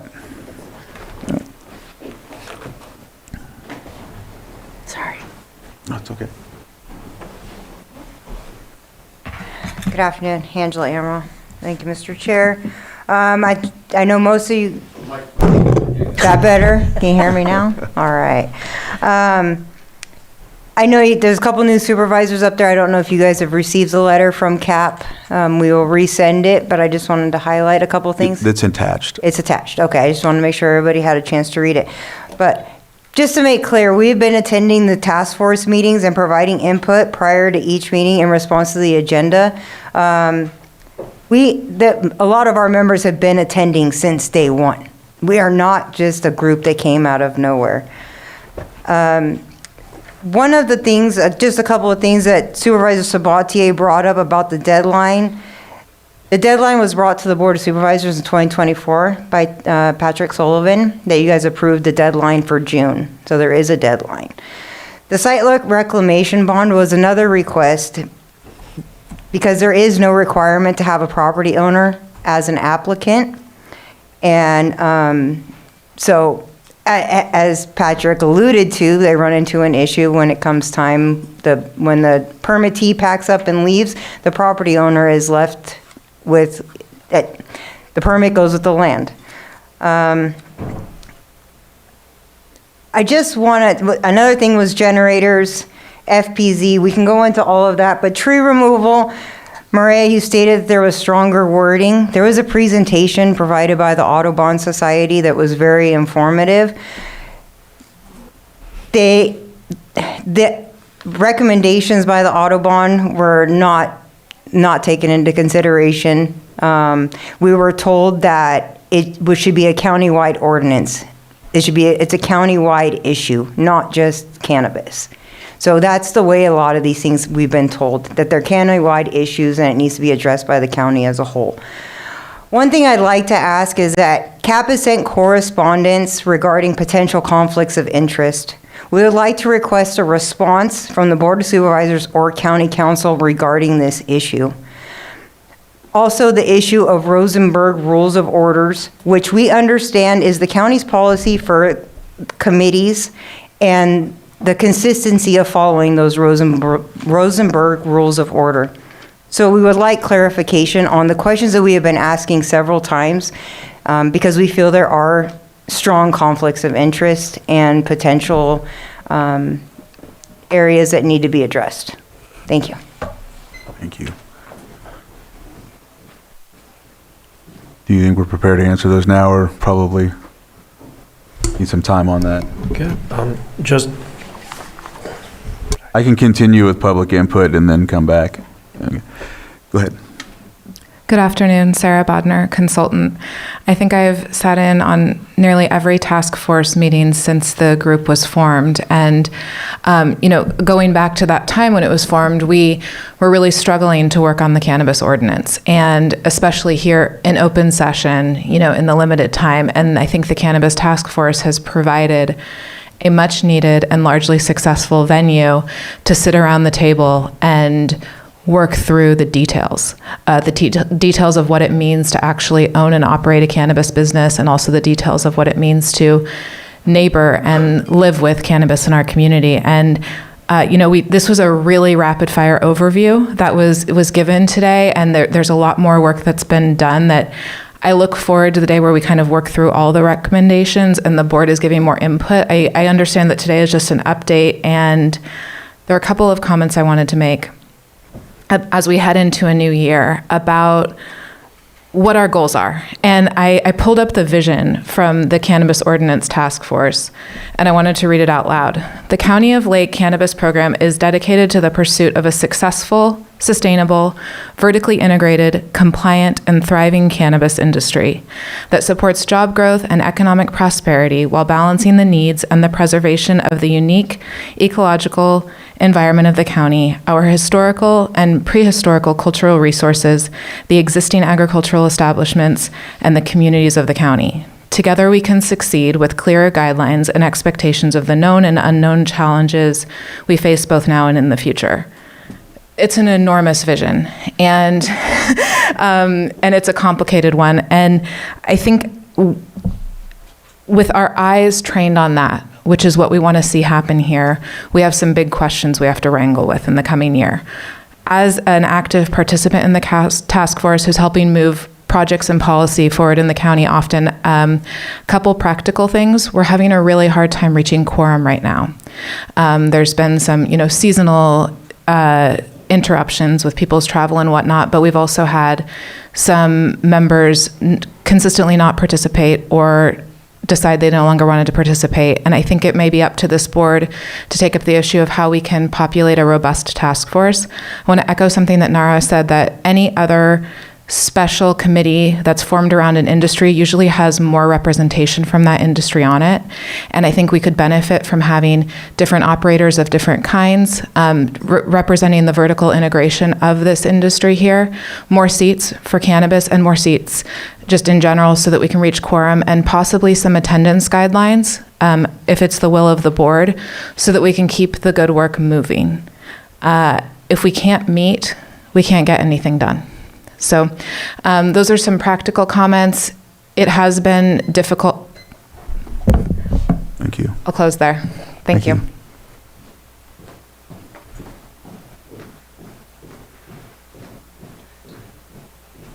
Is there a comment? I thought he was coming up. I'm Peter Lucchetti. I presented earlier today. You know that I'm from South County and I'm involved in cattle ranching. I'm also one of the founding members and leaders of the Community Action Project. We are not a rogue organization. The Community Action Project is a group of citizens who Angela just indicated have been calling on this COTF for 2 years, 3 years or more, and have been very involved in the process. We're now getting organized. We're forming a 501c3, and we're planning on drawing in more public participation than you've seen in the past to stand up and be a voice that I think is a constructive voice in cannabis, among other things, the Lake County 2050 plan in Lake County. We are not anti-cannabis. I repeat that. We are not an anti-cannabis organization. What we are is a pro-constructive public policy organization. And I'll start with this. This is directed at County Council. I think what just happened here, it violates the Brown Act. This presentation was not publicly pre-noticed. It was accepted into the agenda and should not have been. It was made on the part of an organization that is representing cannabis, which is fine. It went on for 7 minutes, not 3 minutes. Actually 8 minutes and 42 seconds. So that's not okay. That's a violation of the Brown Act. Now I will say this, since it happened, CAP is asking to make a rebuttal for equal time at the board's convenience. We would like an opportunity to rebut for equal time. Then you can learn more about our perspective, not just in the 3-minute limitation that I have here. A couple of other comments. The governance of CAP is fouled up. It's not following, as Angela said, Rosenberg's rules of order. It is not. And it is really fouled up. I've been in meetings where I saw votes challenged inappropriately and against due process and the rules of fiduciary responsibility. I also believe we have issues with Fair Political Practices Committee participation in the task force. So I am an advocate, as we said in our letter, of disbanding the task force and starting over. And I'm 100% an advocate of including the cannabis industry, wholeheartedly embracing the cannabis industry and forming successful policy for Lake County, not a failed policy. And I'll close by saying what we have today is a failed policy. Failed policy.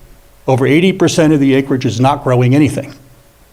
The tax revenue does not, in my opinion, cover the expenses. Now, I'll make that case for you if you give me equal time. And that's what I'm requesting. Thank you. Lloyd. So your board has the discretion to provide time to, historically your board has provided public comment within 3 minutes. That's pursuant to county policy. The presentation that was made that went over 3 minutes, that's under the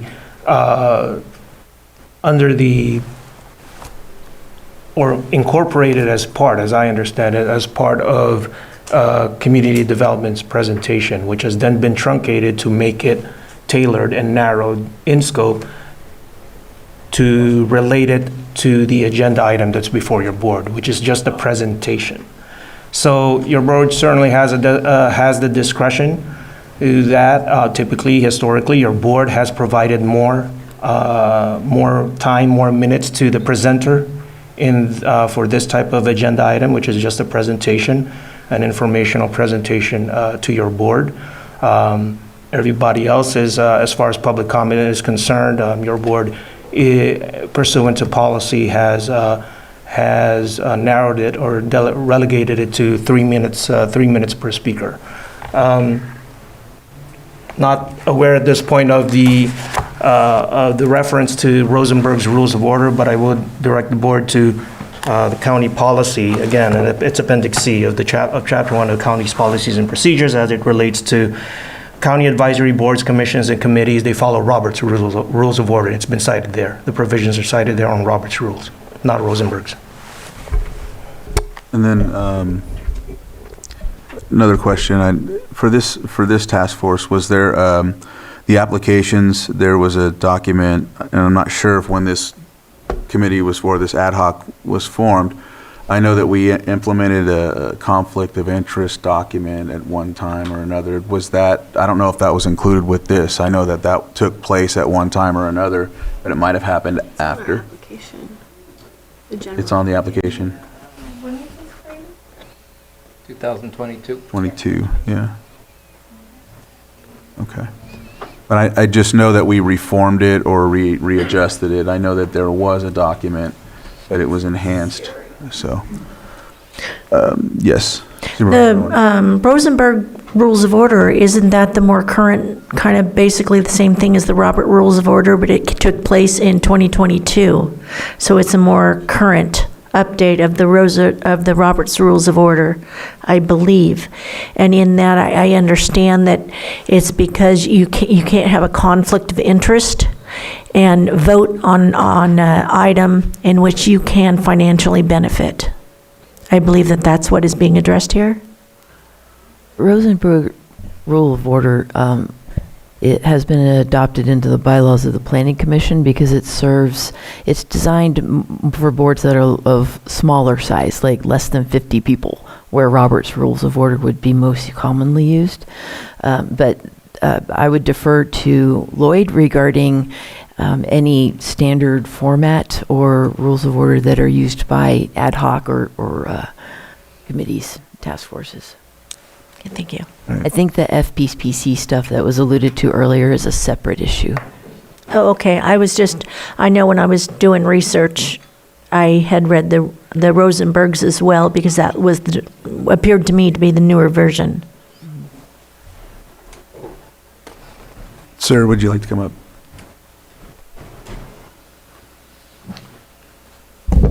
Good afternoon. My name is Tom Lasik. I'm also a member of CAP. I wanted to point out sort of the good, the bad, and the ugly. My wife and I, we attend all sorts of county-affiliated meetings across the, all over the county around the lake, and for the most part, they're run really well. They try to follow Roberts or Rosenberg. They take the Brown Act quite seriously. People are welcomed. There's a lot of dialogue. There's a lot of give and take. If you go there and you have a question or you want to make a point, there's a process that's followed. And my personal experience is that it looks like everyone, when they leave the room, they might not like the answer they got, but at least they were heard and they were respected. That's sort of the good. The bad is that, with all due respect to everyone, the Cannabis Ordinance Task Force is sort of an outlier on that. This is supposed to have been a 5-month project, and it's already in its 30th month. It was already mentioned that there's trouble making a quorum. Last year, over 44% of the meetings couldn't be held because nobody showed up, or not enough people showed up.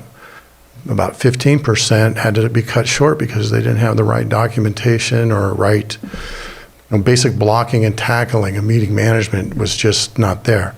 I usually sit in the back and just listen and see what people have to say, maybe occasionally ask a point of order or a question to Maria or someone else. And just as someone that's been in a lot of meetings, the meetings today, they're just not functional. And then we have the good, the bad. Well, the ugly is Well, quite frankly, the meetings are toxic, and they've been toxic for years. As Angela's pointed out, the people have been in those meetings since the beginning. They have a better attendance record than anybody that's actually showed up that's on the task force. And if you're lucky, you're just ignored or patronized or treated condescendingly. If you're part of traditional ag, they'll mock you to your face. And if you have a concern about oak and it impacts the cannabis industry, well, then you're anti-cannabis. You have an issue on groundwater, well, you're anti-cannabis. And that just keeps going on and on and on. Now, the only reason they're upset now is, well, two reasons. One is that when issues that relate to the general public were of concern, they were told, you have to wait to the end. Well, now we're near the end, and now they want to be told. And now they're also forming a group, and they don't like it. It's not a healthy situation. It's not like anything else that's being run in the county that I've seen. And it can be done better. And off that topic, I do want to point out a couple of things that Monsieur Sabathia had mentioned, and I live on a rural residential, so things like odor, I think his points are well taken. And there's some good ideas there. Just a final note, many of the ordinances that Director Turner read, I think do make sense. I think there are some good points there. And there are places of disagreement. But the way the thing is run right now, it's not healthy, and it doesn't represent the best of what this county could be. Thank you. Thank you. Any other? Here comes somebody.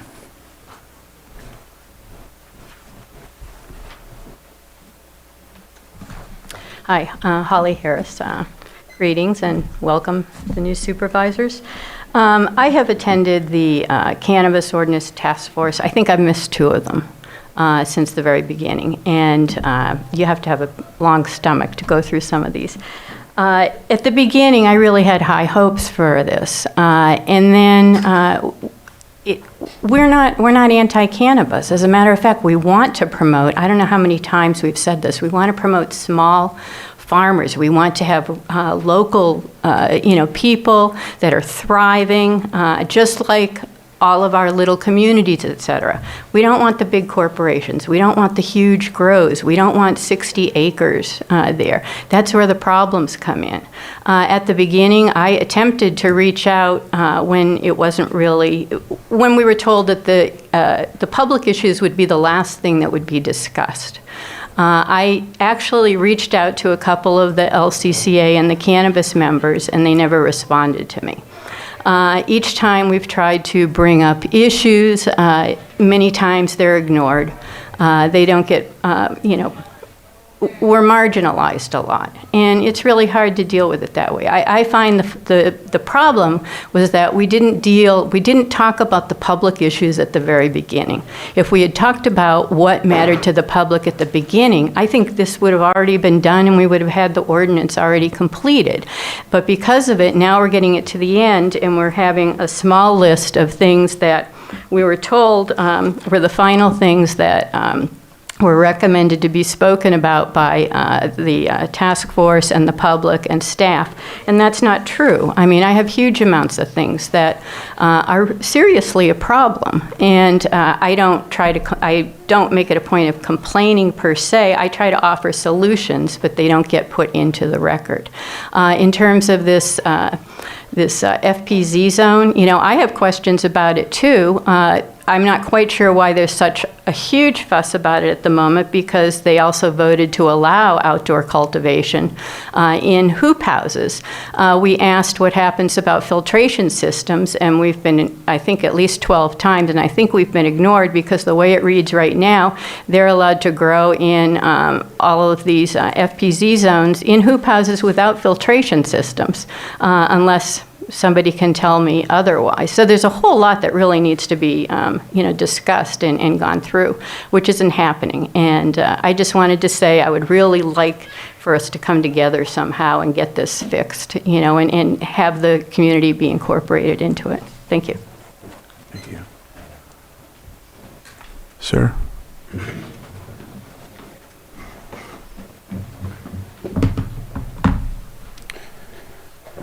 Good afternoon, Chair Crandell, honorable supervisors. My name is Andrew Dobbs Kramer.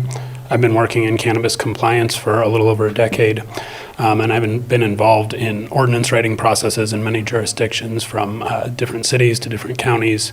And I've been attending for about the last 6 or 7 months these cannabis ordinance task force meetings. And I have to say, when I first began attending these, it was really refreshing. There was actually a spirit of community. I saw people meeting in the middle. I saw, nobody was particularly happy about the outcomes, but everybody was equally unhappy, which I think is the sign of a good compromise.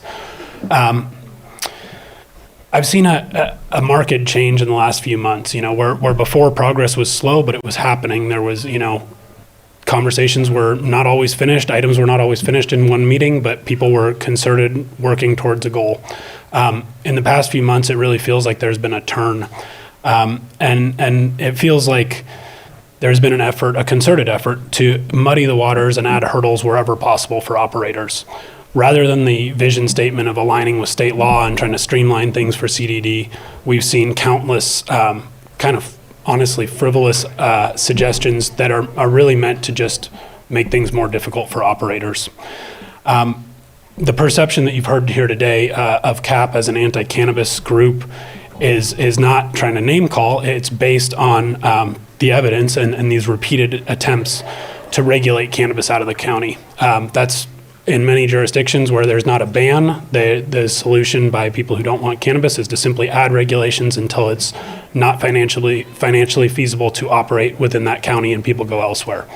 That feels like that's the recent turn that these efforts have taken.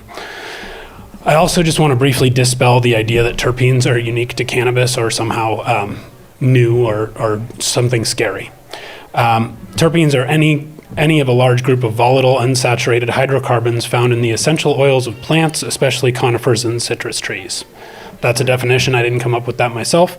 Myrcene, in particular, is found in hops, lemongrass, mango, citrus, bay leaves, etc., and all kinds of agricultural crops throughout the county. So to act as though cannabis is some new, unique threat that's never been here before is simply unfounded. Moving forward, we all want to see progress here. I'm not here to harp on folks. The way to get this task force back on track is to fix the quorum issues, get industry representation, and keep doing the work. It's going to be challenging. It's going to take time. People are going to be frustrated. That's part of a good democratic process. Thank you for your time today. Supervisor Sabatier. Mr. Chair, I'm making a request that we stay on topic about recommendations and whether they like or not like the recommendations or any other recommendations, and not speak about the individuals within the task force. I just feel like that's leading us absolutely nowhere, and just making that request. All right. Supervisor Owen, you had your pen up, or? No, I made a Okay. mistake. Any other comments from the public? All right. Good afternoon. Jim Comstock, longtime South County resident and rancher. We've been on our ranch for 82 years, and I've been there 75 of those. And welcome, Helen and Brad. Congratulations. Glad to have you here. And I sat there for 8 years. I know what you're going through. I'd like to address the farmland protection zones. There are operators right now, grape growers, that are choosing to try to diversify some. Maybe it is cannabis in some cases. And if some of this is enacted, they will not be allowed to diversify. Ag crops change over the years. Our ranch had walnuts, pears, sheep, cattle, hay, and horses. All of those. If we were not allowed to diversify, we wouldn't still be there. And cannabis is one of the diversification opportunities. So I would urge you to look very carefully at that. If it's too restricted, the cannabis is not going to go away. If it's too restricted, you're going to have more illegal grows. I think most of you would remember Sheriff Brian Martin, who was here for years, and he said, every legal grow eliminates an illegal grow, which is, and I don't know if those numbers pan out, because there are an awful lot of illegal grows out there. But if they can be eliminated and handled under the strict regulations that cannabis is under, it serves society, the county, and our entire county well. So I urge you to look at those things and do not restrict it to the point that it is unfeasible or unable to be done. And thank you for your time. And once again, welcome to Braden Hill. Thank you. Sir?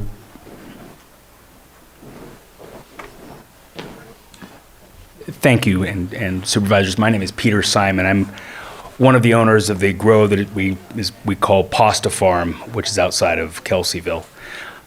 It was a piece of property that had grapes, and I'm also a grape grower in Lake County and in Mendocino County. The property before we moved it to cannabis was unprofitable grapes and had an abandoned walnut farm on it. The other grapes were growing next year. We've had to make the decision that we are not going to crop our grapes. We are going to have to basically prune them in such a way that we can't carry crop, because it is so expensive right now for us to be able to grow grapes that we cannot viably farm them. The only way that we're able to continue to have this property is by continuing to grow cannabis on it. The cannabis that we have is now, one of the concerns that was talked about in this farmland protection zone was protecting the soil. The cannabis that we are growing on the area up at our farm is improving the soil, not just for cannabis, but for any crop that comes after it. And that's not necessarily true for other crops, because other crops, whether they're grapes or otherwise, use pesticides and fungicides, and that is going to impact the ability for other types of crops to grow. If somebody comes in afterwards on our farm, they're going to have a very clean and safe property. If the farmland protection zone is increased, not only will this county, I believe that the amount of taxes that we paid were 25% of the cannabis cultivation taxes in the county. As it stands right now, if the farmland protection zone is increased as it has been proposed, we will not get a renewal of our license when it comes due. And it is not something that is going to benefit the county going forward. So I'm going to get more involved and try to participate in the task force. I want to reach out and speak to and listen to the concerns of the various constituents, because I don't fully understand them, and I do think that dialogue is necessary. But I do want you to be aware of the economic impact, and please take mind of the economic impact, not just short-term, but long-term, when you're looking at these various propositions. Thank you. Public comment?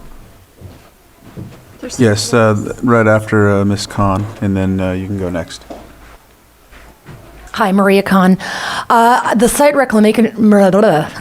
reclamation bond, I think, is an excellent idea for the grows, in particular prior to them even getting their licenses for the property.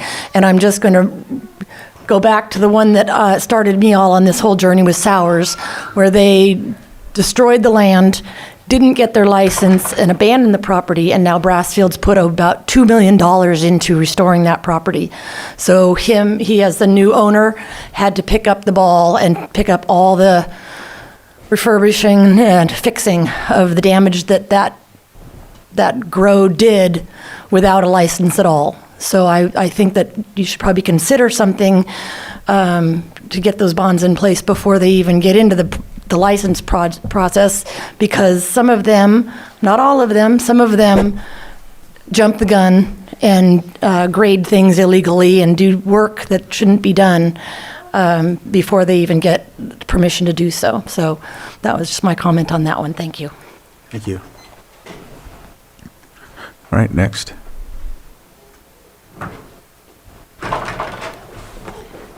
Jennifer Smith, past president of the LCCA, member of the LCCA, local cultivator, and member of the Cannabis Task Force. A couple things I want to talk about in some of the recommendations and the task force in general. I think we're hearing a gross misrepresentation of the temperature in the room. I feel that if all the task force members were here today, past and present, that they would let you know that it has been a very cordial and educational process.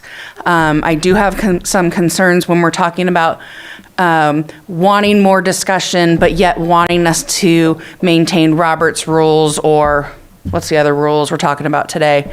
So, Let's go to the recommendations. per se. Yeah, I what's think let's stick to the recommendations. okay, so we can't have, all right. We're going to stick to the recommendations? It's just, I know what I think we know what you're going to say, and it's just becoming a back and forth, and I think Supervisor. Okay, I don't intend it for it to be back and forth, but I just think that what we have done at the task force is valuable work, and I think that we need to continue it, and I need to find ways to keep moving forward and engage everybody in the conversation, which can't be done the way it's structured right now. Thank you. Is there any other public input? Okay. Can you unmute on Zoom and state your name for the record?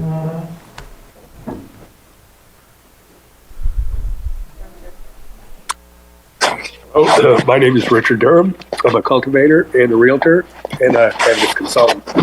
I just want, we've changed this ordinance over and over and over. I've been going to supervisors meetings for over a decade, and I've watched the evolution. And we always come back and have to change stuff. So I think we have to look out a little bit into the future. When cannabis becomes nationally legal, it'll be really difficult to sell your cannabis out of the state of California if it's grown indoors, because other states will have excise taxes on it. So will greenhouse cannabis, because other states will have excise taxes on imported cannabis. So if we're looking into the future, the cannabis that we'll be selling in all 50 states would be full-term outdoor cannabis. And now we're trying to restrict it and put it into greenhouses, which is really going to lead a lot of growers to bankruptcy because they won't be able to sell their weed in the future. And as far as the farmland protection zones, I've lived in Lake County for 34 years. I've seen grapes, pears come and go, walnuts come and go, grapes come and go. And a lot of the protected lands are fallow. Nobody's growing anything there. And if you look at the size, a lot of these properties, they're 20, 30, 40 acres. Well, that's for conventional farming, that's a little small. And it would fit cannabis perfectly. And as far as full-term outdoor cannabis, it's been branded for 50, 60 years all over the country. It'll be a big boon to Lake County. And a lot of the old property owners who own the farmland or protection zone properties they're not farming it because they just can't put a crop on there that they're going to make money. Cannabis would make money for these people. And these are the people who have actually inherited. These are the long-term residents of Lake County. And if you want to protect their property values, you should give them the opportunity to be able to grow cannabis on it. And with that, I'll let it go. Thank you, Richard. Is there anyone else on Zoom? Rainbow Church of Loving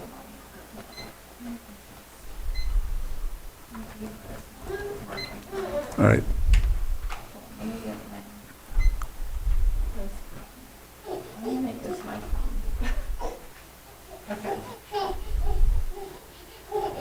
If you can unmute, state your name for the record, and good afternoon, Supervisors. Julia Bono here with the Rainbow Church of Living Light. Regarding something brought up by a previous presentation, I would also like to express my sincere concern over and complain about the vocal, rabid, uninformed, and vehemently polarizing minority of anti-cannabis crusaders. so, ma'am, we're only concentrating on the recommendations as of now, and we're not discussing Yes, I'm getting that. to that regarding the farm protection zone. Well, if you can comment specifically on that or some other. Okay, well, other I am. those. The end of this sentence mentions the farm protection zone because these people have insisted in over-talking and overtaking the cannabis task force and the vocal majority of Lake County residents who support legal cannabis by campaigning to expand the farm protection zone to exclude legal cannabis farms. Their rather obvious lack of understanding of this important issue All right, so- should not be allowed to take a safe, effective medicine, All right, an so, excellent protein ma'am, source, a strong we're not fiber, even talking safer about alternative to alcohol and the tobacco, and a legislative- profitable all right, we're gonna have to just- agricultural crop away from public access. Furthermore, All right, and so I see one more person, so if you want to come up, Margot, I think it is. If you want to come up, state your name for the record. Good afternoon, Chair Crandall, Vice Chair Rasmussen. My name is Margot Kambara.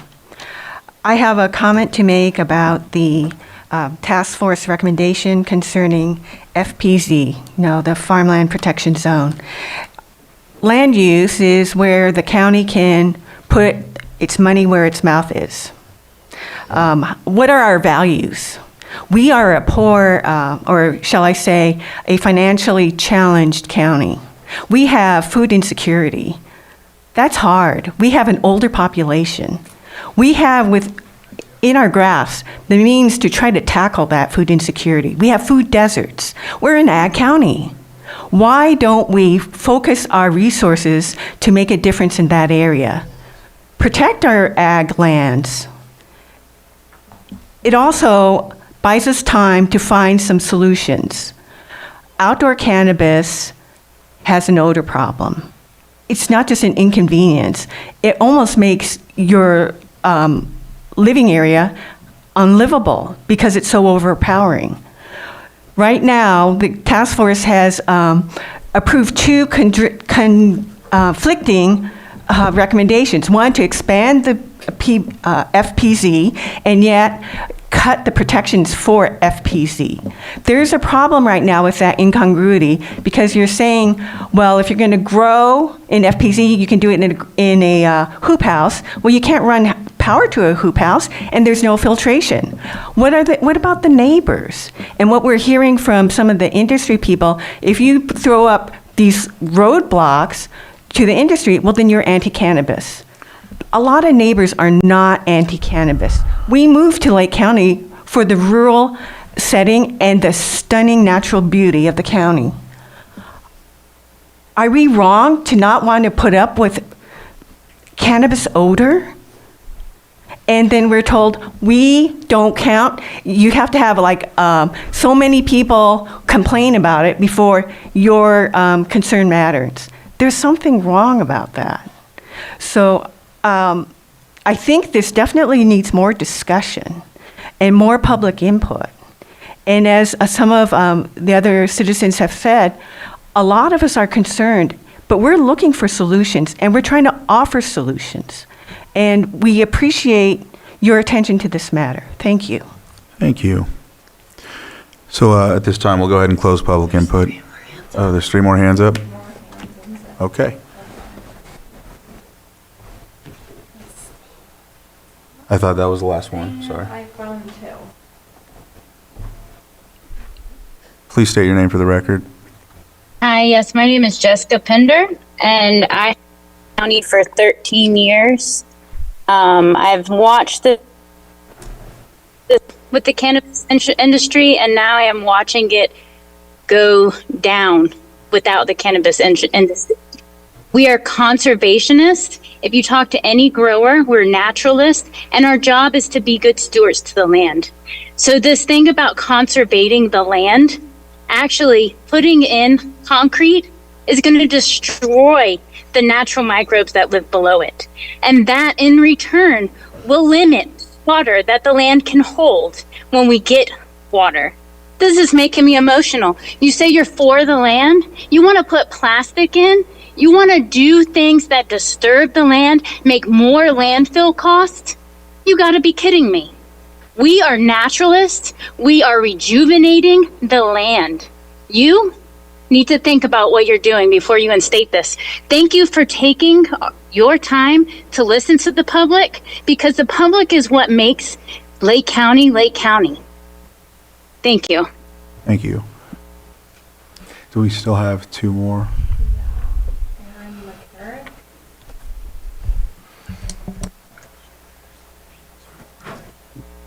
Hi there, Erin McCarrick from Clear Lake, member of the LCCA, and been in the industry here in Clear Lake.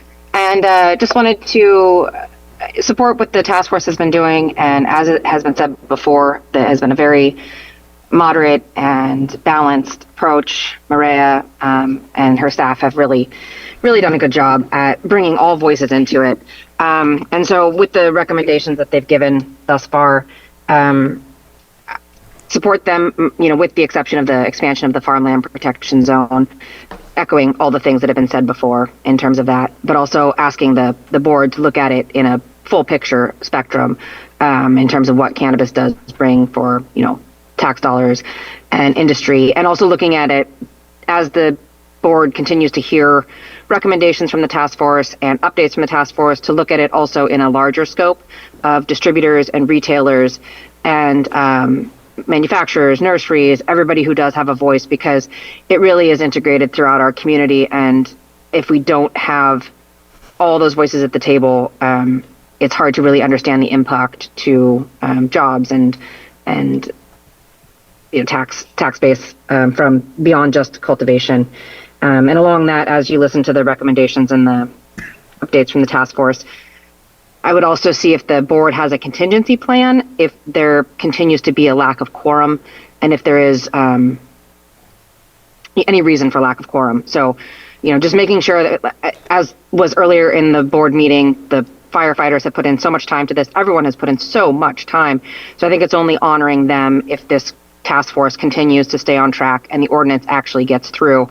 We don't want to see 2026 without a full ordinance, which is not good for anybody. Nobody can really plan with that. So thank you for your time, supervisors. Thank you, Chair Crandall. And thank you again to the task force. It really is a thankless, tiresome job. And so I ask that the board also sees it move forward. And before that person starts, I know that's, okay, wait. and then we'll, all right. Go ahead, if you can unmute.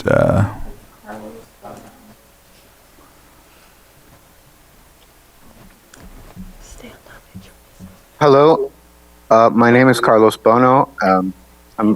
I first would like to, I'd like to congratulate our new supervisors.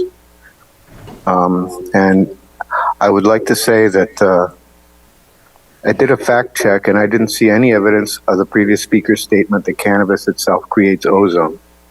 Although ozone may be used by some growers as disinfection and odor control, it's a powerful oxidizing agent. I think that was just based on someone else's statement. So if this is going to be about that, I don't think that's something we're going to talk about. But if you want to talk about the recommendations. Okay.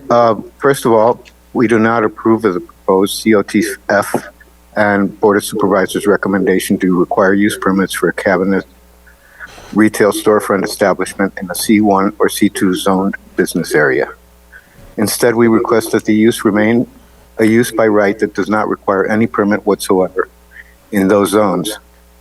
Already explicitly allow the sale of flowers and the type of product generally sold at cannabis retail storefronts, consists of or is derived from cannabis flowers. We also ask that a minor use permit be required for such establishments in other zones. As far as background checks and other processes like fingerprinting for applicants and employees, that they be eliminated when applying for or renewing cannabis cultivation permits. We also request that prior relevant convictions not preclude the issuance of cannabis cultivation permits. We request that no county inspections be done without a 1 week advance written notice being provided to the holder of a cannabis cultivation permit. And we request that commercial cannabis cultivation sites can be connected to public water sources. We request that commercial cannabis cultivation sites be allowed wherever commercial vineyards are allowed without exception or extra setbacks. Thank you. Thank you. All right. So Can I just ask one quick question? Just for clarification, because I brought it up earlier. So if county council, you guys don't have to give us an answer today about the conflict of interest, but if we could get a commitment to provide us a response within a week so that we can get over this issue, that would be quite helpful. Thank you. all right, thank you. And I think we can discuss that, Lloyd and I. What's that? Are you closing? I'll close public input, and I know Yeah. you were first, and then Supervisor Sabatier. So it's closed? Yes. I don't know how we got onto this farmland protection zone expansion because that was not any direction from this board. So how did this come about?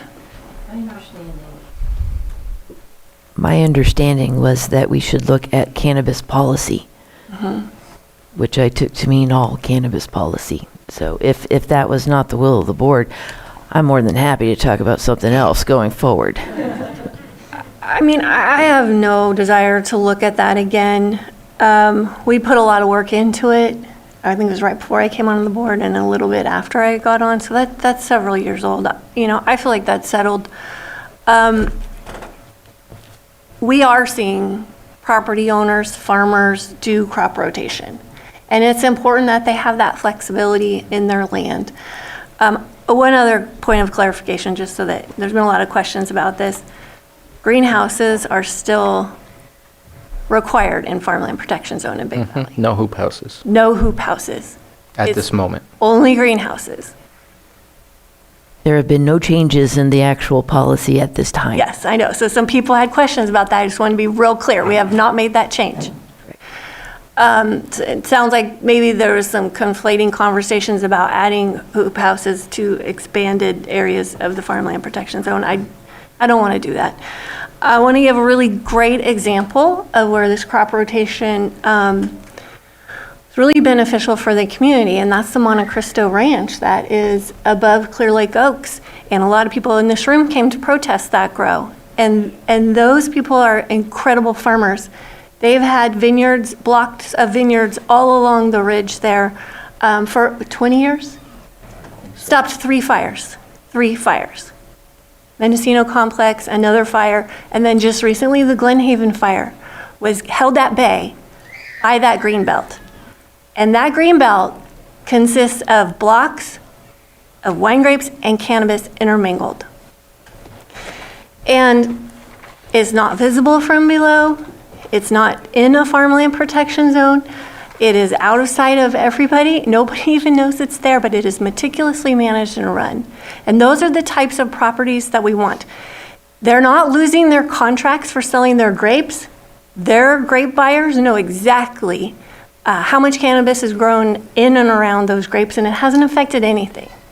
So there's always speculation out there. There's a lot of fear out there, but this has been in operation for several years now, and there's a lot of great data to support that this is a successful project, not just for the landowner, the farmer, but also the community. And our fire protection districts love that project because they have a massive pond that they're always drawing from. So this is why I don't want to do any more restrictions than we have to. We're trying to build an industry that works for everybody. And there's a lot of public comment that is very helpful to shape our policies and our ordinances. And I'm glad that there's public participation, but let's not go overboard where we don't need to. And Peter is here. He has a really, really successful, wonderful project in my district. And I don't want to see that compromised by expanding these farmland protection zones. There's no reason for that. We're not talking about the quorum issues today, but if you feel like there's issues where we're not meeting quorum, we're going down a seat, so I hope that helps. But bring it back sooner rather than later if it's really starting to impact your work. I think that going down to a 7-member body will be helpful. When we have had quorum issues, it has been reaching that 5th person. So getting 4 doesn't seem to be as problematic. Okay. And just so I have clarification on my notes going forward, you're against the expansion of FPZ areas. I didn't hear your position on hoop houses versus not. I just wanted to make it clear because it sounded to me like people from the public thought that hoop houses were allowed in farmland protection zone, and they're not. Correct. None of the recommendations presented before the board today are actually in effect, nor will they be in effect until the draft ordinance goes through its process and goes through public hearings from both the Planning Commission and the Board of Supervisors, and then has an extra 30 days to take effect. Okay. So these are only recommendations. Okay, good. And then as far as The greenhouses in farmland protection zone are causing problems, the abandoned ones. And I know we have big packing sheds, those are also taking up valuable land space. So I would like to figure out a way that we could abate those if they're failed projects and there's no one to take them over. I feel like that is a big lesson learned from the farmland protection zone ordinance or language. Supervisor Sabatier. Just for those that have kind of talked to us today, I think that we've had two separate organizations, one fairly new, one been around for a little bit longer. Thank you for organizing to have a unified voice, no matter what that voice is on this. Whether you arrived at the meetings late or early, I don't really think that should ever matter. Those meetings are there for anybody to go and express themselves. So please continue to do so. And the more we hear from everybody, the better off we are, even though there are some things that are a little in left field sometimes. I want to really harp on the property owner. I think that's one of the most important things. I appreciated Patrick Sullivan chiming in with some of the difficulties that he's having. Because yes, the end product, we know what that looks like. But the system and the infrastructure that some of these applicants have and the different corporations that are involved can get really complicated. And I want to make it as simple as possible. And I think the property owner simplifies that process a little bit. And I'm going to add something, and that's because of something that I saw one day for one of the applications.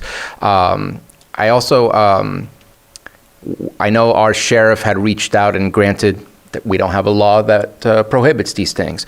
But anybody with a active warrant for cultivation should have their application placed on hold, and that should include property owner and anyone else. Right now, it's if your fingerprints, that means you've been convicted.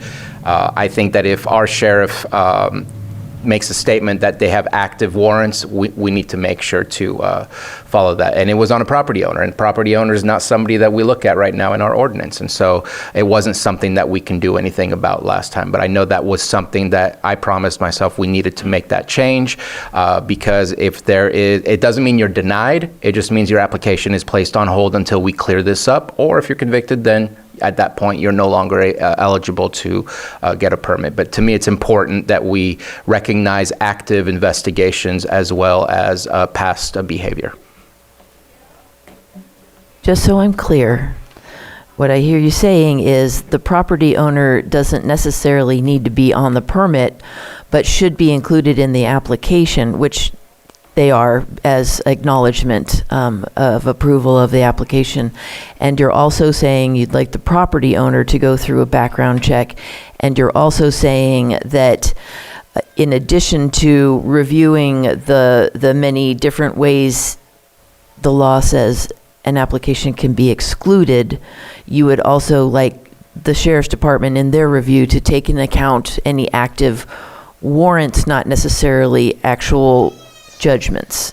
Related to cultivation, not just any warrants.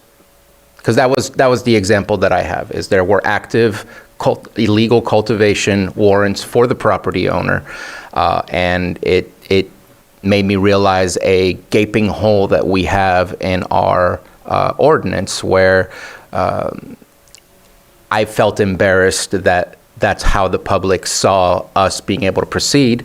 Again, nothing on our rules and regulations that prohibits that or that even tells us that we can do anything about that. But I want to continue offering that we put that into action. Again, no denial, suspension until that warrant has been either cleared or there is a conviction. We have it already that if you've been convicted, since it's been legal to get a permit, then you are no longer eligible because of your bad behavior when there's a door and an opportunity to do good behavior. And I think it's bad for the industry for us to allow those people through the door, and it's bad for us to allow people like that through the door. And so I think overall everybody wins if we add that into our future ordinance. Noted. Thank you. I just have a quick question. Vice Chair. That came up based on Supervisor Sabatier's comment, because I don't know what the current background check entails. I know it includes the fingerprinting, but does it also include sending the name and identifying info to the local law enforcement, the sheriff in this case, to run a local records check? The live do we know? scan form is submitted to the Lake County Sheriff's Office, which then forwards it to the DOJ and Homeland Security for their background checks. They get back the report from both of those jurisdictions or agencies and review what comes back to see if any of them are disqualifying offenses.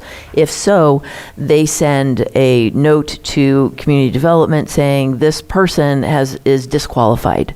Otherwise, we get this person is qualified to be part of this application.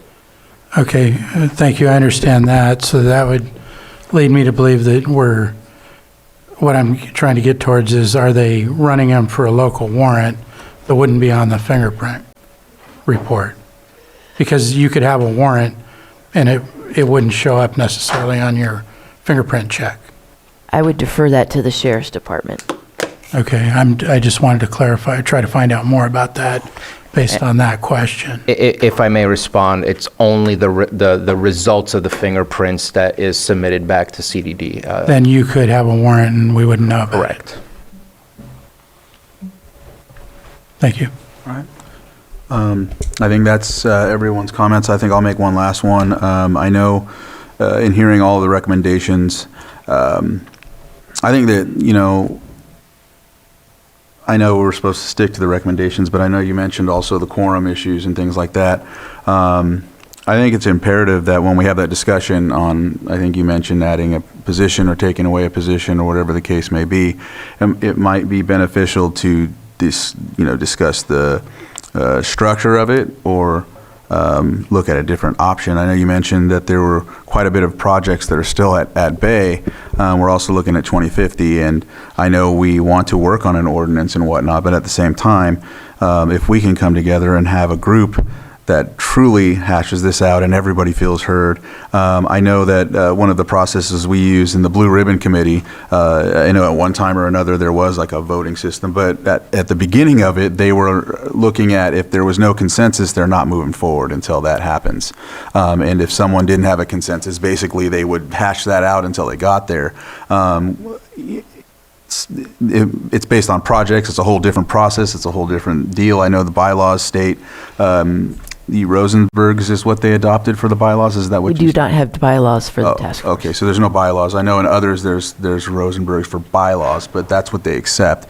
But there's that too, that concept. I know that there's backs and forths about other processes and whatnot. So I think for me, I just wanted to make that statement. If I could get clarification on that, we do have ongoing discussion amongst task force members. You all have seen how I run a meeting. So there's videos online for all of they're us. all online. You can watch them. If you have any concerns, of course, at any time, I serve at the pleasure of the board. Just let me know. But I think that the difference between what I hear you saying and how we operate in the task force is that we seek consensus amongst the task force members. There are opportunities for public input because that's really important, but then the decision making is held by those that you have appointed. We do not seek full consensus of everyone who's attending that meeting that day and the task force members. If you would like me to change that procedure in the future. It's not the procedure. It's also for me, it's the structure of who's appointed. I know we appointed. I know that I had a difference in opinion during that appointment and whatnot. So I think on one hand, for example, like I mentioned, other boards, they'll have a group of folks that are obviously going to push for what their benefit is, and the others are not going to. They're going to have an opposition, and I think that complicates the situation, especially if there is more folks there that are attending with that, with cannabis as being not only their business, but also unequivocally they're going to, they're not necessarily going to take the other, I've noticed in watching the other concerns into consideration without having a negative thought on it in both aspects. So I'm not just, in the majority, by far the majority of the meetings that we have had, I have seen those members that you appointed think about the other side. They have been measured, they have been thoughtful, they have been deliberate. They have made tough choices and had really authentic, challenging discussions with respect and understanding. And there's been, anytime you go to a meeting with the same people for 2 years, you're going to get to know them. And that familiarity has served them very well. I have great confidence in this task force and the members that you have brought together, and am very, very appreciative of their ongoing efforts, their attempts and their determination to set their own personal interests aside and look at the overall policy for the county. I also want to express my appreciation for the public input as well, because it is very, very hard when you haven't been appointed to dedicate that much time to making sure that you are heard. And so I do appreciate, though I understand the frustration, I really do appreciate the effort that the public has made to consistently attend. Particularly Holly Harris, she's really good at details and she keeps me on track. So it's just been, it's been a long experience, some days more pleasant than others, but it's been some really good work that these people have done, both public and task force members. Ellen, I think you had your pen up, and then we share. Just real, Go ahead. sorry, just real quick, I wanted to state I appreciate this being brought to us in the extensive discussion today, particularly all the comments and feedback from the public on both sides of the issue. So I appreciate having that all out there, and there's still more work to do. So thank you. Helen? Are there any rules or Brown Act such as, or that do govern these meetings that you have, or are they just real relaxed with no real governance to the rules? We have a set agenda that is posted no less than 72 hours prior to the meeting. When we do receive public input in time, we also upload all of that as attachments. We go through the agenda. We allow for discussion or any questions from the task force. We then open it up for public input. We accept the public input. We close the public input, bring it back to the task force for their deliberation and or action. No, I've actually watched some of them. Okay. So I know how you did it. I just didn't know if because it's a committee appointed by the Board of Supervisors, if there was a governance, a protocol that you were required to adhere to. That's all I'm asking. Oh, sure. We have not accepted any as formal bylaws, but it sounds like Lloyd says that all the boards kind of have similar structures. And so I follow, in an effort to make sure that public input is encouraged and accepted, I follow that standard procedure that I've learned from the Planning Commission and the board. Sure. So something along the lines of the Brown Act or the Robert Rules of Order or the Robertsons. So, and the purpose of all of those is to make sure that everybody gets to have their say. Absolutely. So it's all up front. Okay, next, I had a couple of little comments. Personally, just looking at it from a kind of a ranching type of a style, I would prefer where you didn't put down the concrete, as some of you are mentioning, and planting directly in the ground in a hoop house, however ventilated. Is this okay to go on? Is this okay to speak to or no? Yes. Yeah, okay. Because then we're not disturbing the natural lands as much. That's my own, my own 2 cents worth. I would also, I've talked to some people that actually do grow, and asked them what would help them. And one in particular mentioned where they are allowed, where the grows are allowed, if they were allowed to grow more densely in those particular areas and then have fewer areas that are disturbed with it. Does that make sense? So that they can produce more. Yes, they could produce more in those areas. Personally, I'm not a fan of it. Not that I have not seen benefits from it, so I'm kind of late to the game with that. We actually personally had bought 33 acres next door to stop a grow from going in next to us because we did not want the odor. So I can actually sympathize with those that are kind of, really trying to curtail it. And because it cost us a lot of money to stop a grow from going in. So that's my own take. But there are solutions, and I would like to see some of what is being known as that the cap. Perhaps if some of them had a little more input, they could suggest some things, as Peter has mentioned, to give her better balance in it. Because one of the things I've noticed with a lot of committees is they try to get one-sided so they can get their things through the door. And when that happens, you don't make a bigger percentage of the people happy. So I think it's important to look at both sides. Thank you.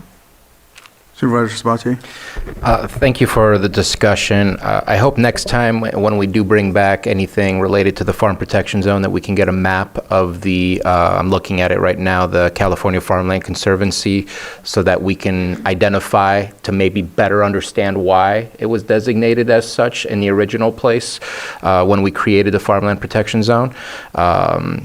Just because you see what you believe is farmland of importance. Current map versus the recommended changes? No, the map of the state of California, in my opinion, when you look at Lake County, it helps to understand why we identified those specific areas as farm protection zone.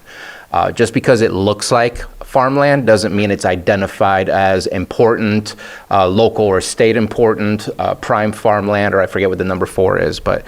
I'd be happy to get more details on that so I could furnish that. But I think it helps to better understand why we got to where we were in the first place. I am concerned, Director Turner, about the timeline that we've seen thus far in this task force. It's been a very long time coming. It's been very time consuming. What is your anticipation of timelines to conclusion? And when should we maybe ask for another report?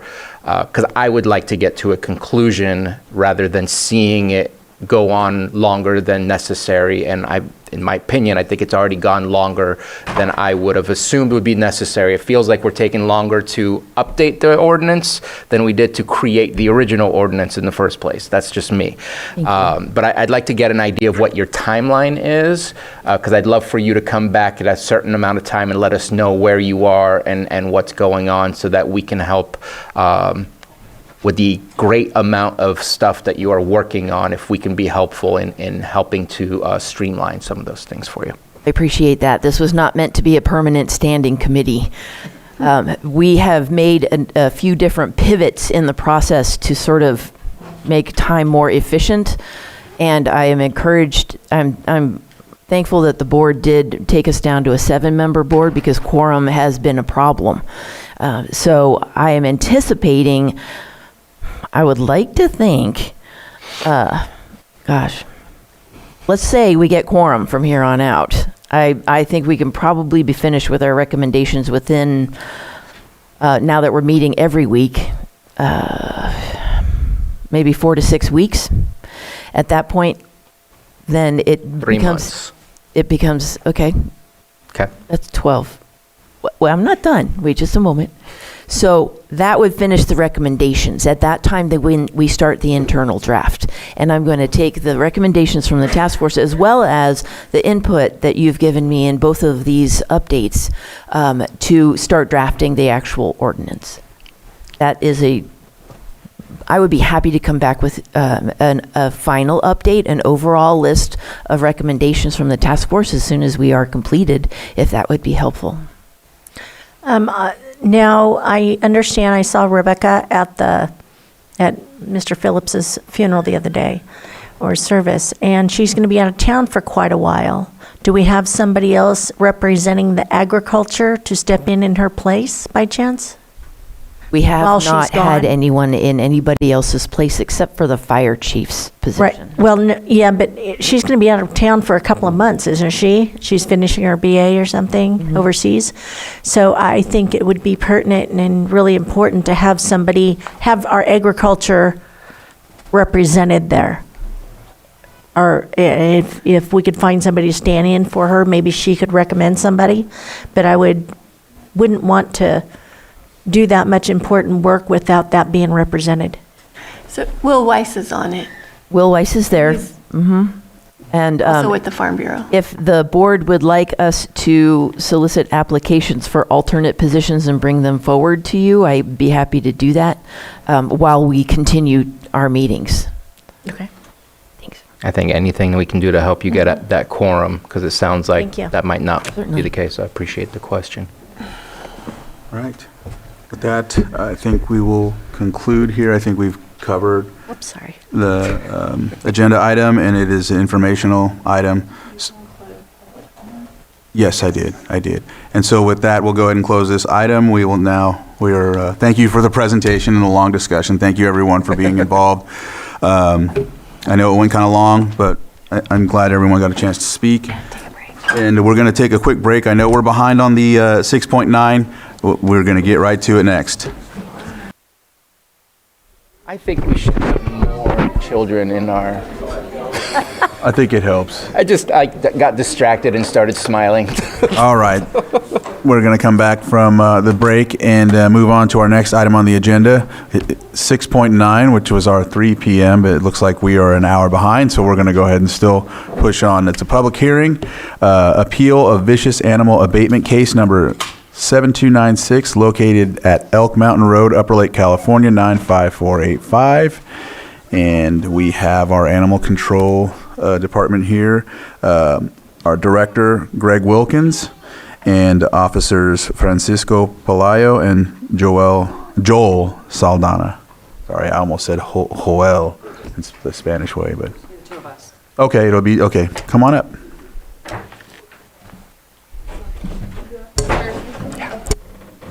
We'll have to swear everybody in.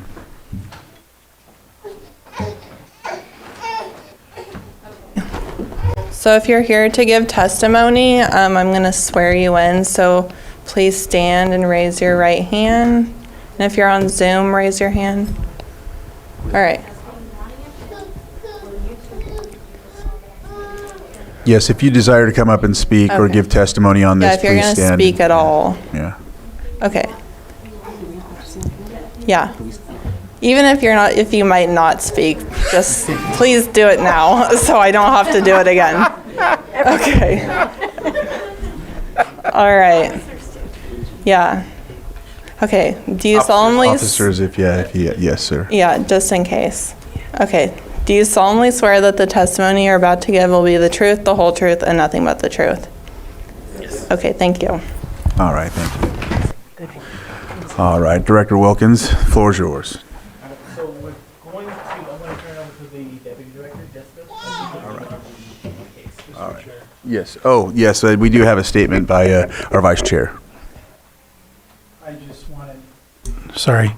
I need to make a disclosure for Ms. Palmer's knowledge and everybody else, just that I know Ms. Palmer. I've had a lot of interaction with her, but I don't have a conflict. I'd be fairly reviewing this on the evidence and not have any predisposed issue against her or anything like that. So I just wanted to disclose that. Thank you for that, Vice Chair. All right, Jessica, it's all you. I think you do. Yeah, you need to pull it forward. Make sure you. There we go. Okay, perfect. All right. Okay, so let me start off by thanking you for getting us seen and heard in a timely fashion. It's very important in regards to the animals to move forward as fast as we can for them. So thank you for that.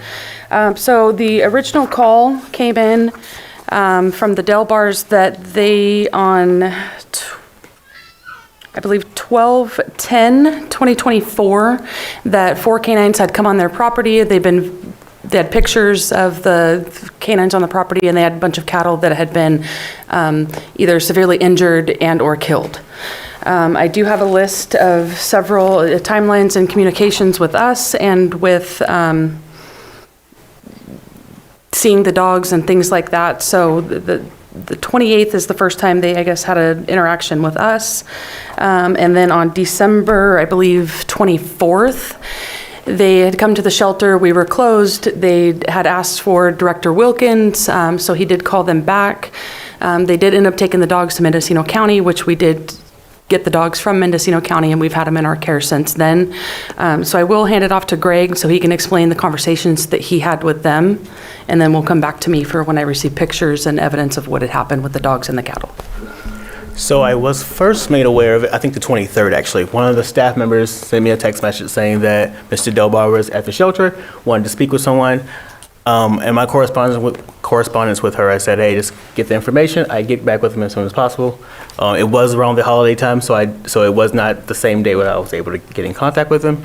I think maybe the day after Christmas, I received a message asking to contact the sheriff's office, and it was relating to Ms. Delbar contacting them about the same issue. Hey, we have animals on our property killing our cattle. Contacted her the same day. We talked about trying to get someone out. It was a holiday, so it's like I can try to get in contact with one of our officers to come in on her day off to kind of help. Through that process, the Delbars ended up taking the animals to Mendocino County. It was about 3 p.m. that day, so about later in that day, they found the animals in custody and were able to kind of load them up, take them to Mendocino. The next day, Mendocino brought the animals back to our facility, and we've had them in custody ever since. And through my communications with the Delbars, I kind of laid out that, hey, we would follow the investigation wherever it leads us and make the appropriate steps going forward there. And then once we were off of our quote-unquote holiday, got with the deputy director, and we kind of started the investigation, which turned up some of this information here. So on the 7th, I spoke with the Delbar's daughter. She had come in and given me several pictures, which I provided to the board. I do have a few copies here if anybody wants to see them. They're pretty graphic, so before anybody looks at them, yeah, they're pretty gnarly. Some text. The Delbars are here with a lot of community members to speak against these dogs and the history that they've had with them. With these particular dogs, we have impounded 2. They've ended up all the way in Blue Lakes before, so we have impounded 2 of the dogs previously. Nothing vicious at that time. But just to give a little bit of history, ranging back to 2016, we have had encounters with Miss Palmer in regards to probably almost every animal she has had. There have been horse attacks, there have been goat attacks, there have been kitten attacks, and now the cattle. Not necessarily these particular dogs, but it is a history of improper containment and her animals injuring other animals. So I don't know if you'd like to speak with the Delbars or with Miss Palmer first, if anybody'd like to speak. Well, I think, go ahead, Vice Chair. I just have a quick clarification. The evidential photos that you mentioned, is that what we already got in our Correct. packet? Okay, thank you. So I think what we'll do is we'll go with, you said Mrs. Palmer is the owner of the 4 canines. We'll start with Mrs. Palmer, and then we'll go with the Delbars. Okay. Ms. Palmer, would you like to come up and state anything? She's the appellant. Okay. Okay. I have letters. Do you guys want the letters that I got from people to say, because my dogs, they're not vicious. If anyone can look at the pictures, you can clearly see that 4 canines could not do that, tear the inside of a cow out. That's called, I would say, a mountain lion or coyotes.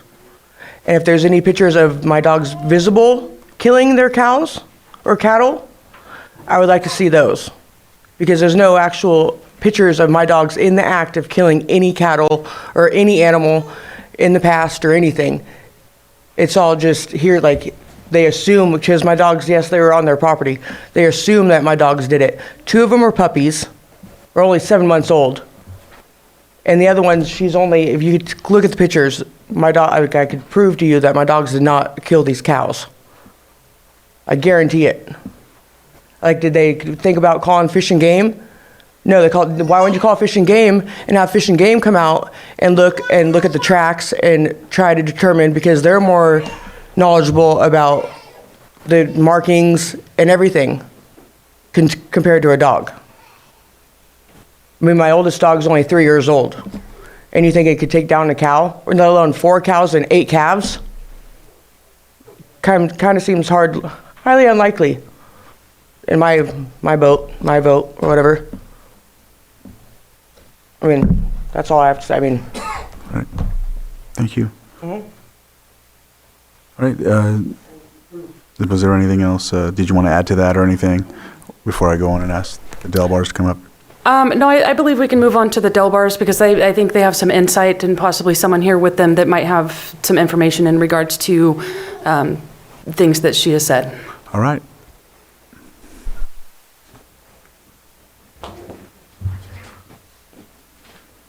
My granddaughter, she's here to keep me level. Thank you for having this hearing today. I really appreciate that. This has been a really trying month, December. I'm going to try not to get emotional. Sorry. When you see something you raise treated like these cattle were and you put them on your ranch, you don't expect to see this kind of devastation. And you don't expect to not get any assistance from the people that you're reaching out to help you.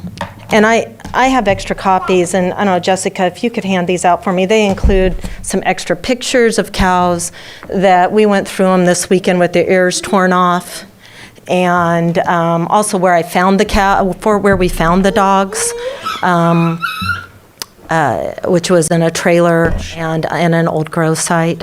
But I'd like to go more over this timeline because I really feel like it's important for the board to know that the lack of response was something that I was not expecting from the county. So on November 28th, we saw issues. We saw a couple a group of our cattle. We go in through our property either through Bachelor Valley or you can go through Elk Mountain Road. And on that day, we were up there for Thanksgiving on the ranch, we found 2 cows dead. I didn't have my camera with me, my phone. I didn't expect to find dead cows. We went later and took pictures of them, so you'll see 2 cows in there, a red one that is all bones now, but she wasn't when I found her, and a black one that was chased into the fence where she died. And that was, I did not have my phone. I also found calves that day that I didn't take pictures of. On November 29th, we found a 3rd cow and calf that we discovered. The December 4th, I made my first call to the Lake County Animal Control. I got a voicemail came on, I left a message and waited for a call back. Then on December 11th, since I hadn't gotten a call back, I called. I talked to the staff, told them about the dogs, told them or gave them our addresses, and was informed that they knew who Courtney was, and that they knew where these dogs were. And at that point, I really thought, if you know where these dogs are, and you know who has them, why don't you go get them? I thought Lake County would go get the dogs. That didn't happen. And so on the 17th, I called again and asked what officer was in charge. I left another message was transferred to a voicemail on the 17th, left another message, asked for them to call me back. I still have not heard back at that point from anybody at Lake County Animal Control. On December 17th, my husband got this packet together, went over to, on the 23rd, excuse me, went over to the office and tried to find somebody to talk to. I was unaware it was that Lake County takes the week off of December. I know there's a holiday there, but I didn't expect the whole week to be shut down. He tried to leave this packet so that the director could have it. They wouldn't take the packet of the pictures and our information. I know that we tried to reach out to county supervisors because at this point, we're just seeing, and it's hard. It's hard when you have a ranch to know which way these dogs came in. We have cameras out there. There's pictures of them on cameras, but they didn't come in the same way every time. They'd come in through Bachelor Valley, and they got Ralph Gambonini's cows. They came in through other areas, and you know, there's other reportings of them, but they never came in through the exact same location.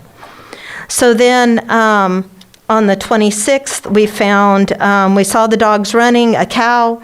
You'll see that cow's face is in there. Her whole face is chewed off. They did see the dogs on that day, and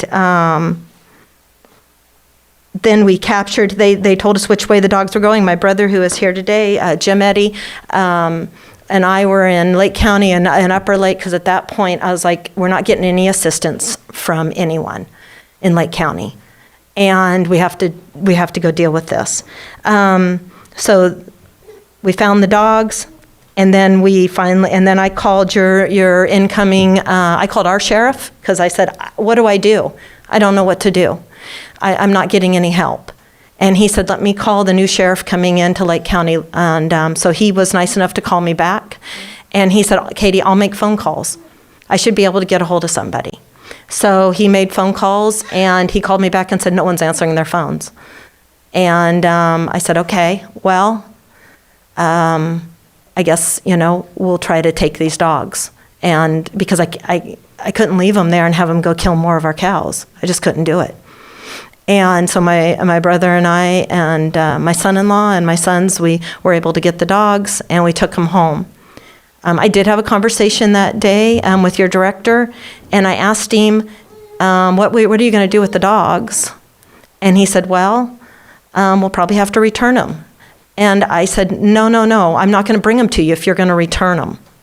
And I had him on speaker with my brother, and I was like, you can't do that. He did let us know he was new here, and he was just hired in October, and he was trying to get things straightened out, and I appreciate that, but it doesn't help. It's December, and we've lost, there's more than $64,000 worth of loss. And I'd like to know, is Courtney going to pay for that? Or is the board going to pay for that? We've been a month trying to get help out of Lake County and haven't received anything. Finally, one suggestion was to leave the dogs in the trailer overnight where we found them, and they'd come and get them in the morning because they didn't have staff on.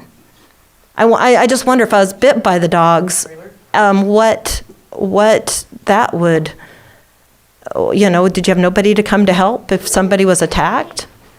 So anyways, we took the dogs home. We called Mendocino County Animal Control, and they came and picked the dogs up the next day, and then they were returned and we're in this process. I wish I was in this process a month ago. And I wouldn't have lost all of these animals. And those are what I could find. I'm probably down, I put down 10 calves, but we're probably down 15, 20 calves, because I don't know what was calving. We calve right now on what we lost. My boys have seen the dogs, they've shot at the dogs, but they couldn't, once they hear a side-by-side coming up or a truck, they take off. So we've seen the dogs on the property in person with the livestock. We only have cameras in certain places. So, Ma'am, I have a question real quick. Yeah.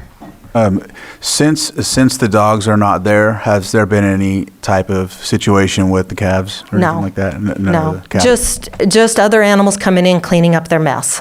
Okay. That's what it does. It causes the bears and everything else to come because they can smell the dead animals.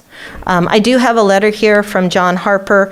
If you guys, that talks about the differences between what dogs and coyotes do, dog tracks and coyote tracks. I do have pictures. I didn't provide those in here, but I can provide them to you if you want them, of the dog prints around the animals. And I do have Fish and Wildlife Service here today that can talk about the differences between what dogs attack. They go for ears. There's a picture of a cow in there that fell down in a creek, and her head is lodged between a rock and a stump, end of a tree, and her ears are torn off, and she I'm assuming she drowned down there and we couldn't get her head wedged out of it. She was dead down there. So, and all of these animals, their ears are torn off, and then just like the ones that are still alive fighting for their calves. So.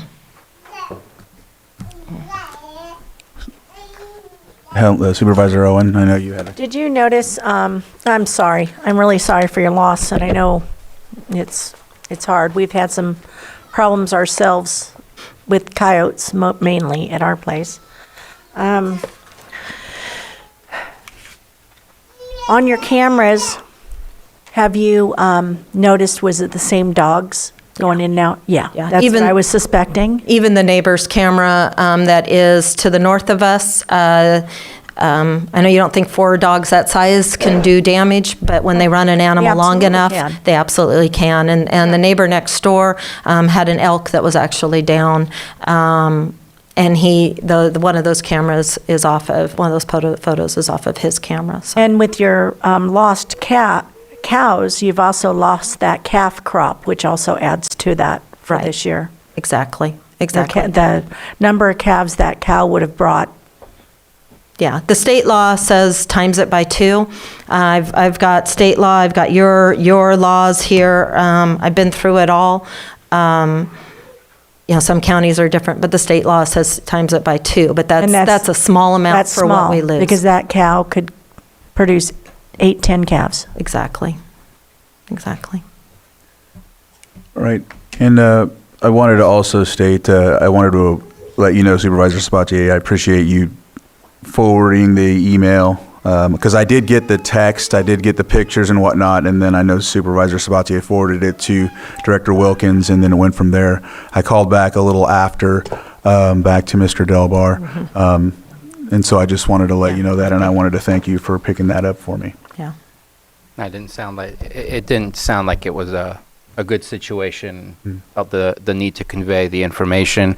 Granted, I never know what the full story is. I only know what I hear on the phone, but provided the information as quickly as possible. And to be honest, to have it on our agenda as quickly as possible, I already gave Director Wilkins kudos, because usually it takes quite a long time for this type of appeal, and I think that this was important enough that it should have been dealt with in a speedy way, and happy that it's here in front of us for us to make a decision. If I may, Chair? Yes. So if I heard correctly, it sounded like, and I apologize, I gotta look at the name again. Sounded like Ms. Palmer did agree that her dogs do go on your properties, based on what she said earlier. And I'm looking at and of course there's some testimony from our animal control team under oath that this is not the first time that we've had to deal with Ms. Palmer. I do see here all of the following conditions that would come along with this. I guess I feel like it needs more finality of, if we have to come get these dogs one more time, like those dogs we're done with these dogs. Do we deem them vicious dogs, or do we need more evidence of truly them eating a calf or killing a cow? Like what's this process? I will say the ears are not a mark of a wild animal. Typically a wild animal will go for the throat, so that you stop trying to tear me apart. I'm going to kill you as soon as possible, as the animal, not me. And seeing the ears, that's just what dogs do. They tend to it's a game almost, in a way, even though it hurts and can lead to further things. So the pictures that I'm seeing provide enough evidence that this is not a wild animal issue, that this is more of a domesticated animal issue. And yes, a pack of dogs can do a lot of harm, which is definitely not something that I want to allow to keep going. But is there any more finality that can be placed into the following conditions than just this? Because I feel like it's asking somebody to do something, but if it happens again, what is the next step? Can that next step be inscribed in this following conditions? So yes, ultimately, the answer is yes. In the past, if you do violate it, it can go a range of, here's a citation, don't do that again, to where we're now asking for an order of destruction on the animals because we don't feel safe returning them to someone that cannot keep them contained, and they're going to continue to, wreak havoc like they've already done. So yes, ultimately we could come back if it's a violation that happens and ask for an order of destruction on the dogs. It's happened in the past. And I appreciate that, thank you. And I have two more questions. One is, I personally, for my animal, who is an escape artist, when I first got my dog, have been using the invisible fence collar, and it works like a charm. I don't see like a backup to if they get out of the enclosure, there's no backup. Is there a way to add the inclusion of a invisible fence collar as well? Just trying to make this as strong as possible. That I don't know the answer to if I'm able to alter an already standing ordinance. So maybe it's something to look at for future changes? It's something we can certainly change how it's laid out. Okay, because we have a lot of these escape artist animals throughout our communities, and I would really like to see us take a hard stance on how people should contain them, because maybe they can't afford to build a full fence, but the fact is the invisible fence works really, really well in teaching your dog and training your dog where the limits are. Maybe people don't like the shock, and maybe I'll get in trouble for saying it, but I think it's very useful to make sure that you get what you want. My only suggestion would be that would be more appropriate, I think, for a nuisance abatement versus a vicious abatement. In my opinion, a vicious abatement does need to be cement slab, 4 walls, a roof. I mean, a fortress that they literally can't escape. Where a nuisance is more of a dog that's just constantly running out, maybe getting into trash, not actually causing any harm to anyone besides the fact that it's running loose, where a vicious animal, I think, needs a little more secure, more than just an invisible line. Of course, it could be a secondary. Exactly. That's what I was looking for this one. And then I guess my third one, my last comment is based on our ordinance that we have, if somebody has a history, and of course, we'd have to have evidence of that documentation of it. And currently here, we're creating evidence as we move forward. Is there a way that we can have historical holding people accountable based on prior history of other animals where there's this constant need of services to be provided because they're not providing the right security for these animals, the right environment for these animals? Just wondering if we're able to create a case against an owner versus just dealing with an animal, I guess, and looking to see what do we need in the future to help make sure that we can hold accountable pet owners and not just deal with individual animals on a separate case-by-case basis. Right. Honestly, I don't know the answer to that. I can look into that and see what an option is. From my understanding, it's a court order that needs to happen, that they cannot have any animals, basically, is what a judge has to come in and deem that they're not responsible enough to have animals. But that, I can look into that and see if that's something we can either add to this ordinance or not. And for clarification, you're asking about not necessarily pet reoffenders, but the pet owner who are the multiple offenders. Is there any kind of way to hold them accountable? On an owner rather than an animal. Yeah, and it doesn't, I get it that saying you can't have animals is a very difficult task, but maybe we can jump to fines and other issues or taking the animals away a little faster rather than having to have the community deal with those circumstances. But I'm getting a little bit into the weeds and into the very vague area, but I just wanted to bring it up. So thank you. May I? I have 2 extra things here. One is Food and Ag Code, and it says, Article 1, 31105, the Board of Supervisors shall provide for both of the following: the taking up and impounding of all dogs which are found running at large in violation of any provisions of this division, the killing in some humane manner or other disposition of any dog which is impounded. And then I also have damages for wrongs, and I don't know if I can have the director hand these. I have copies of them for you as well. In my packet of stuff that I have for you, my daughter, who just went out with my granddaughter, she had Facebooked, because I was trying to figure out after the first animals were found, who do these dogs belong to? Because I was not, I had called and I didn't get a response back, and so I thought we just better do our own detective work. And so the owner, Courtney, she responded that those were her dogs. In that which you have, she makes it very clear that she doesn't want to tie her dogs up or lock them up because she's afraid of bears or coyotes getting them.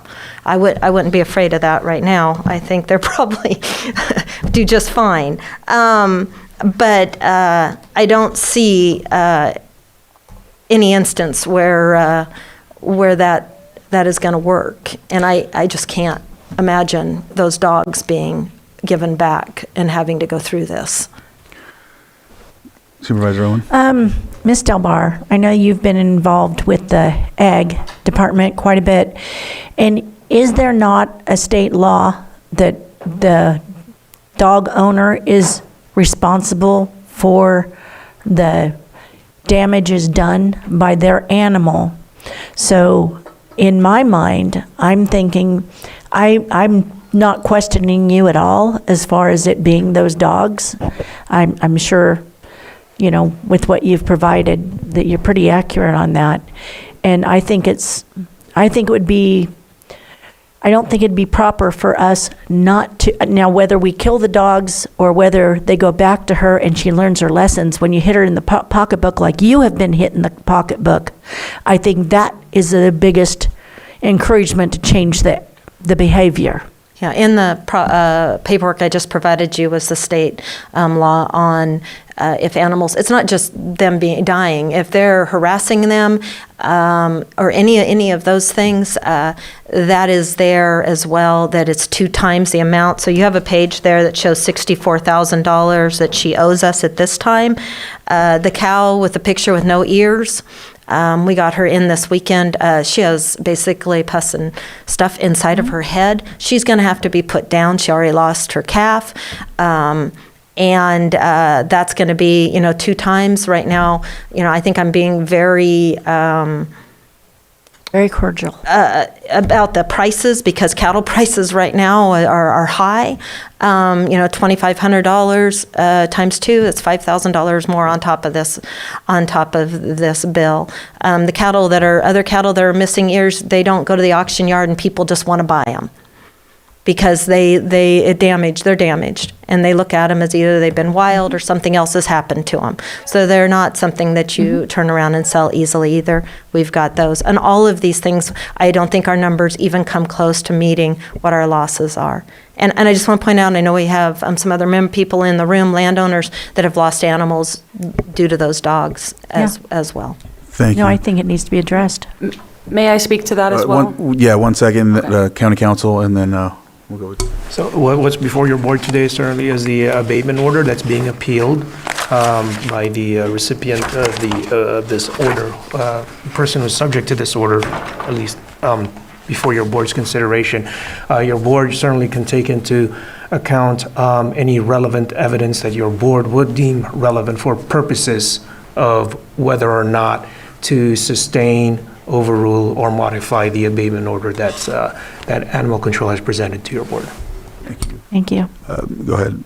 I was basically going to speak on the same thing, is that, I don't think that Animal Control or the board has the authority to, make a claim that she's owed that money from Courtney. That is something she would have to civilly go after her to receive those funds Civil back. court. So we're not here for that purpose, unfortunately. All right, thank you. Thank you for that. And so, go ahead, Supervisor. Just to follow up, no licenses for these dogs? 2 of them were microchipped and licensed, but that's only because we impounded them previously, and in order to release them, the state says we have to, give them microchips, give them rabies, and our county ordinance. Spayed, neutered, and... They're not spayed and neutered. The spay-neuter ordinance is basically, if we adopt anything out, it has to be spayed or neutered. We can redeem animals, and if we choose, we can cite somebody out for it, but we cannot force an owner to spay and neuter, unless there's something like a vicious abatement where it's listed that that's part of the stipulation and in the ordinance. Which is what's there. All right. You said there was other people that wanted to. Yeah, Tony. It's not there. come on up.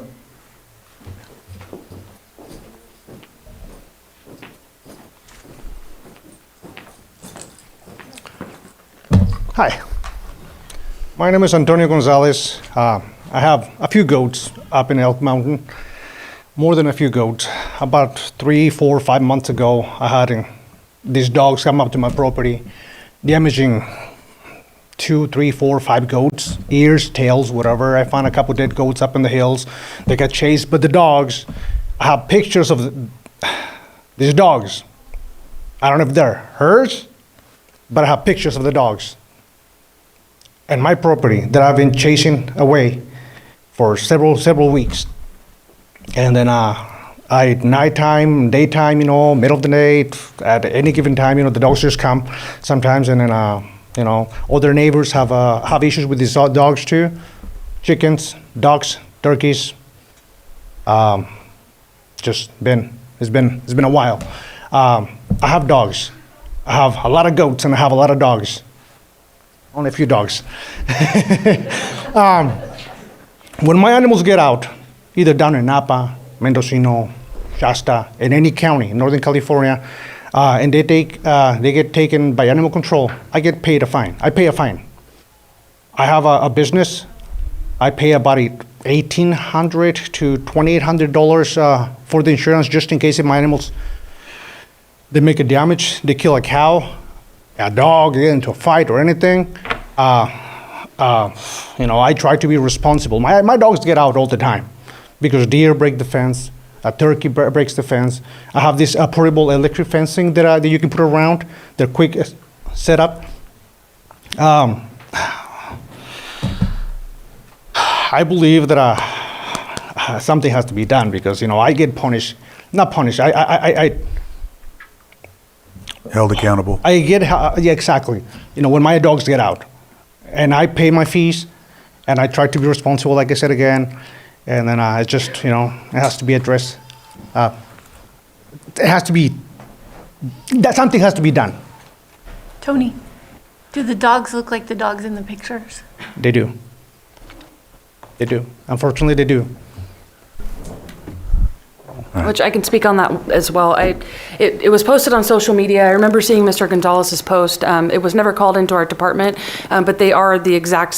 One of them looks exactly like that dog. The adult Belgian Malinois looks exactly like the one that ripped the tails and stuff off of Mr. Gonzalez's goats.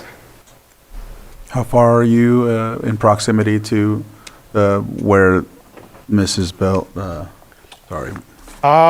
Just over the hill. Okay. Yeah, just over the mountain. I live on a couple miles from where the dogs live. Some I don't know exactly where, but No, but somewhere that's approximate. I mean, Yeah. that's what I wanted to hear. Yeah. Basically. All right. Are there any other questions? All right. Thank you for your testimony. Is there anyone else that would like to speak? Yes. Yes. Come on up. I want to know if there's any physical, if anyone actually seen my dogs in the process or like in the action of killing or doing this. Why didn't you just shoot them? Because any rancher has the right to shoot an animal that's attacking their livestock, right? So if you didn't actually see my dogs attacking your livestock, then how can, it's kind of like, damn if you do, damned if you don't. But I would rather them shot my dogs than having to do all this. Because, they have a right to. But if they didn't actually witness my dogs attacking their livestock, come on. I think we have a witness. I believe Ms. Delbar stated that her sons did attempt to shoot the dogs, but they missed. Okay. Sir, if you want to come back up to The night of, we had this incident at my house, middle of the night. I don't remember the time, 11, midnight, 1 in the morning. I had a bunch of goats in a trailer that I was ready to move to a different place. Just like 6, 7 goats, I don't remember how many. I heard something barking and, like a big ruckus, in the trailer. So I went outside in my underwear and I saw these dogs. I saw dogs. They look just like those dogs. I'm not gonna say 100% they're those dogs, but they look just like those dogs. It's nighttime. I have no flashlight, no lights, anything. I run inside the house, grab my rifle, and I shoot a couple rounds towards these dogs. I didn't hit anything because the middle of the night, 100 yards away. I mean, you try to be careful as much as careful as possible. But for the several weeks, I was at my place with a rifle by the door, waiting for these dogs. The dogs came to my property again, but they were down towards the bottom of the hill. Traffic up and down. You cannot shoot the dogs, towards traffic or other houses. So you have to be careful. And yeah, I did take a couple shots at the dogs. Unfortunately. And I don't like to kill dogs. I don't like to kill any animals. But Thank you. yeah. All right. I think I'm not seeing anyone else come up, and so actually there's another gentleman. Come on up, sir.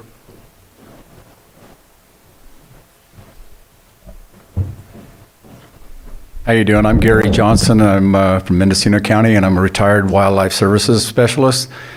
Worked there for 34 years. And Fish and Game, Fish and Wildlife, they're the ones they would call us, our agency, USDA, to come in and identify the animals responsible for the damage, whether it was the, hogs rooting, whether it was coyotes, bears, lions. I've seen anything from gray foxes to black bears killing livestock. And after reviewing these pictures, I lean definitely towards those are dog damage, as what you guys stated, the ears being chewed, noses being chewed. Generally, I don't think I've ever seen a cow being killed by a mountain lion or a black bear.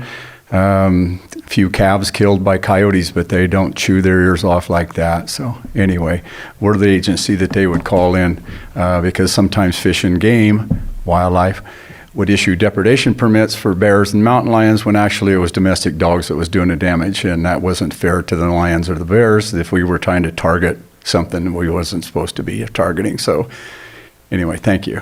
Thank you. All right.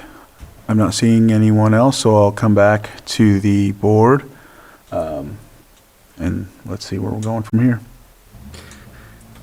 Go ahead. I do have a question. Based on all of the evidence that you have in front of you, the evidence that you've brought us, what kind of fines will occur? Number one, it's cost you money to hold them in your facility. I want to make sure that we get repaid for that. I don't know if Mendocino is planning to send you a bill for our dogs or not, but I want to make sure we get hold for that.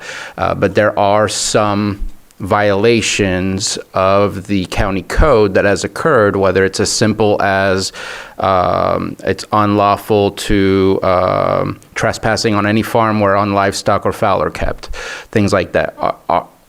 Are there fines being prepared for the owner, as well as the fees for holding their animals in our facility because of the situation that we're in? As of right now, there's no plan to cite her out for, the dogs being at large, that sort of thing. But there are extensive fees involved in order for her to, get the dogs back should the abatement order go through. She's also going to have to comply with the stipulations inside the abatement order. But as of right now, and this is before paying for any spay-neuter costs on any of the dogs, because none of them are fixed right now, it's at $1,934. That's just for board, rabies, license, microchips, all the stuff that she has to comply with in order to get them to the abatement, to the property. And I don't know what the vet's going to charge us as of yet. Could be anywhere from $250 to $350 per dog to spay and neuter. Females are probably going to be a little bit more pricey, and it'll depend on what the local vets are going to try and charge us for that. And I guess my question in return would be, why not on the fines if this is an individual who 2 of those dogs has already had to go to your, be impounded, so it's like a repeat offense. Right, and that's at what point? And that's why we're going to the vicious abatement order, is just going straight to that. She, received fines to get the 2 dogs out previously, and then now we're at the issue where they're out again, and now they've caused damage to other animals, so we just move forward. In the past, we haven't done, stacking things, basically stacking a vicious abatement along with the other citations. And would that be within our purview, County Council, to say that, because I feel we're being somewhat kind.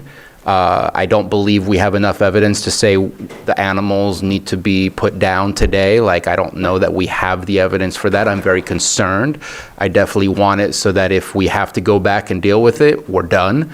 But I also feel like a bit of a sting of like, look, we keep meeting at the same place for the same reasons. There are rules and regulations to follow, and just paying for the hotel for their animals is not, to me, enough of a sting that I'm would like to do. Can we add that to what we have in front of us today? So section 4-10.1 of the Lake County Code addresses the fines, and it applies only for any violation of any provision of this chapter itself, which is chapter 4. Punishable by an infraction by a certain amount, whereas a misdemeanor by a fine goes on to cite the fine amount. So it pre-requires a violation of the chapter. Now, what's before your board today is, at the onset, is an abatement order that's been appealed. The abatement order contains conditions, and at this point, because it's under your board's review, these are proposed conditions for your board's consideration. In order to impose a fine, there would have to be a specific citation of a violation in this code that possibly, in one possible scenario, from a prior violation that's independent of this abatement order that's being proposed to you today. Because as it stands, this abatement order is being appealed before your board. Your board can certainly impose conditions to modify this abatement order. And staff already spoke to charges that may need to be imposed. That's also located in an independently in section 4-4 as far as what staff can charge individuals for the retrieval of the animals. But your board certainly also has discretion to impose any additional conditions to this proposed abatement order. It's just that when it comes to fines, and these were not, which are not currently cited here, the fines would have to be justified by a cited violation, maybe a prior one of the Lake County Code, Chapter 4. Okay. And I would say that 2 out of the 4 aren't licensed. If they were fined last time, that you have the ability to do fines on the other 2 at the very, very least. I'd like to give this a timeline. I don't know that I see a timeline. It says microchip within, but like all of 1 through 8, is there a specific timeline that all of this needs to be accomplished by? Because I don't want to hold on to those animals for the next 180 days, only to release them and potentially be right back where we started. Like, is there a specific timeline? There is. It's listed in the abatement order that she assigned. I believe the date, I have to look at it, is the 19th. But I know that it can be tough to get that accomplished to comply with the abatement order. So we can go a little bit further than that. Unfortunately, I don't know how much further we can go because we are full and they are holding space at the shelter, and I'll have to make horrible decisions on other animals that are not there for the same reason that they are, meaning that, their life may have to end because I have to hang on to these dogs to comply with their abatement. Supervisor Pyska. So is there a willingness to even comply, to pay these? Okay, and to construct okay. What is your time? Can you come to the microphone, please? I do have another question for her in regards to the property as well. What is your timeline to construct the kennel? And I could have the kennel up within a couple days. I already have the fencing and everything. I just have to put it up. I'm doing it all by myself. And the concrete? That would be a couple more days. I have to get that. I can do that. I have to go to my brother's memorial in Lodi on the 19th. So that's Sunday. But I can have it done after that, it'll all be done. But I know that I'm gonna be out of town on that day. And Jessica, you had a question as well? Yeah, the address that she has provided. I'll get you the correct address. Okay, perfect, because the address that we were provided does not exist. Yeah, I'll get you the correct address. Okay. So if we start looking at timelines and there's a failure to comply, what next? I would, So sorry, if she does not go for it. if she does not comply in the time given and we, continue to work with her, potentially, abatement orders follow dogs, and finding someone that's willing to go that route for those dogs is probably going to be impossible, which will lead to euthanasia of the animals. And I just wanted to follow up on, just because we do have a history with these dogs, I would, unless convinced differently, I will be willing to put a hard deadline on, obviously it says the 21st, I think, but giving grace and understanding that their life happens, we would have to come to an agreement. I would like to come to an agreement today at what that date, what that timeline will look like, and not I agree. go for past that date, no matter what life situations may happen. And that includes... Vice Chair was going to speak. Sorry. So as of right now, it looks like the timeline is January 21st at 5 p.m. But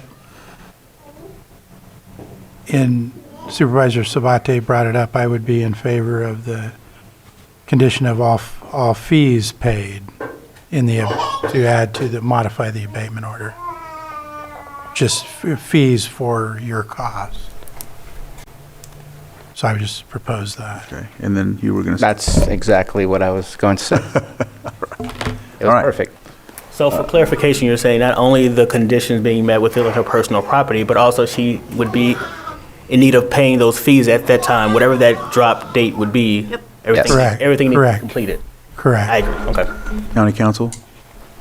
Yes, your board has the discretion. There is an independent provision, section 4-4, that addresses fees, but your board may make that as an additional condition to this abatement order with a hard deadline, because section 4-4 does not impose, obviously, specific deadlines. All right. That's what I would say. And because I feel the concern is very real, and I'm sure that from the one side of this, it feels like fear that those animals will be coming back when you've seen what they've done to your cattle and your animals. Please reach out as soon as you see something, because I don't want to give this a second chance, but without a video or a camera or a picture of them actually in the action of, it's very difficult to say, very vicious dog, they are the ones. Sir, that's not the state law. That is not the law. And you're not following it. And you're not the one that's your kids are sitting up there trying to find the goddamn dogs, excuse me. They're not easy to find. They come through that property in any area that they want to. And so you can sit there and just as Tony was saying, they're down on one end of the property and you're on the other, and then you hear your cows screaming and you're trying to get down there, and by then they're gone. And this isn't just affecting my ranch. We pay property taxes in this county. We have for years. This is the first time I've ever come here and asked. We lost, all of our property burned in 2018. Our cows burned in 2018. We never came and asked anything of the board. Elk Mountain Road's a mess. We've never come and asked you to fix the roads.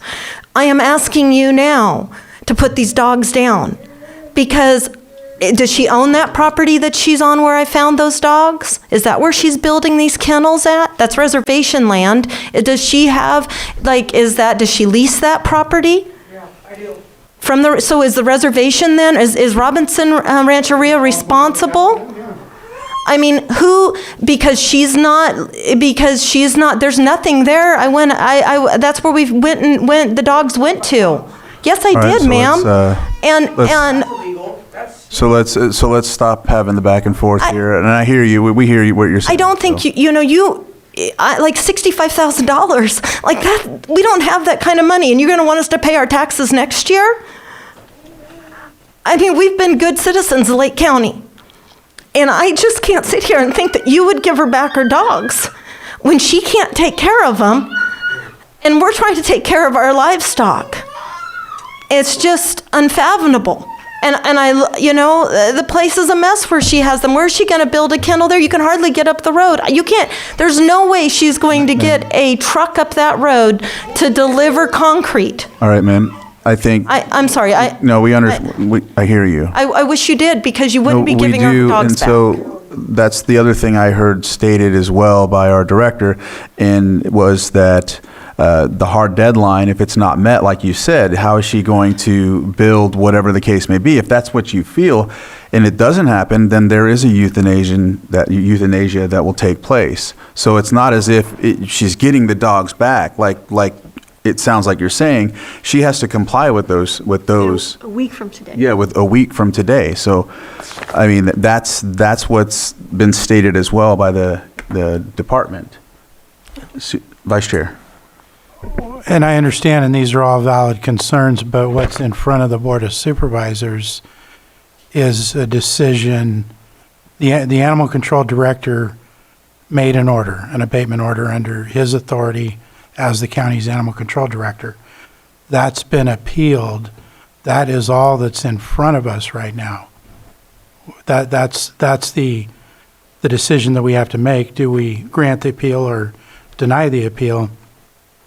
The damage has to go through a civil process. That's a separate court. I understand that, sir. It took me a month to get anybody to call me. And it took me a month, and I had to get a hold of your sheriff to get a call back from Animal Control. A month. And you expect me to trust Lake County if she gets the dogs back and they get out and they kill again. You expect me to trust them. One of the things too, just to note, is this has come to us very, very fast. I haven't seen a situation like this come to us at this level as expedient as it has. So the department has an eye on it. We're privy to it. And we know that whatever goes forward from here, it's not as if it's going to be not tracked. So I just want to assure you that we hear you loud and clear. We can see you're emotional about it, and we understand. So we're going to track it, and we're going to make sure that this takes place, and go from there. If you don't allow the abatement order, what happens? If we don't allow the... Well, you said there was two things, I'm sorry, on it today. It's not that we're allowing it. Our Animal Control Director has made the abatement order under his authority.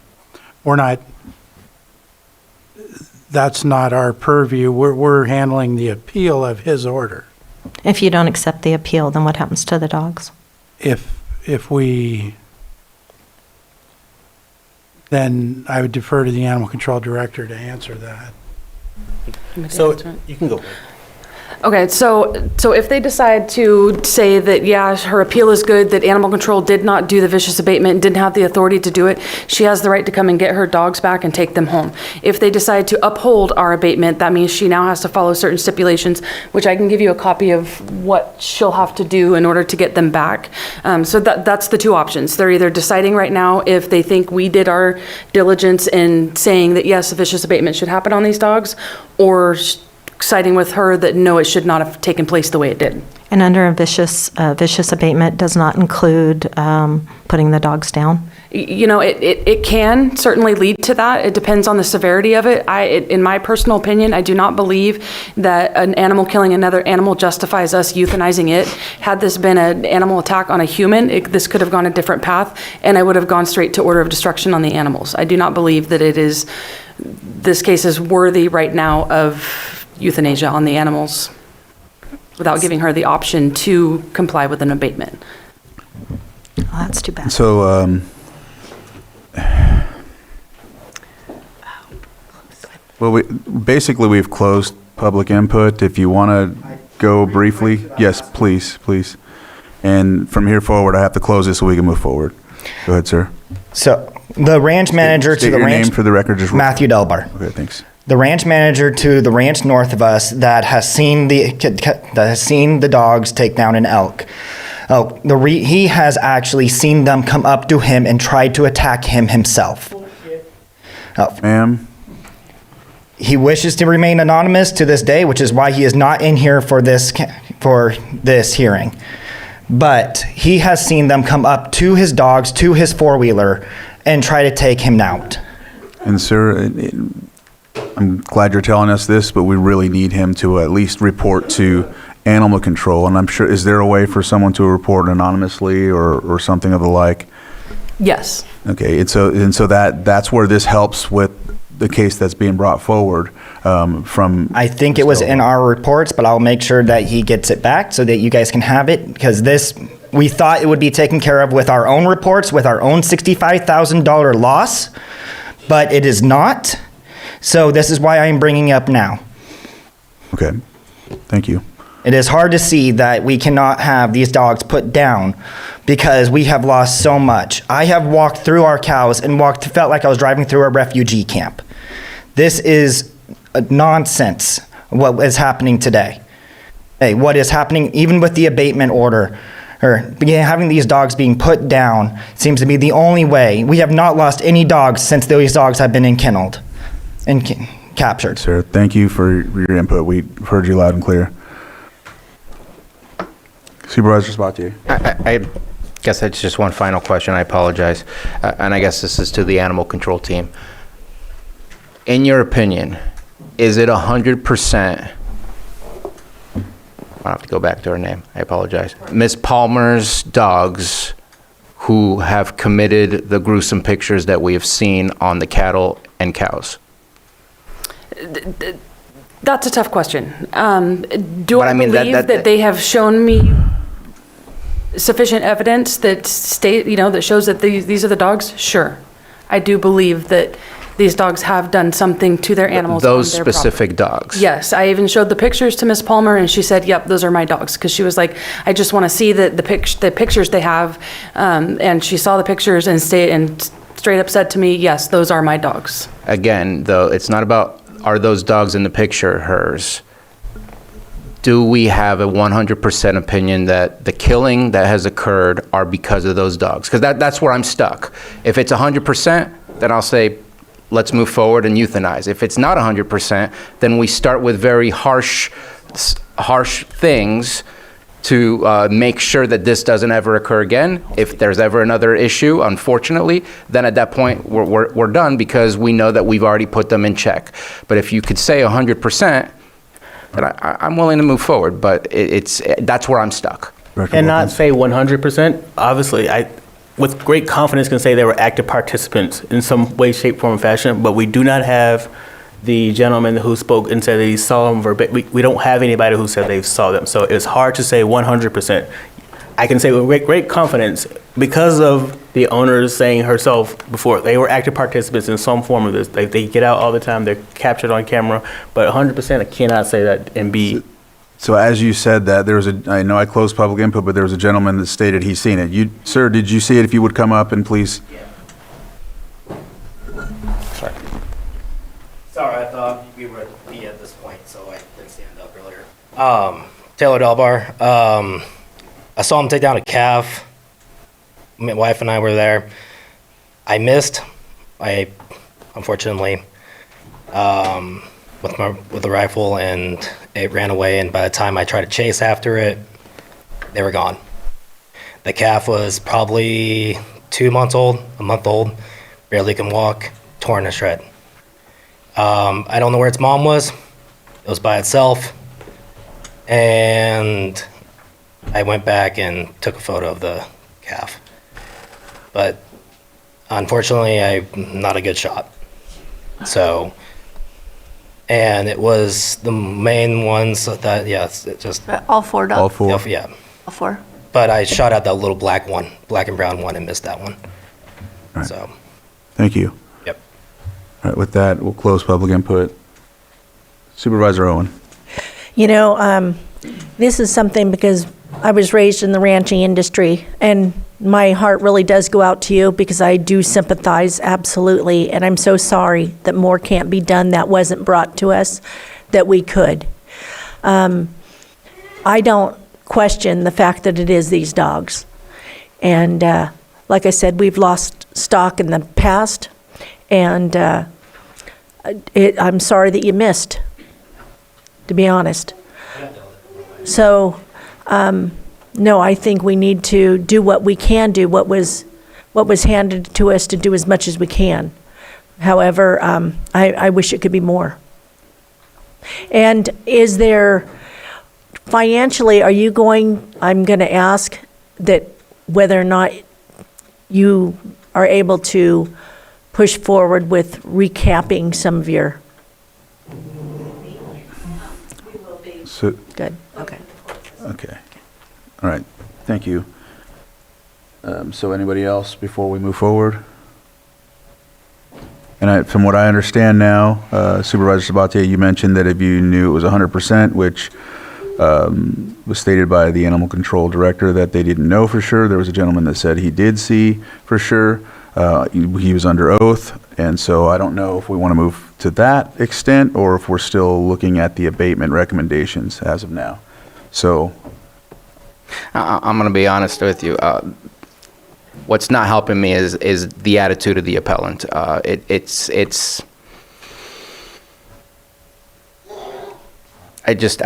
not feeling any kind of, and the word remorse is not what I'm looking for, because if she believes wholeheartedly that her animals didn't do this, but no sorrow for neighborly situations, and that's not helping me at all. It feels, I don't know. I see this from time to time in some of these cases that we bring to us, and it feels like we're more annoying people than we are trying to sit there and try to help out with a community issue. And I know I shouldn't let that guide me, but all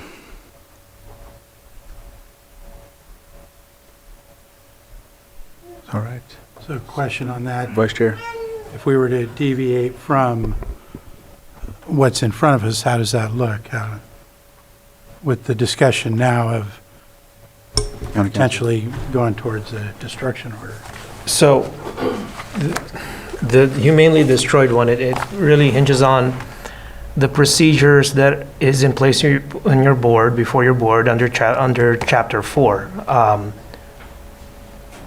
Under the immediate impoundment of a vicious animal, there is a reference there of the animal being humanely destroyed, but only after certain procedures are met, as far as the hearing and at least in part a determination or recommendation by the staff at Animal Control, which you've heard the testimony from staff and saying at this point that is not part of their recommendation, it sounds like. So that is under the immediate impoundment of a vicious animal set of procedures. That's under 14.6. What's before your board under this process is actually under 14, if I'm not mistaken, under 14.4, which includes the hearing provisions on that, in which, again, what's before your board is an abatement order that's been stayed because of this appeal. The abatement order contains conditions that's before your board's consideration and review. If your board approves the conditions on this abatement order and upholds this abatement order, then the abatement order will then take into effect, and any violation of that will then lead to another set of procedures by which any violation of the abatement order may subject the animal to euthanasia, to being humanely destroyed. Those are the set of procedures that are in place in our ordinance. Your board, as I said, as stated, has the option of either sustaining the abatement order, overruling it, or modifying it. There's been some discussion of imposing hard deadlines. That is an option for your board. That is part of modifying the abatement order that's being presented for your board's consideration. And any of those options can be approved by motion by your board. Go ahead, Supervisor Owen. Did you have your pen up? Oh, I'm sorry. Okay. Anything to add? I think from our standpoint, obviously, the main thing that we wanted to do is do the due process. I mean, and I feel like we've done that. And then 21st, if you guys can correct me, the 21st is the deadline. We don't have to necessarily be generous in extending that. If there's, We don't have to go till the 25th. Like, we can just stay with the 21st as the hard deadline and the hard cap and, you know, go forward with that. I'm okay with that. I don't have to do an extension on top of what we already have. If we're concerned about, you know, being fair to all parties and holding everyone accountable, I think there was some talk about, because we understand with veterinarian schedules and things, they may need to be extended. We don't have to take that into consideration. We already started with the 21st being the hard deadline. I'm okay with not extending it out past that and staying with the original order and having a hard cap there. Right.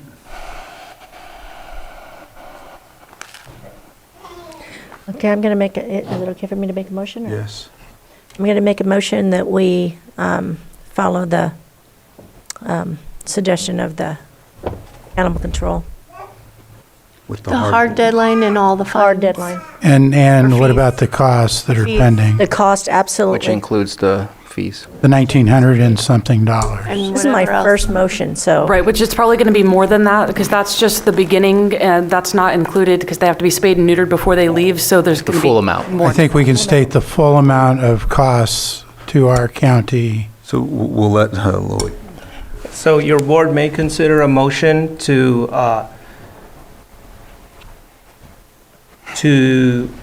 modify essentially the current draft of the abatement order to include the hard deadline of January, I believe, 21st to satisfy all of the conditions as stated, and also to add the condition that by that date, that the owner, upon retrieval, prior to retrieving the animals, pay all fees that is outlined in accordance with Section 4-4 of the Lake County Code.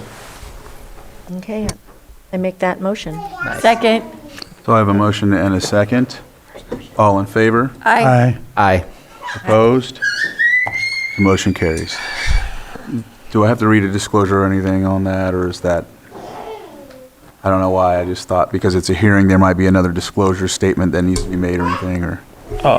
In terms of what's on the abatement order? Yeah. That's already been, I believe, provided to the owner, and then there would be a subsequent notice once staff receives the correct address of the owner itself. The owner would receive essentially the modified version of this abatement order for compliance. Correct. As soon as I have that address, I'll update the whole vicious abatement order and with the correct address, and she'll get a copy of that. Just a brief request, if there's consensus at the board, if you could just keep us updated. I know that as things move on, you don't necessarily have to bring this back to the board, nor do I think we need to further deliberate on it, but just to keep us updated as to what's going on with this. Agree. Yes. Right, and I can also, at least keep the community members up to date as to where we're at in the process as well. Please. Yes, please. Thank you. All right, we'll close this item. And do you have any recommendations there? I do, sir. Yes, let's go. If we could take up 5.18, 7.6, and 7.7.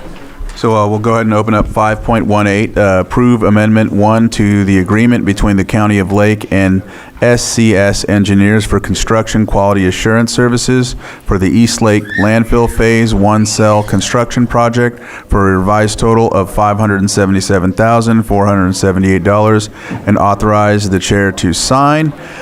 We have Public Services Director Lars Ewing here, and if we can we yeah, let's, we're on the next agenda item, so if we can go ahead and. What number? 518. All right, good evening, Lars Ewing, Public Services Director. 5.18. 5.18. Did I say the wrong one? No, sorry. He was just asking. Yeah. Okay. 5.18 is, as was read, is an amendment to the agreement with SCS Engineers. The board memo covers the highlights.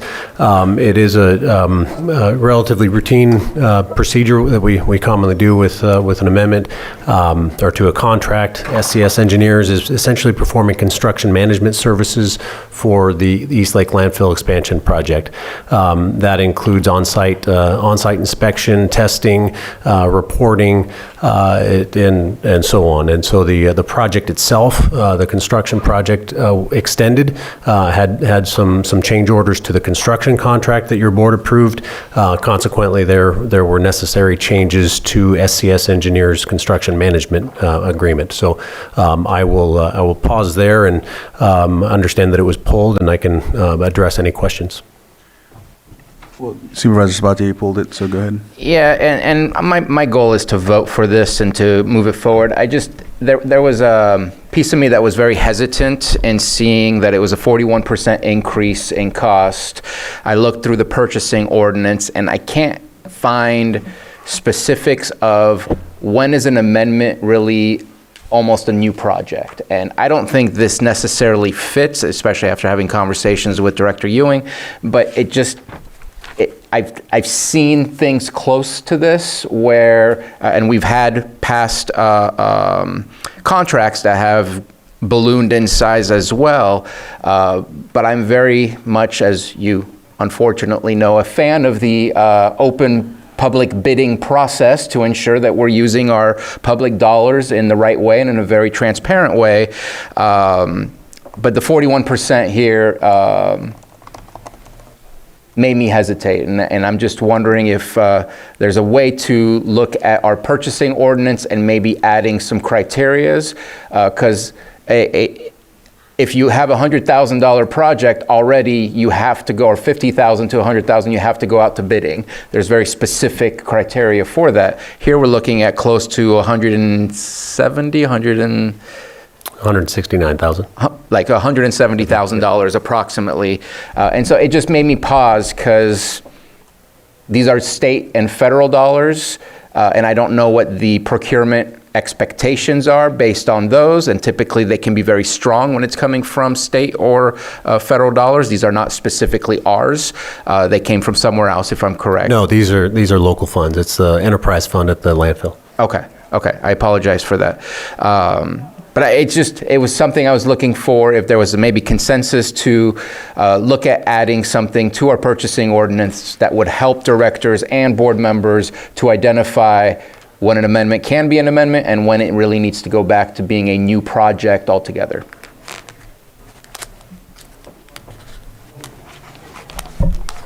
Well, I'm not seeing consensus. So. And if there's no consensus, or there is consensus, I'm ready to move forward and approve. It was just me wanting to share my concern based on what I had read and seen in this item. All right.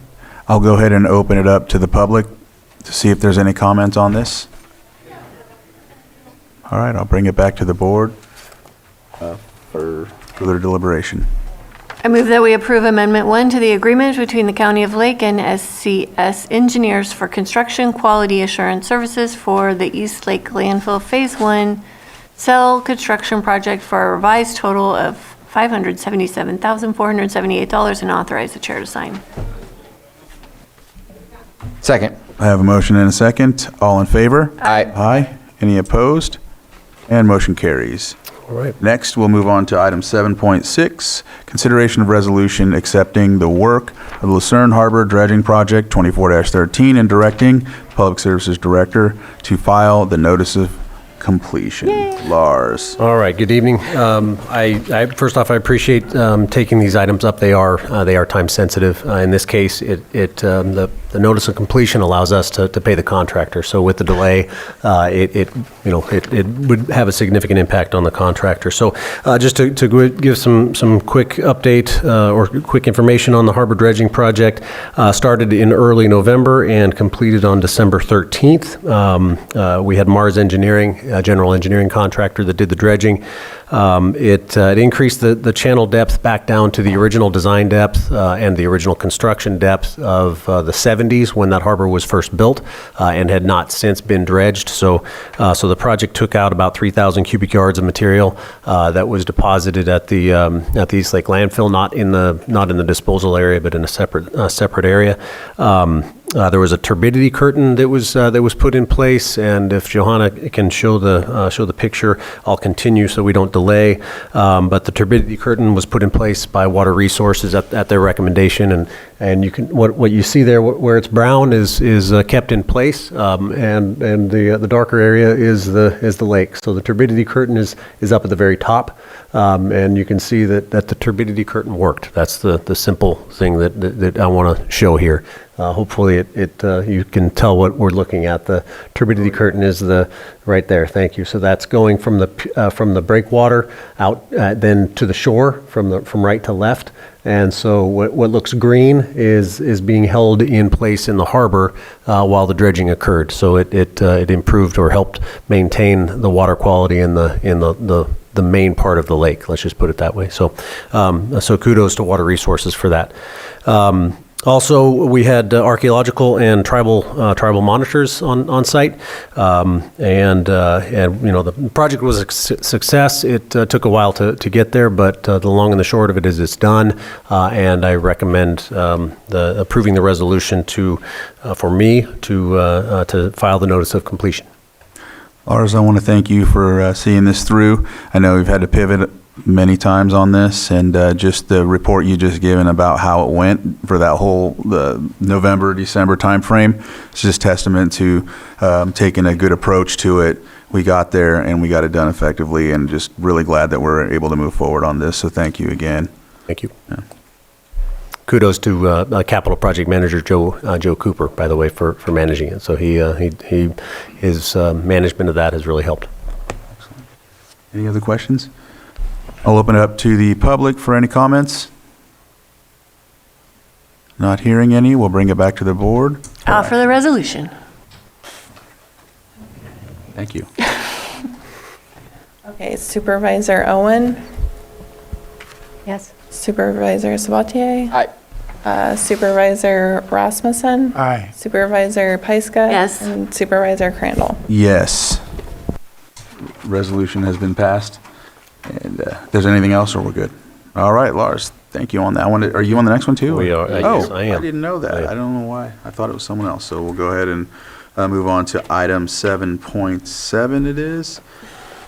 Consideration of resolution for an exception to the 180-day wait period to hire a CalPERS retiree as an extra Help County employee, and consideration of advanced step hiring of Brian Powers as an extra Help employee.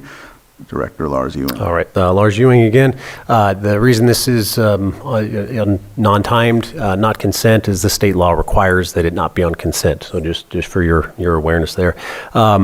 Brian Powers retired from Lake County Public Services from the county, but working in public services as a construction project manager in November.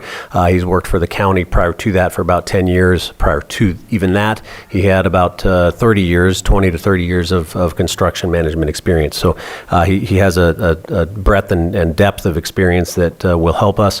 It's important now to talk about this 180-day wait period. CalPERS retirees are typically by state law required to wait 180 days before they come back and work for any jurisdiction in the county, well, in the state, any CalPERS jurisdiction.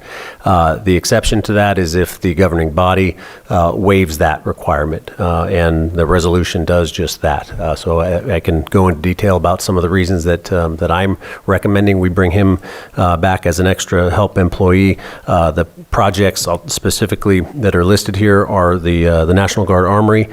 We have the East Lake Sanitary Landfill next phase of construction, Kelseyville Senior Center renovation, along with the Courthouse Campus Solar Carport. So there's quite a few projects that we have coming up. A couple of those are starting in just a matter of a few weeks. So it'll be beneficial to bring him on board in a timely manner. And that's what this does is it waives the 180-day period. He still is bound for insurance reason, I believe it's a 12-week period that he does have to wait, so he could come back on board February 4th is what's proposed in that resolution. So that's the A part of the item. Item B is should your board be willing to bring him back. It's an advanced step hire. He retired and I apologize for having to flip to this, but he retired at a step 5 in the position of Public Works Construction Project Manager. and that's the rate of pay that I would suggest that we bring him back on. All right. Are there any questions? Supervisor Sabatier? So I know that CalPERS gets really picky, and I'm just wondering if we have any context or contact with HR regarding how many of these we've done. I know we did one 6 months ago, 9 months ago. Just kind of curious if we're still in the clear to do this, or if this kind of raises a bright flare for CalPERS to take a look at us and make questions as to why we're doing. She's on. Oh, good. Pam? Yes, CalPERS is actually heavily scrutinizing these requests now. The ones that they don't tend to scrutinize is law enforcement. In fact, we have somebody in another department who came back before the 180 days, and CalPERS said you may only keep them for 1 year and then you must terminate them. So they're holding their hands. They're asking a lot more questions nowadays, especially when you come back before that 180 days. Also, we, for benefits purposes, it's the 6-month waiting period, because if he works over the 24 hours in a week, then we would have to offer him benefits. Thank you. All right. I didn't open it up to the public yet, did I? So I'll open it up to the public if there's any comments. Bring it back to the board for action. Just brief questions. Do you have a date on when Mr. Powers retired? Yes, it's in the resolution. It was November 1st, November 1st, 2020. That's why I couldn't find it on the memo. Gotcha. And were we flying the position to fill the position and struggling to fill the position? No, it's as an extra help position. It's not a his retired position is being recruited now. We haven't filled it yet, but as an extra help position, he would be. We're paying for it out of.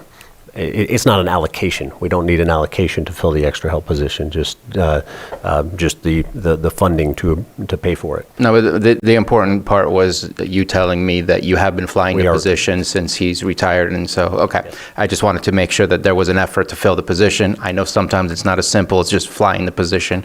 Okay, thank you. All right. Vice Chair? Yeah, I know we have to be careful with CalPERS these days, but I think this is a great benefit for us, and I appreciate that he's available and willing to come back and help, so I'm in full support of this whole thing. Great. All right. Offer the resolution. Resolution has been offered. Supervisor Owen? Yes. Supervisor Sabatier? Aye. Supervisor Rasmussen? Aye. Supervisor Pyska? Yes. And Supervisor Crandall? Yes. And then with item B. We have to handle that separately? Yes. Yeah. I move that we approve the advanced step 5 hiring of Brian Powers. Second. I have a motion and a second. All in favor? Aye. Aye. Any opposed? Motion carries. Thank you, Lars. Thank you. Thank you. And so we are at the closed session item of we are at closed session on number 8 on our agenda. And should I announce, or should just read them all anyhow? I got to read them all anyhow, but do I announce what we're only addressing today? Okay, so we are going to push back items 8.1 and 8.2 to a later date to be determined. And so I'll read all 3 of them off anyhow. 8.1, Public Employee Evaluation, Water Resources Director, which will be pushed back. 8.2, Public Employee Evaluation, title Special Districts Administrator, and 8.3, Public Employee Evaluation, Air Pollution Control Officer. With that, we'll go into closed session. Just note one more time, 8.1 and 8.2 will be at a later date. We'll be discussing 8.3 today. So we'll go to closed session.